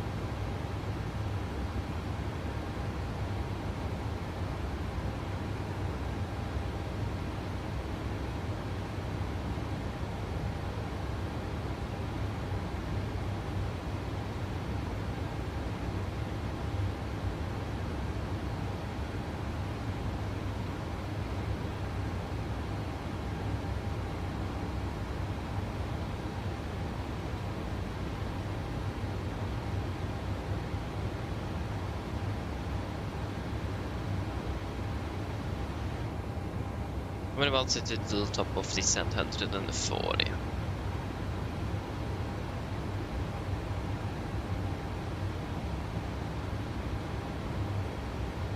Today we just go for the ILS 01, right?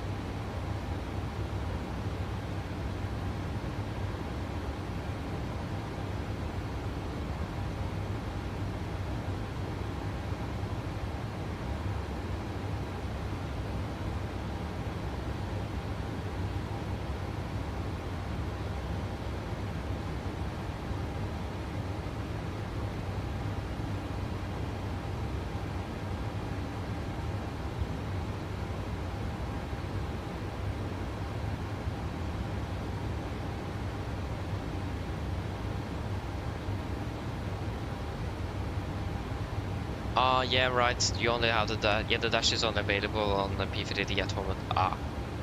That's a bummer though. I mean, there is a company working on it, isn't it? The dash 8, but who knows when it will be released?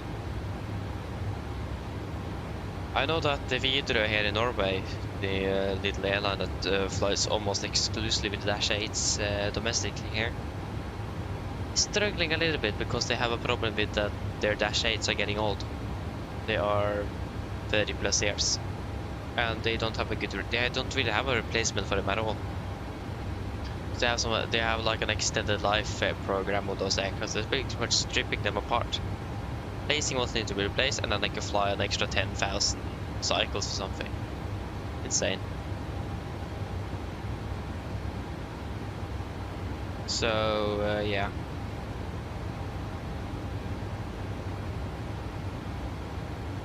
It's something at least. So, I mean, I think they really would like a new aircraft that can replace it.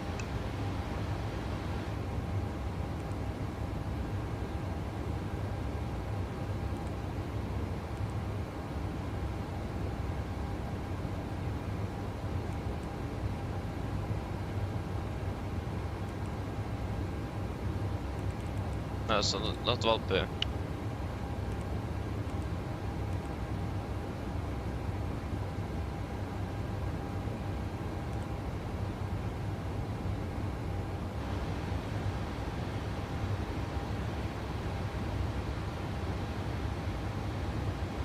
Yeah, Gibraltar, yeah. Yeah, pretty much landed. The 77 can pretty much landed everywhere. But oh, so you were there a few days ago. That's cool though. That's very, very cool.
I guess just 2 degrees difference there, so that's nice.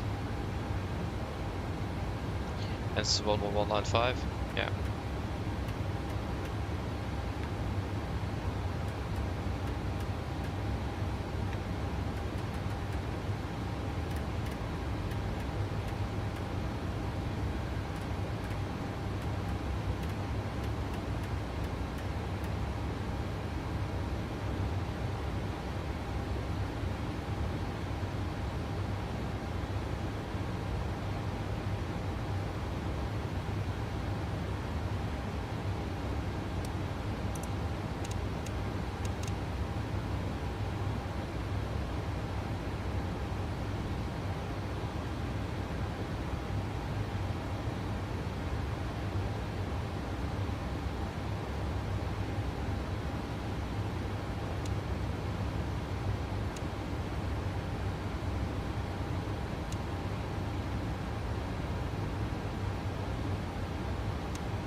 I know we haven't opened those, I know.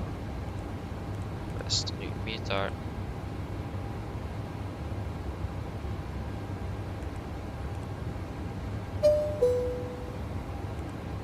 Yeah, that was quick. Meter. Means 314. Still quite warm though, 9 degrees.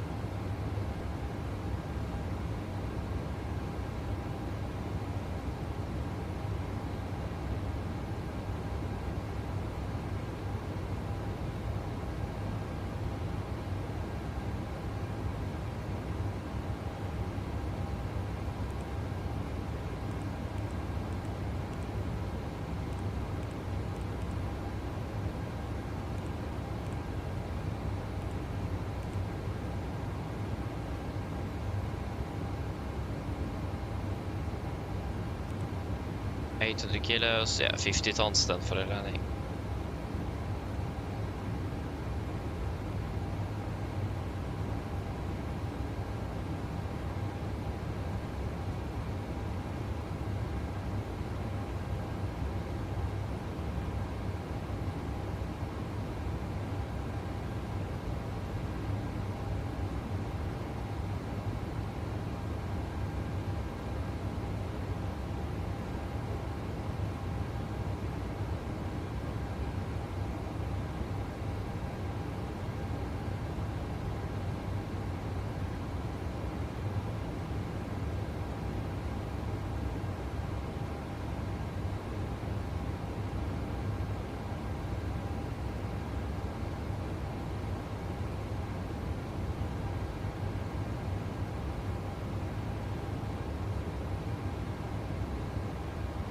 Yeah, 128 with flaps 30. That was fairly low.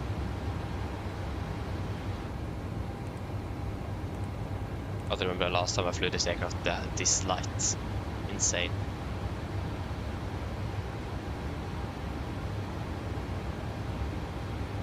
I was done 6.5, right? Yeah.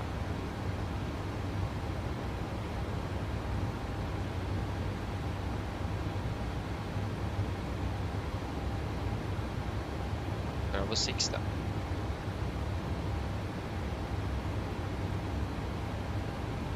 Yes, I'm ready for an approach briefing. Started with the star. We're expecting the SEBA for Lima arrival, chart 10-2 Delta, effective 20 March 25. Coming in, SEBA, maximum 250 knots, continue Idamo, maximum 250, Golf Mike 403, maximum 220 at flight 100, continue by Golf Mike 411, 413, 412, and 454. 430 initial approach wakes, maximum 220, 5,000 above. RSA in Oslo is 3,900 feet, maximum 250 knots, unless otherwise obviously instructed. And yeah, expect to be landing with about 2.5 kilos of extra fuel, so 500 kilos of extra fuel there. So, ish I go around 10-ish minutes of holding, plus. So, we do have some extra fuel to use as well if that will be required, so have that in mind. We are not really constrained on fuel at the moment, so that is good. Other than that, nothing else specific for the start. For the approach, we're expecting the ILS Yankee for 0 on the right, chart 11-3, effective 19th March 26. Coming in Insø, initial approach fix 132.25,000. Continue Oslo into with the fix maximum 200. Prøvering 012 degrees, ILS speed 111.5 Oscar November Echo. 012 is set triple and 111.5 Oscar November Echo. Is set triple and with Gardermoen we are on standby on both nav radios. It's gonna be a standard free glide minimum 871 feet. Transition level 80 missed, straight ahead 102 degrees to 2.5 DME from Oscar November Echo, then a right turn. And proceed on track 048 degrees to 4000 at 20 DME, right turn into new approach. Expecting vectors. And minimum 160 until 4 DME as well. Yeah. Leg with flaps 30, 129 on the VRF in correction 5,134 with manual braking and first detent idle reverse thrust. For the approach itself, expect the airport charts, 10-9, effective 19th of March 26. So we're landing 0 on the right, vacate, Bravo 6, straight on Juliet, stand 6-5. That's the goal. No hotspots, tax restrictions, and no times in Gardermoen affecting us. Yeah. Weather conditions are also looking good. RCL 6 dry, generally nothing special.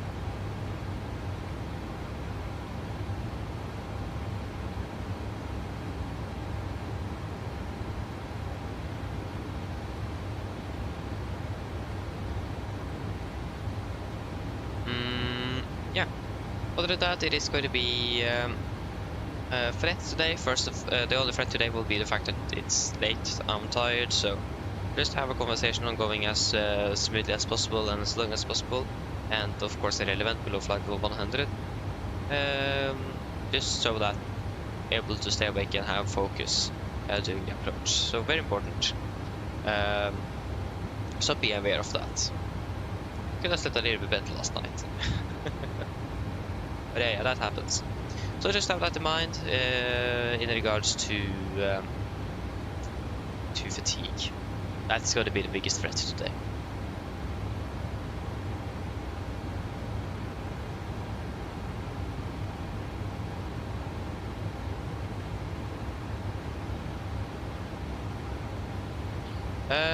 But yeah, that should be the bit. I don't have any other threats, so do you guys have any questions? In a very short and straightforward in briefing, but want to extend the one they say it, but I've flown so much into Oslo now, know this airport inside and out soon, so but pretty much.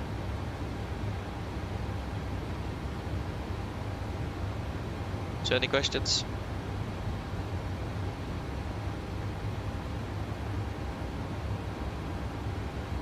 No, then our briefing is complete. Descent checklist. Descent checklist presentation, landing altitude 700 feet, recon checked, auto brake off, landing data VRF 129, minimum 831 feet, approach briefing completed, descent checklist complete.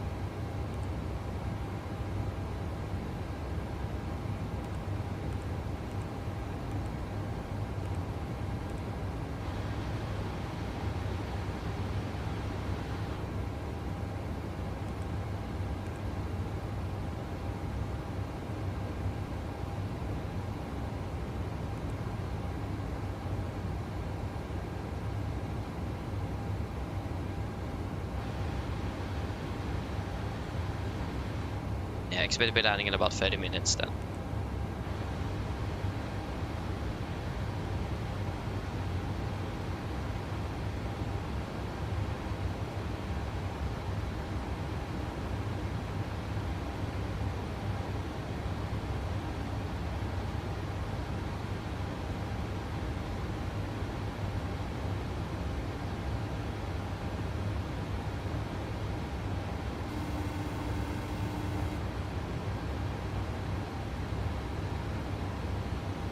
Hello. Sorry to bother you, Captain. I was just wondering if you'd like a drink.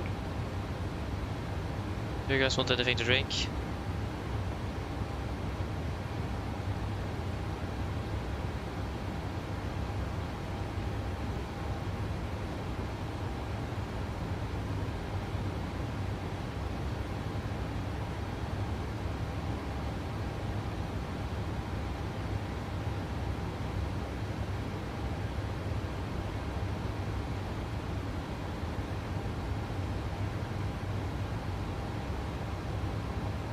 probably drink my coffee before we're landing. Not drink that after landing. Always end up with a lot left, so maybe I should not take a cup of coffee tomorrow because I normally don't drink it up when I'm flying so late.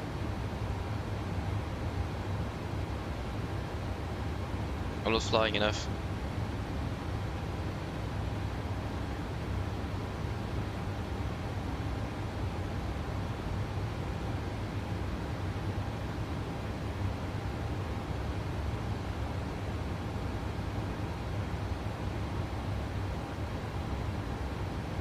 Yeah, 29 palms. I've heard about them.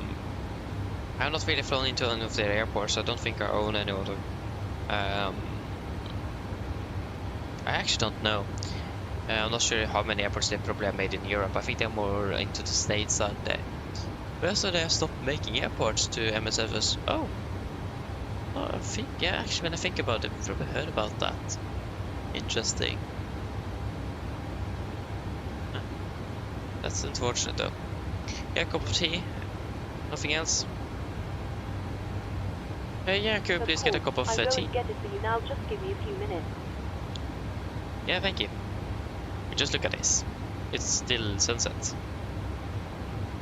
This is the charm of flying in the summer.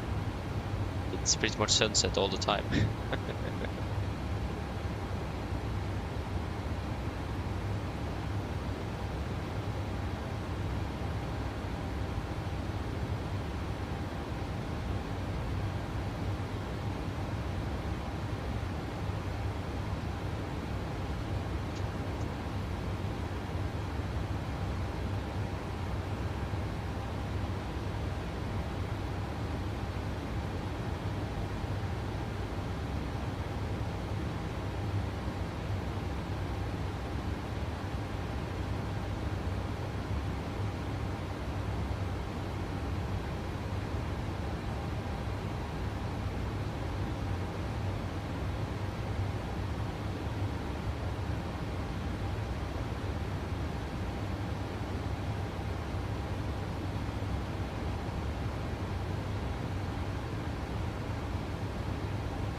When we're ready, we can just head up to flight level 120.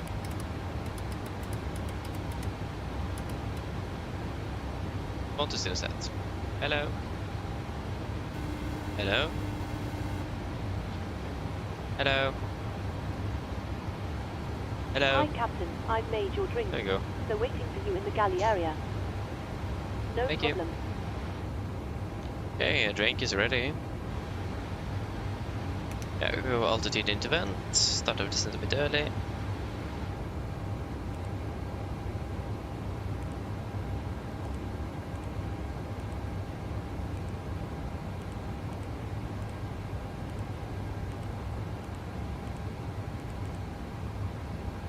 There you go.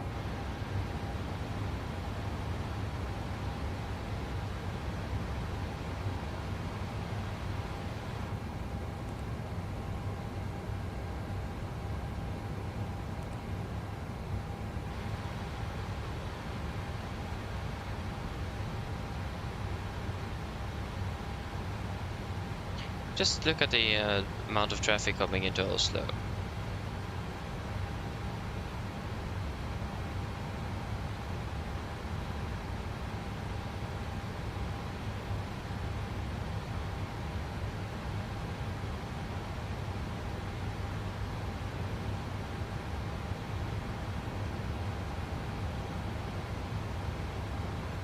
To Echo Victor is not Victor Echo, Echo Victor. I don't remember what I said earlier today.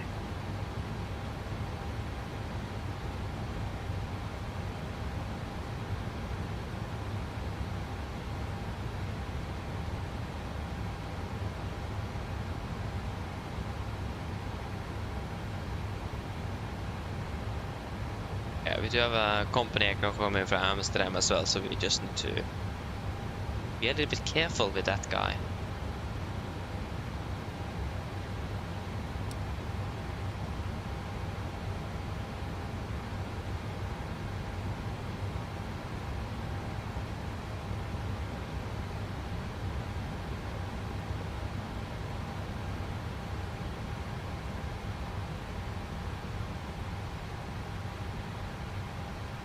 I also felt Longyearbyen. Ah, yeah, that's a fun one.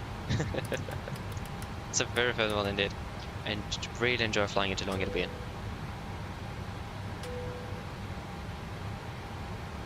Absolutely amazing airport, must say. It is. So I hope you enjoyed it. Sounds like you did. And the next time flying north is to Iceland. Keflavik. We have a nice scene for all of that. Yeah. This was the P-video in 2020. Don't say thank you to me, say thank you to Stuart, the flight attendant. Purser. There we go. Third time the charm. Okay, what's the weather conditions like in Oslo at the moment? Yeah, so light variable winds 11 degrees. Okay, this was the old meter. There we go. Yeah, 31084. Yeah, so light winds from the northeast, 9 degrees. Clear sky. Partially clear skies. Ah, now I know what fell on the floor. It was my PA microphone.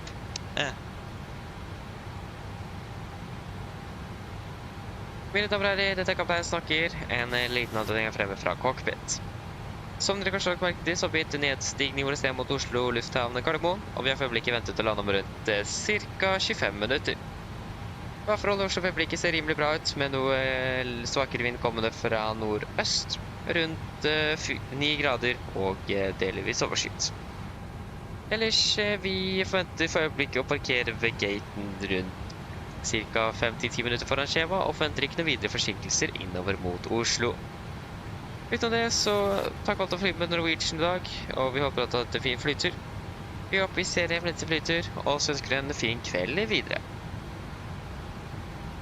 Ladies and gentlemen, this is your captain speaking. It's a quick update from the flight deck. As you will notice, we now start our descent down towards Oslo Gardermoen, and we can expect to be landing in approximately 25 minutes. The weather conditions down in Oslo also look fairly good, with just some light winds from northeast, about 9 degrees centigrade, and clear skies. We are currently expected to park at the gate approximately 5 to 10 minutes ahead of schedule, and don't expect any significant delays going into Oslo. Other than that, we hope that you enjoyed this flight to Norwegian, and we do thank you for choosing us today. I would say again on the next flight, and we do wish you a blessed evening. Thank you.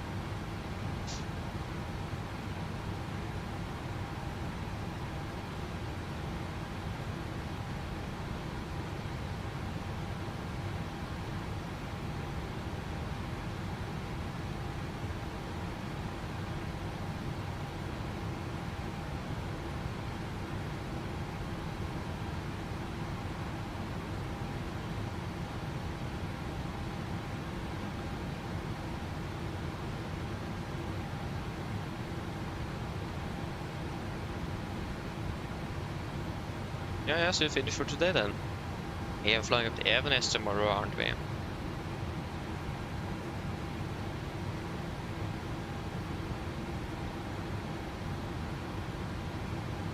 Yes, Evenes Harstad. Actually finished before 2200 local. Okay, that's actually very nice. That means we started quite a bit earlier than we had done the last 2 days as well though. They are looking forward to flying to Harstad. Haven't been there for a long time.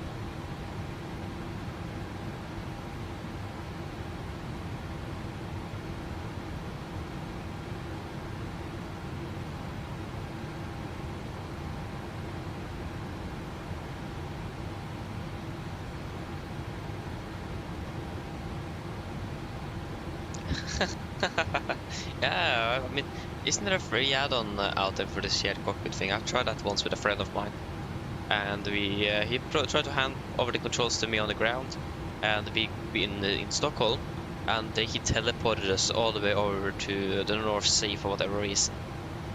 So then when we came back after pushback, and the controller saw us again, just said hello, and he just wanted to know what happened to you guys, and we got teleported to the North Sea, and he started laughing. So yeah.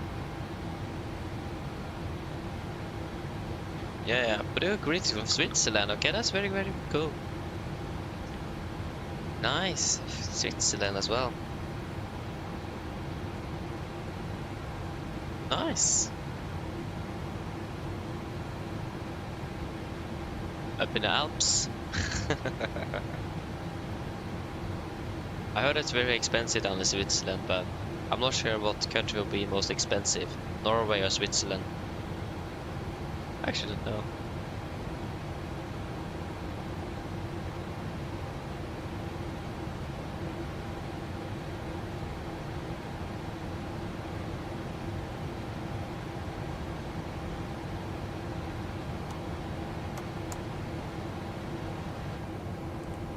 Yeah, I can proceed direct towards Insuv. Insuv, confirm, execute. Then I get a card after Insuv, disregard. And I just take the 250 distinction here, execute. Yeah, disregard again.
Again, we do have this Norwegian aircraft.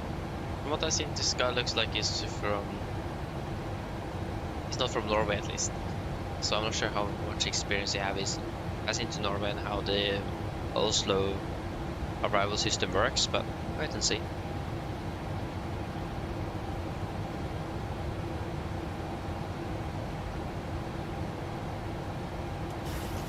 Nevertheless, if you have experience with that, you may still do a direct though.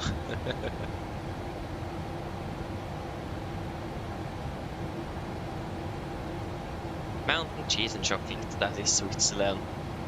Well said. Or, that's free. Forget it. I don't remember what I was gonna say.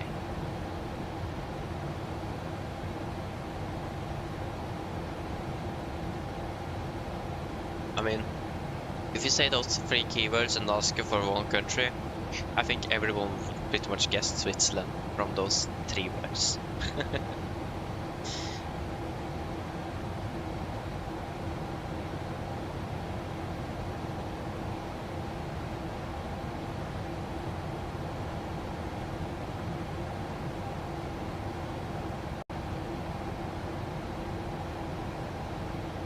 Yeah.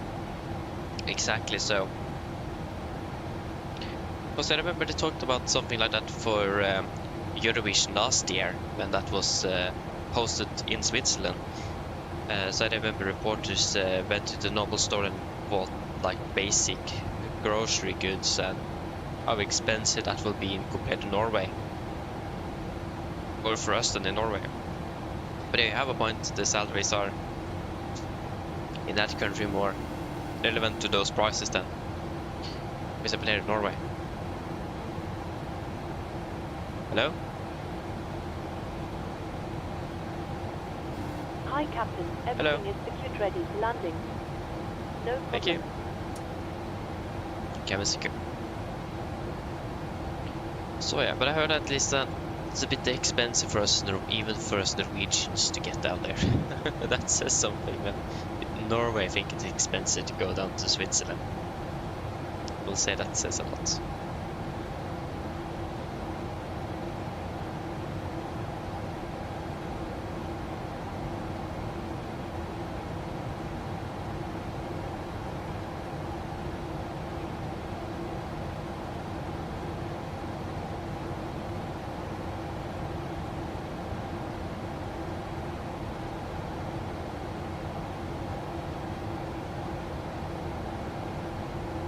Continue descending out to flight level of 100. 100 set.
Yes.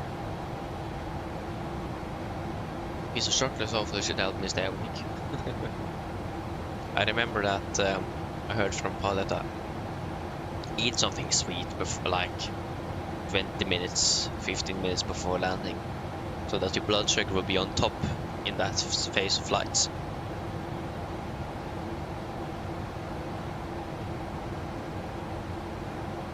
So yeah, and I mean that's a very good point. Trying that now then. I mean I think I tried it before, but I don't really remember the results.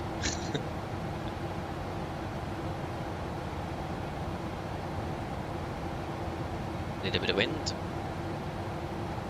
Oh, quite turbulent there actually, surprising enough. Just probably the simulator that is just changing our winds a bit too dramatic.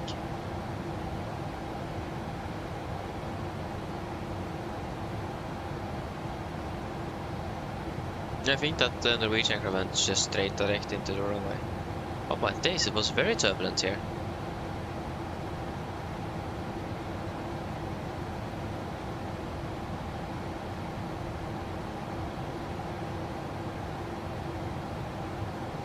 Ah, that was very unexpected.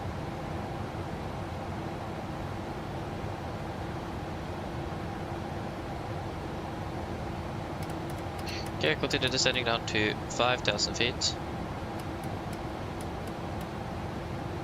5,000 set. Set QNH. Already forgot. Set QNH 1027, approach checklist.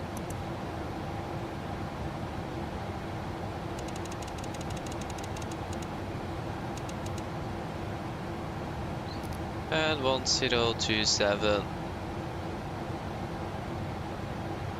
Set cross-checked, approach checklist, altimeter, space flight level 105.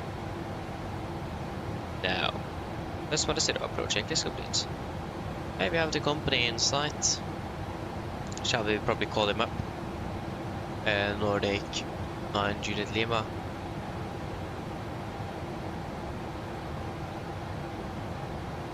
We are to Echo Victor.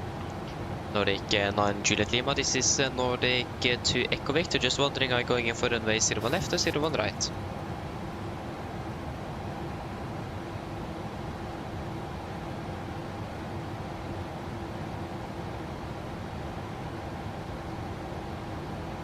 Flight level 100.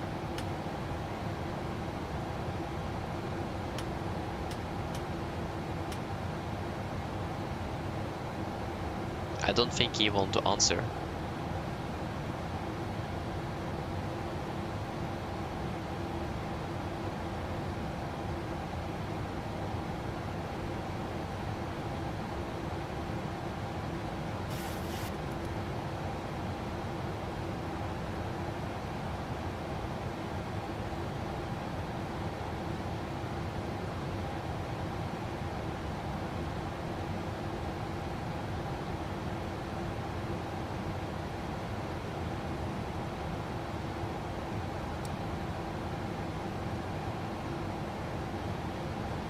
It looks like he will be coming in front of us nevertheless. So Okay, start reducing up to 230 knots. 230 set.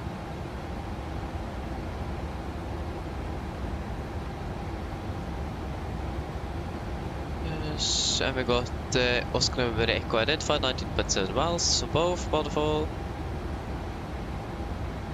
Oi, sorry.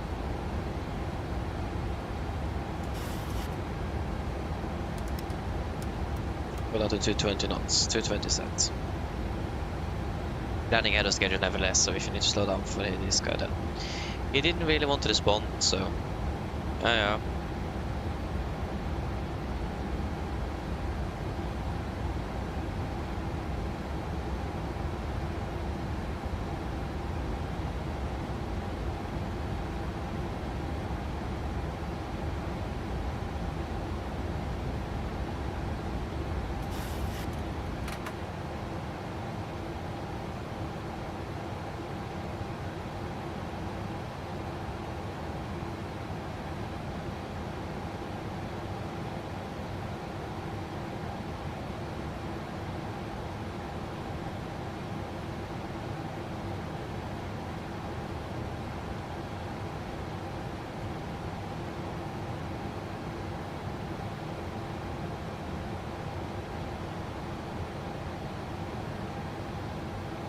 Looks like actually going for still one left. Are you serious?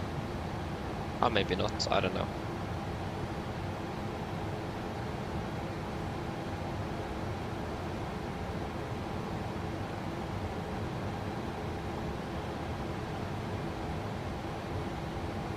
It looks like he's actually doing that perhaps.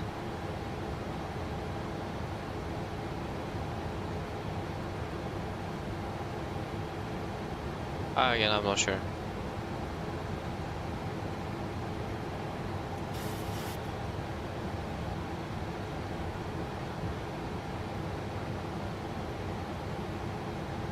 Don't fasten. Continue descending down to 4,000 feet. 4,000 sets. Yeah, he went for silver left. Are you serious? No point for us in decelerating then and letting him pass through when we are on the two different runways, so...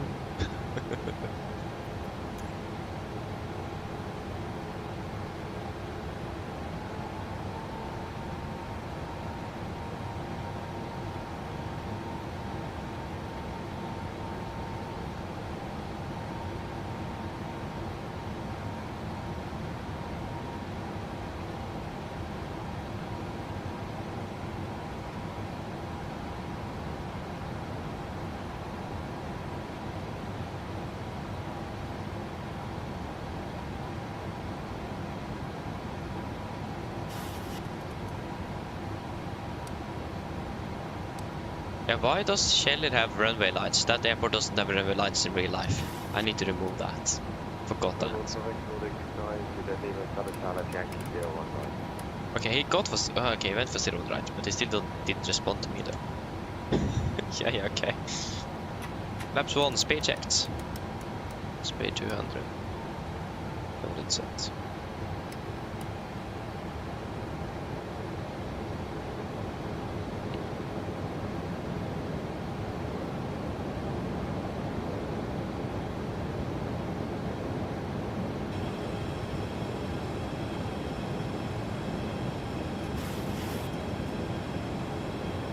One thousand.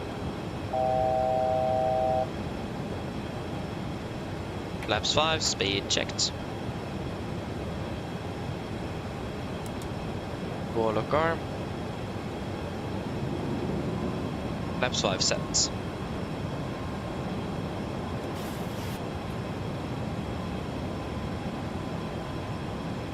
To Victor Echo, to Echo Victor, oh, forget, to Echo Victor. EV. Warlock capture.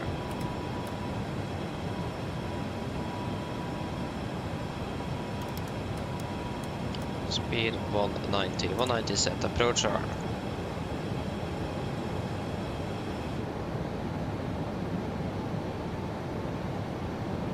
Okay, more than 5 miles apart, so that should be good.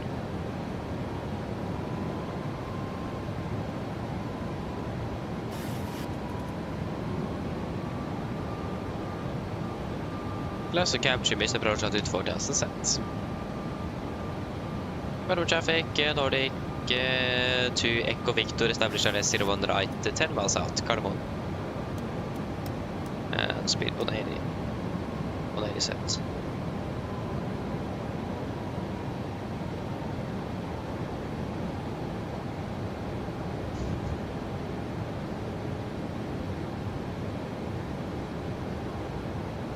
Yeah, remember we'll go for Bravo 6. So first attempt reverses manual braking, Bravo 6. And we have our good mix.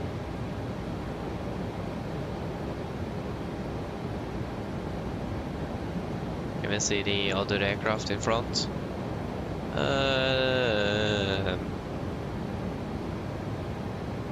That is this guy. Perfectly placed lights though, not gonna lie. Not sure how many miles away he is though. That would be nice to know. Also not gonna lie.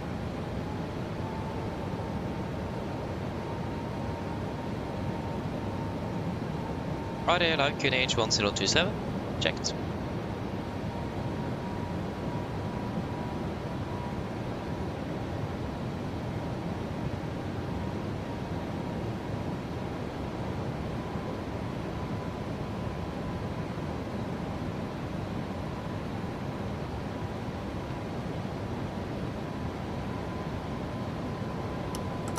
Get down flaps 15, speed checked.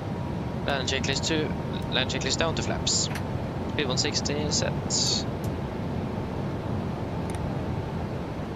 Cabin crew assist for landing, please. Landing checklist to flaps. Cabin call, given, enter start switches, continuous, speed brakes, armed, landing gear, down, holding at flaps.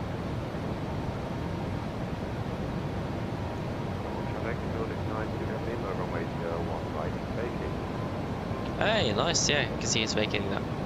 Thank you, Nordic to Echo Victor, short final runway 01 right, Carbon.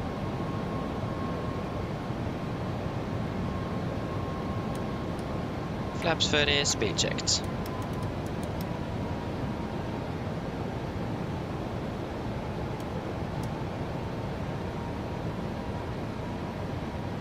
Complete landing checklist to flaps. 30 planned, 30 green light, landing checklist complete. Yeah, approach 2000, we are stable and runway clear to land.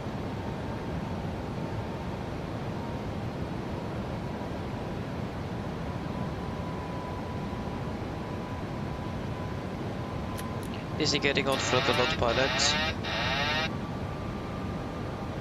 1,000.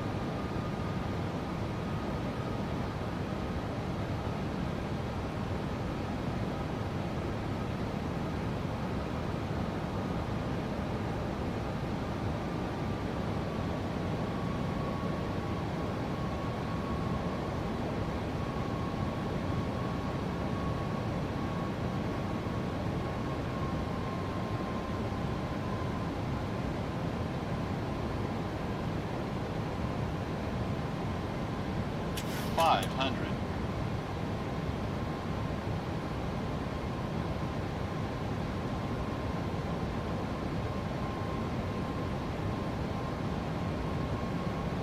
$400. Approaching minimums. 300. Contact. 200. Minimums.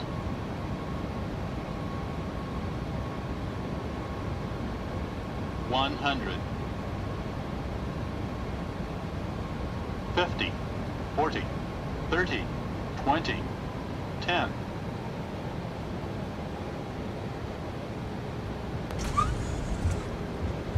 Speed brakes up, 2 reversers. Idle.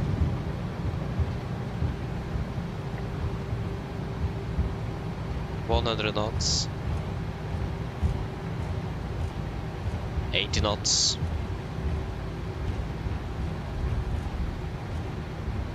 60 knots. There you go, welcome to Oslo, flight time 1 hour 32 minutes. Or air time, to be more exact.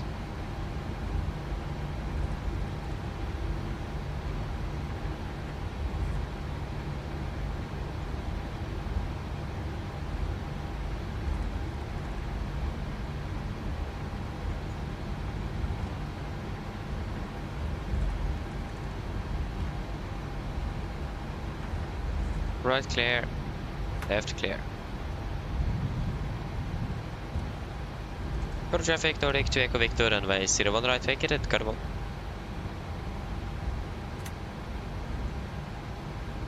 Hello.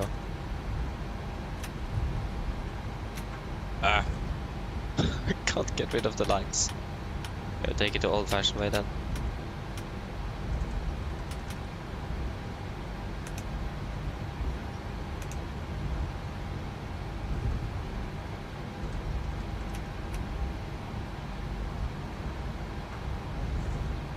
I didn't actually hit you on the before takeoff there.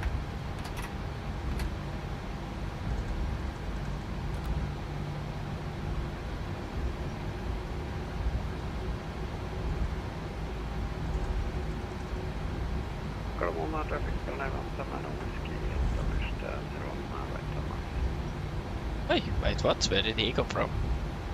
Ah, yeah, that's the Copenhagen one.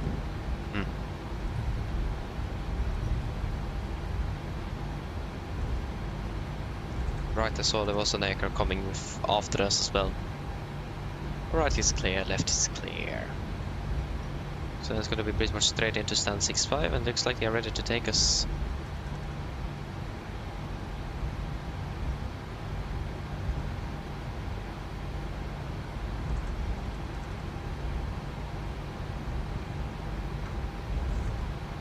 And yeah, right clear.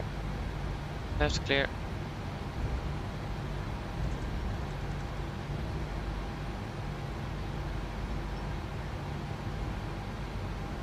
Yeah, they're ready to take us in as well.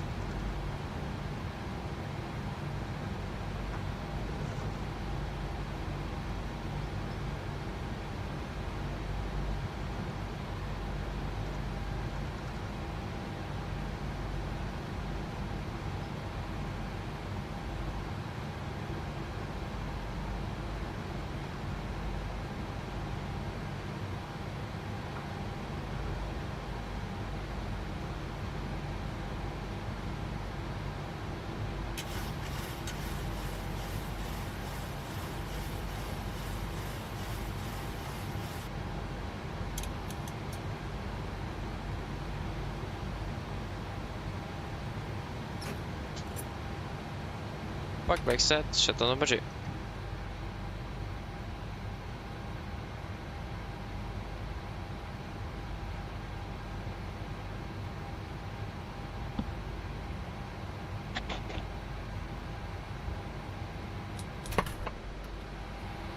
Shutdown number 1.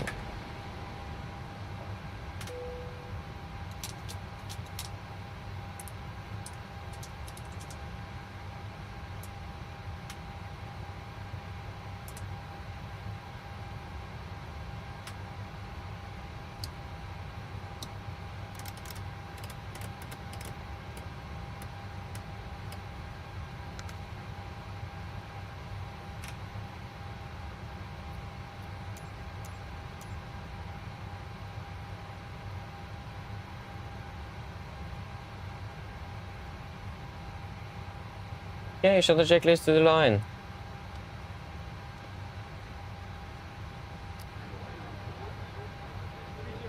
Show the checklist to the line. Fuel pumps off. Repeat. Off. Autopilot set. Flaps. Up the lights. Parking brake set. Engine start levers. Cut off. Weather radar off. Show the checklist to the line is complete. Okay, so flight time ended up being 1 hour and 45 minutes.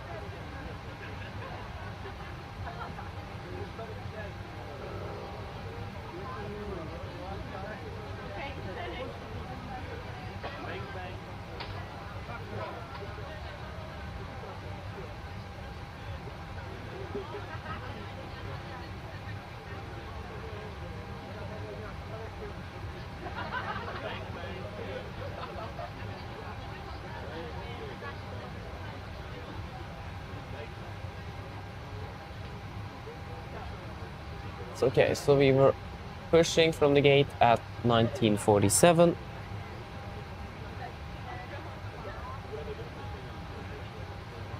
We took off at 1956.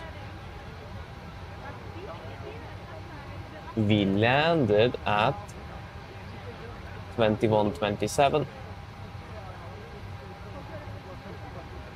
And we parked up at 21:31.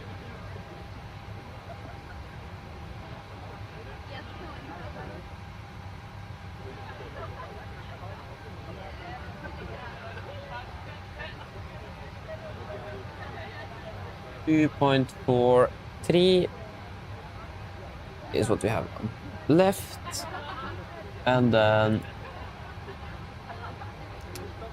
3.4, 3.56. Oil quantity is now 85 and 83, 85, 83.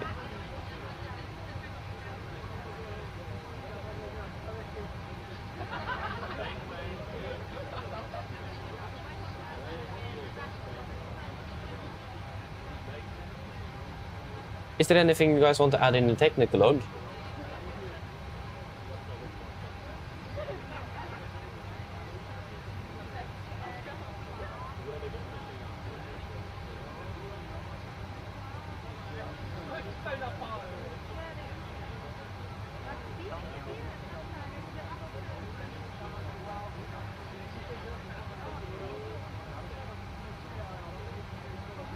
No? Then shutdown checklist below the line. Shutdown checklist below the line, technical log completed, TFP completed, shutdown checklist complete. Wonderful, then we are pretty much done.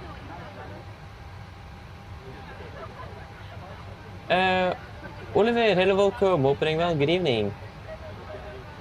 Yeah, I mean, like, just comment there. It will be more work for the pilot, yeah.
So yeah, again, it works quite well, but you will have more to do as a single pilot, and that's the biggest problem, really.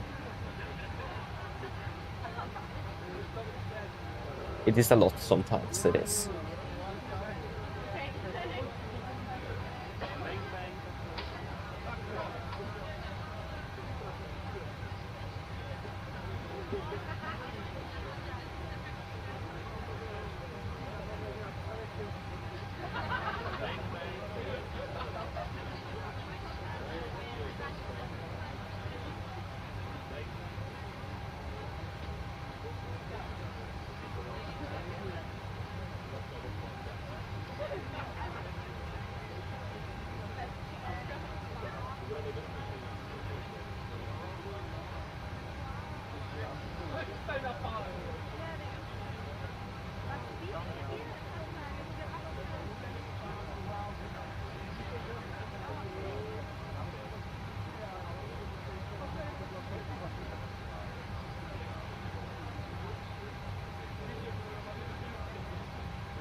Okay, let us see here.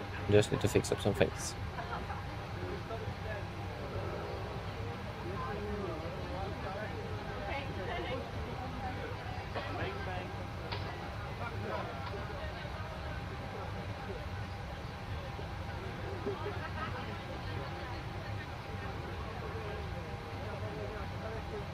Okay, just wait a minute there.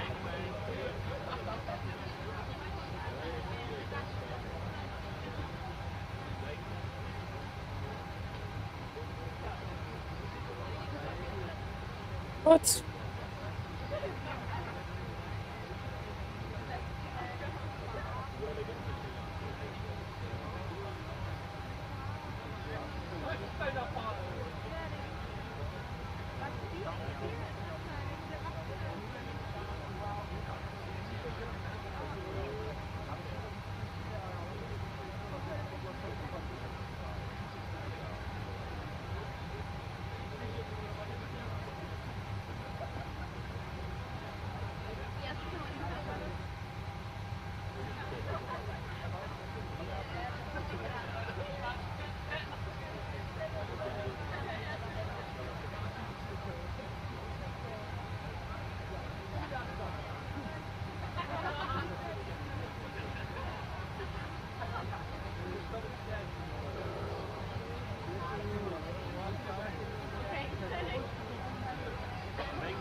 Yeah, exactly.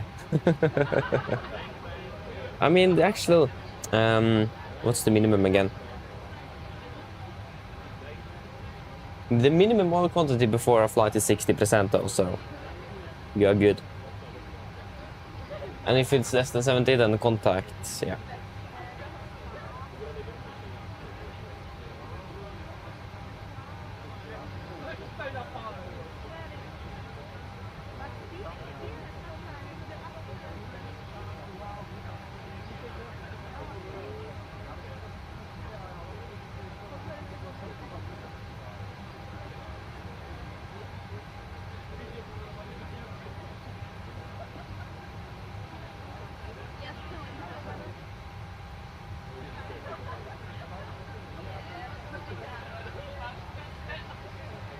How long is this deboarding taking?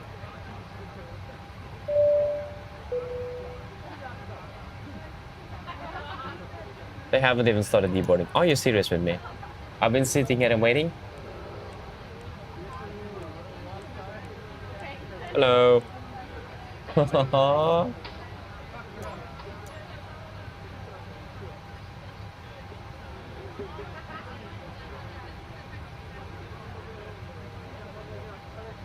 I think there's some technical problems. Let me just restart GSX here real quick.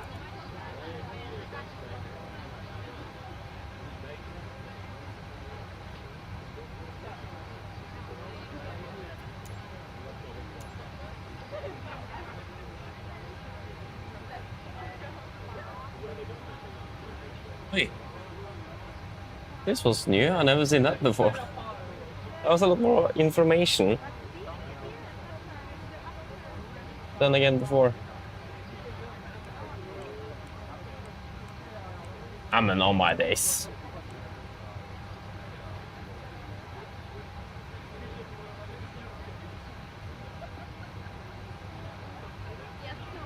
There we go, now it's working, finally.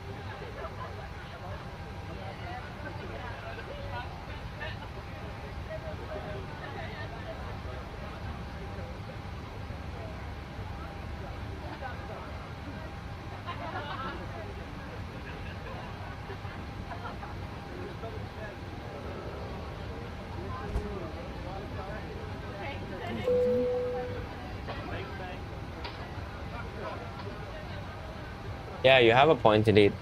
At least that is what it says in the on the operationals manuals here in Norwegian. So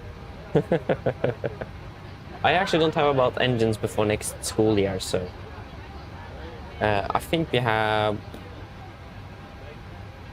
turbine engines. I think that's what we will have since I'm going avionics. So we are a bit more about the electrical stuff, not really about mechanical stuff. So yeah, we'll wait and see. I don't remember.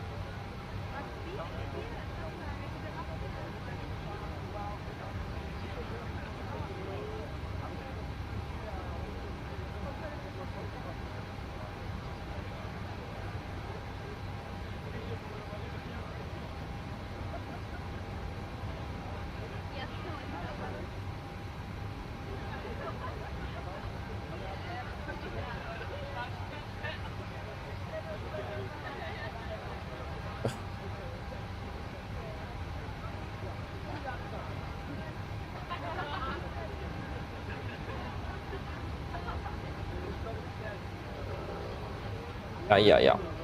Again, this took a bit longer than expected, but I mean, we were supposed to land just 4 minutes ago, so we are a bit early, so that's just nice.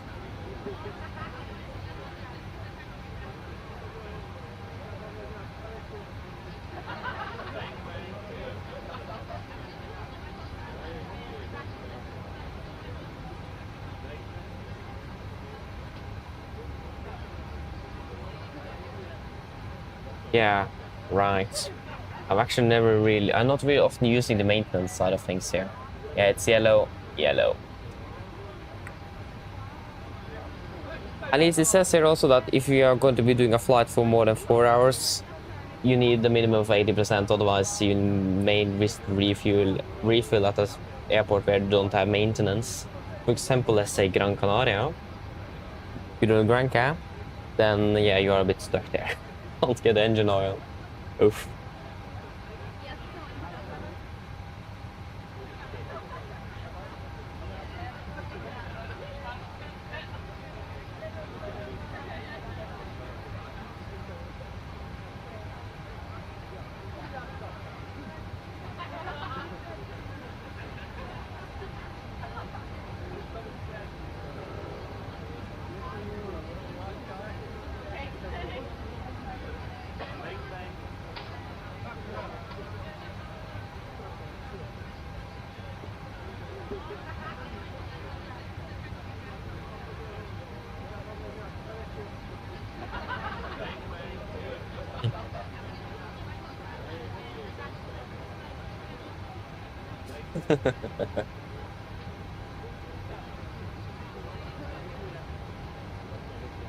Yeah, okay, fair enough. In the sim, it doesn't cost anything. You have a point. Yeah.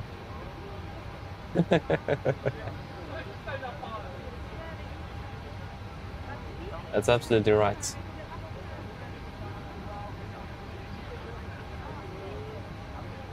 Yeah, maybe I should submit this flight plan here. Oh, still a week, what?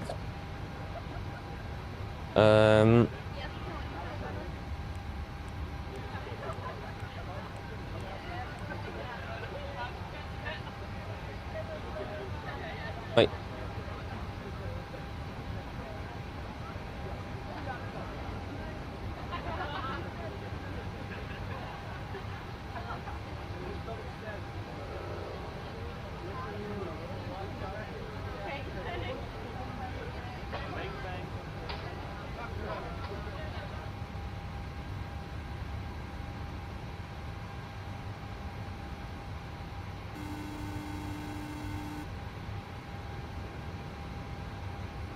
Hi, Captain.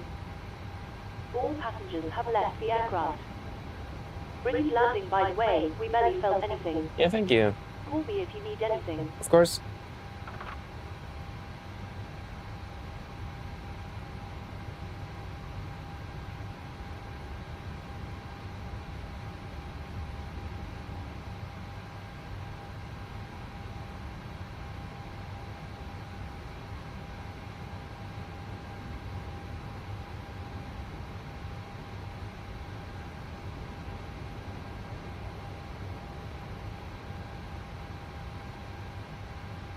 This is cool. So with the 737-800, I have 82 flights with the new version of Norwegian. Wait, what? This is not long a time since I actually... Yeah, yeah, okay, that's interesting.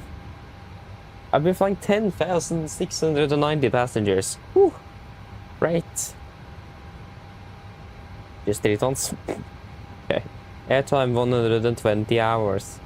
Distance 44,000 nautical miles. Fuel used 286,000 kilos. Takeoffs in daytime 46, nighttime takeoffs 33, takeoffs in all 79, landings 41. 79 total, of course. So total I've flown 99 flights with 12,000 passengers, almost 13,000. That's quite a lot. I didn't even know that these statistics even existed in Virgin Norwegian here. I mean, I would love to get all of my other flights, but I don't think that... I think I got a way to do it from one of the staff members, but That's a very time-consuming way to do it, but I think I could... I mean, I'm one of those people that actually would do that. I've already done that once. That was a pain. So I would like to have everything in here since I'm using this one. But I mean, wait and see. Yes, shall we just round it up then? Let us log off the EFB, we don't need that anymore. Finish with that. Boom, boom, boom.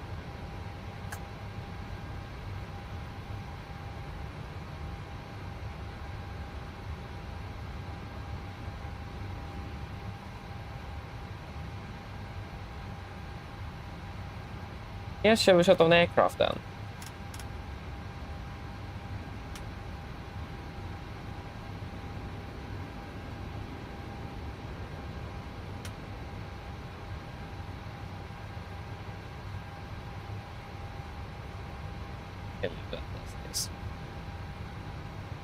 Ah, forgot. Wait, wrong way. Okay, secure checklist. Secure checklist IRSs.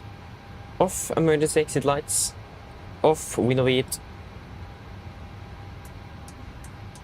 Off packs. Off ground power. Off battery. Off. Secure checklist complete. There we go. I have everything I need, at least we can just walk straight out. Ooh. Wonderful aircraft this one, isn't it? Let's just close up the door. Hope everyone is here. So nice thing. There we go, wonderful. Again, a beautiful aircraft, must say. Especially with that new tail hero. Or the new tail hero design. I actually really like that. But I also do like the older one though.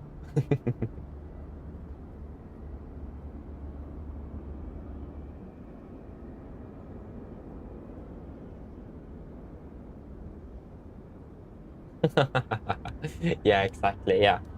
Oil. You can simply say it's important. Oh, it's Google. Good old Google. Ah. Google. Always Google's fault. But yeah, shall we just round it up right here then? So I hope that you guys have enjoyed this one today. And again, we're flying tomorrow, flying up to Evenes, Harstad. So up to a northbound destination. So I hope that you guys have enjoyed this one and hope to see you all again on the next one. So have a beautiful evening and have a good night. See you all again soon. Bye bye.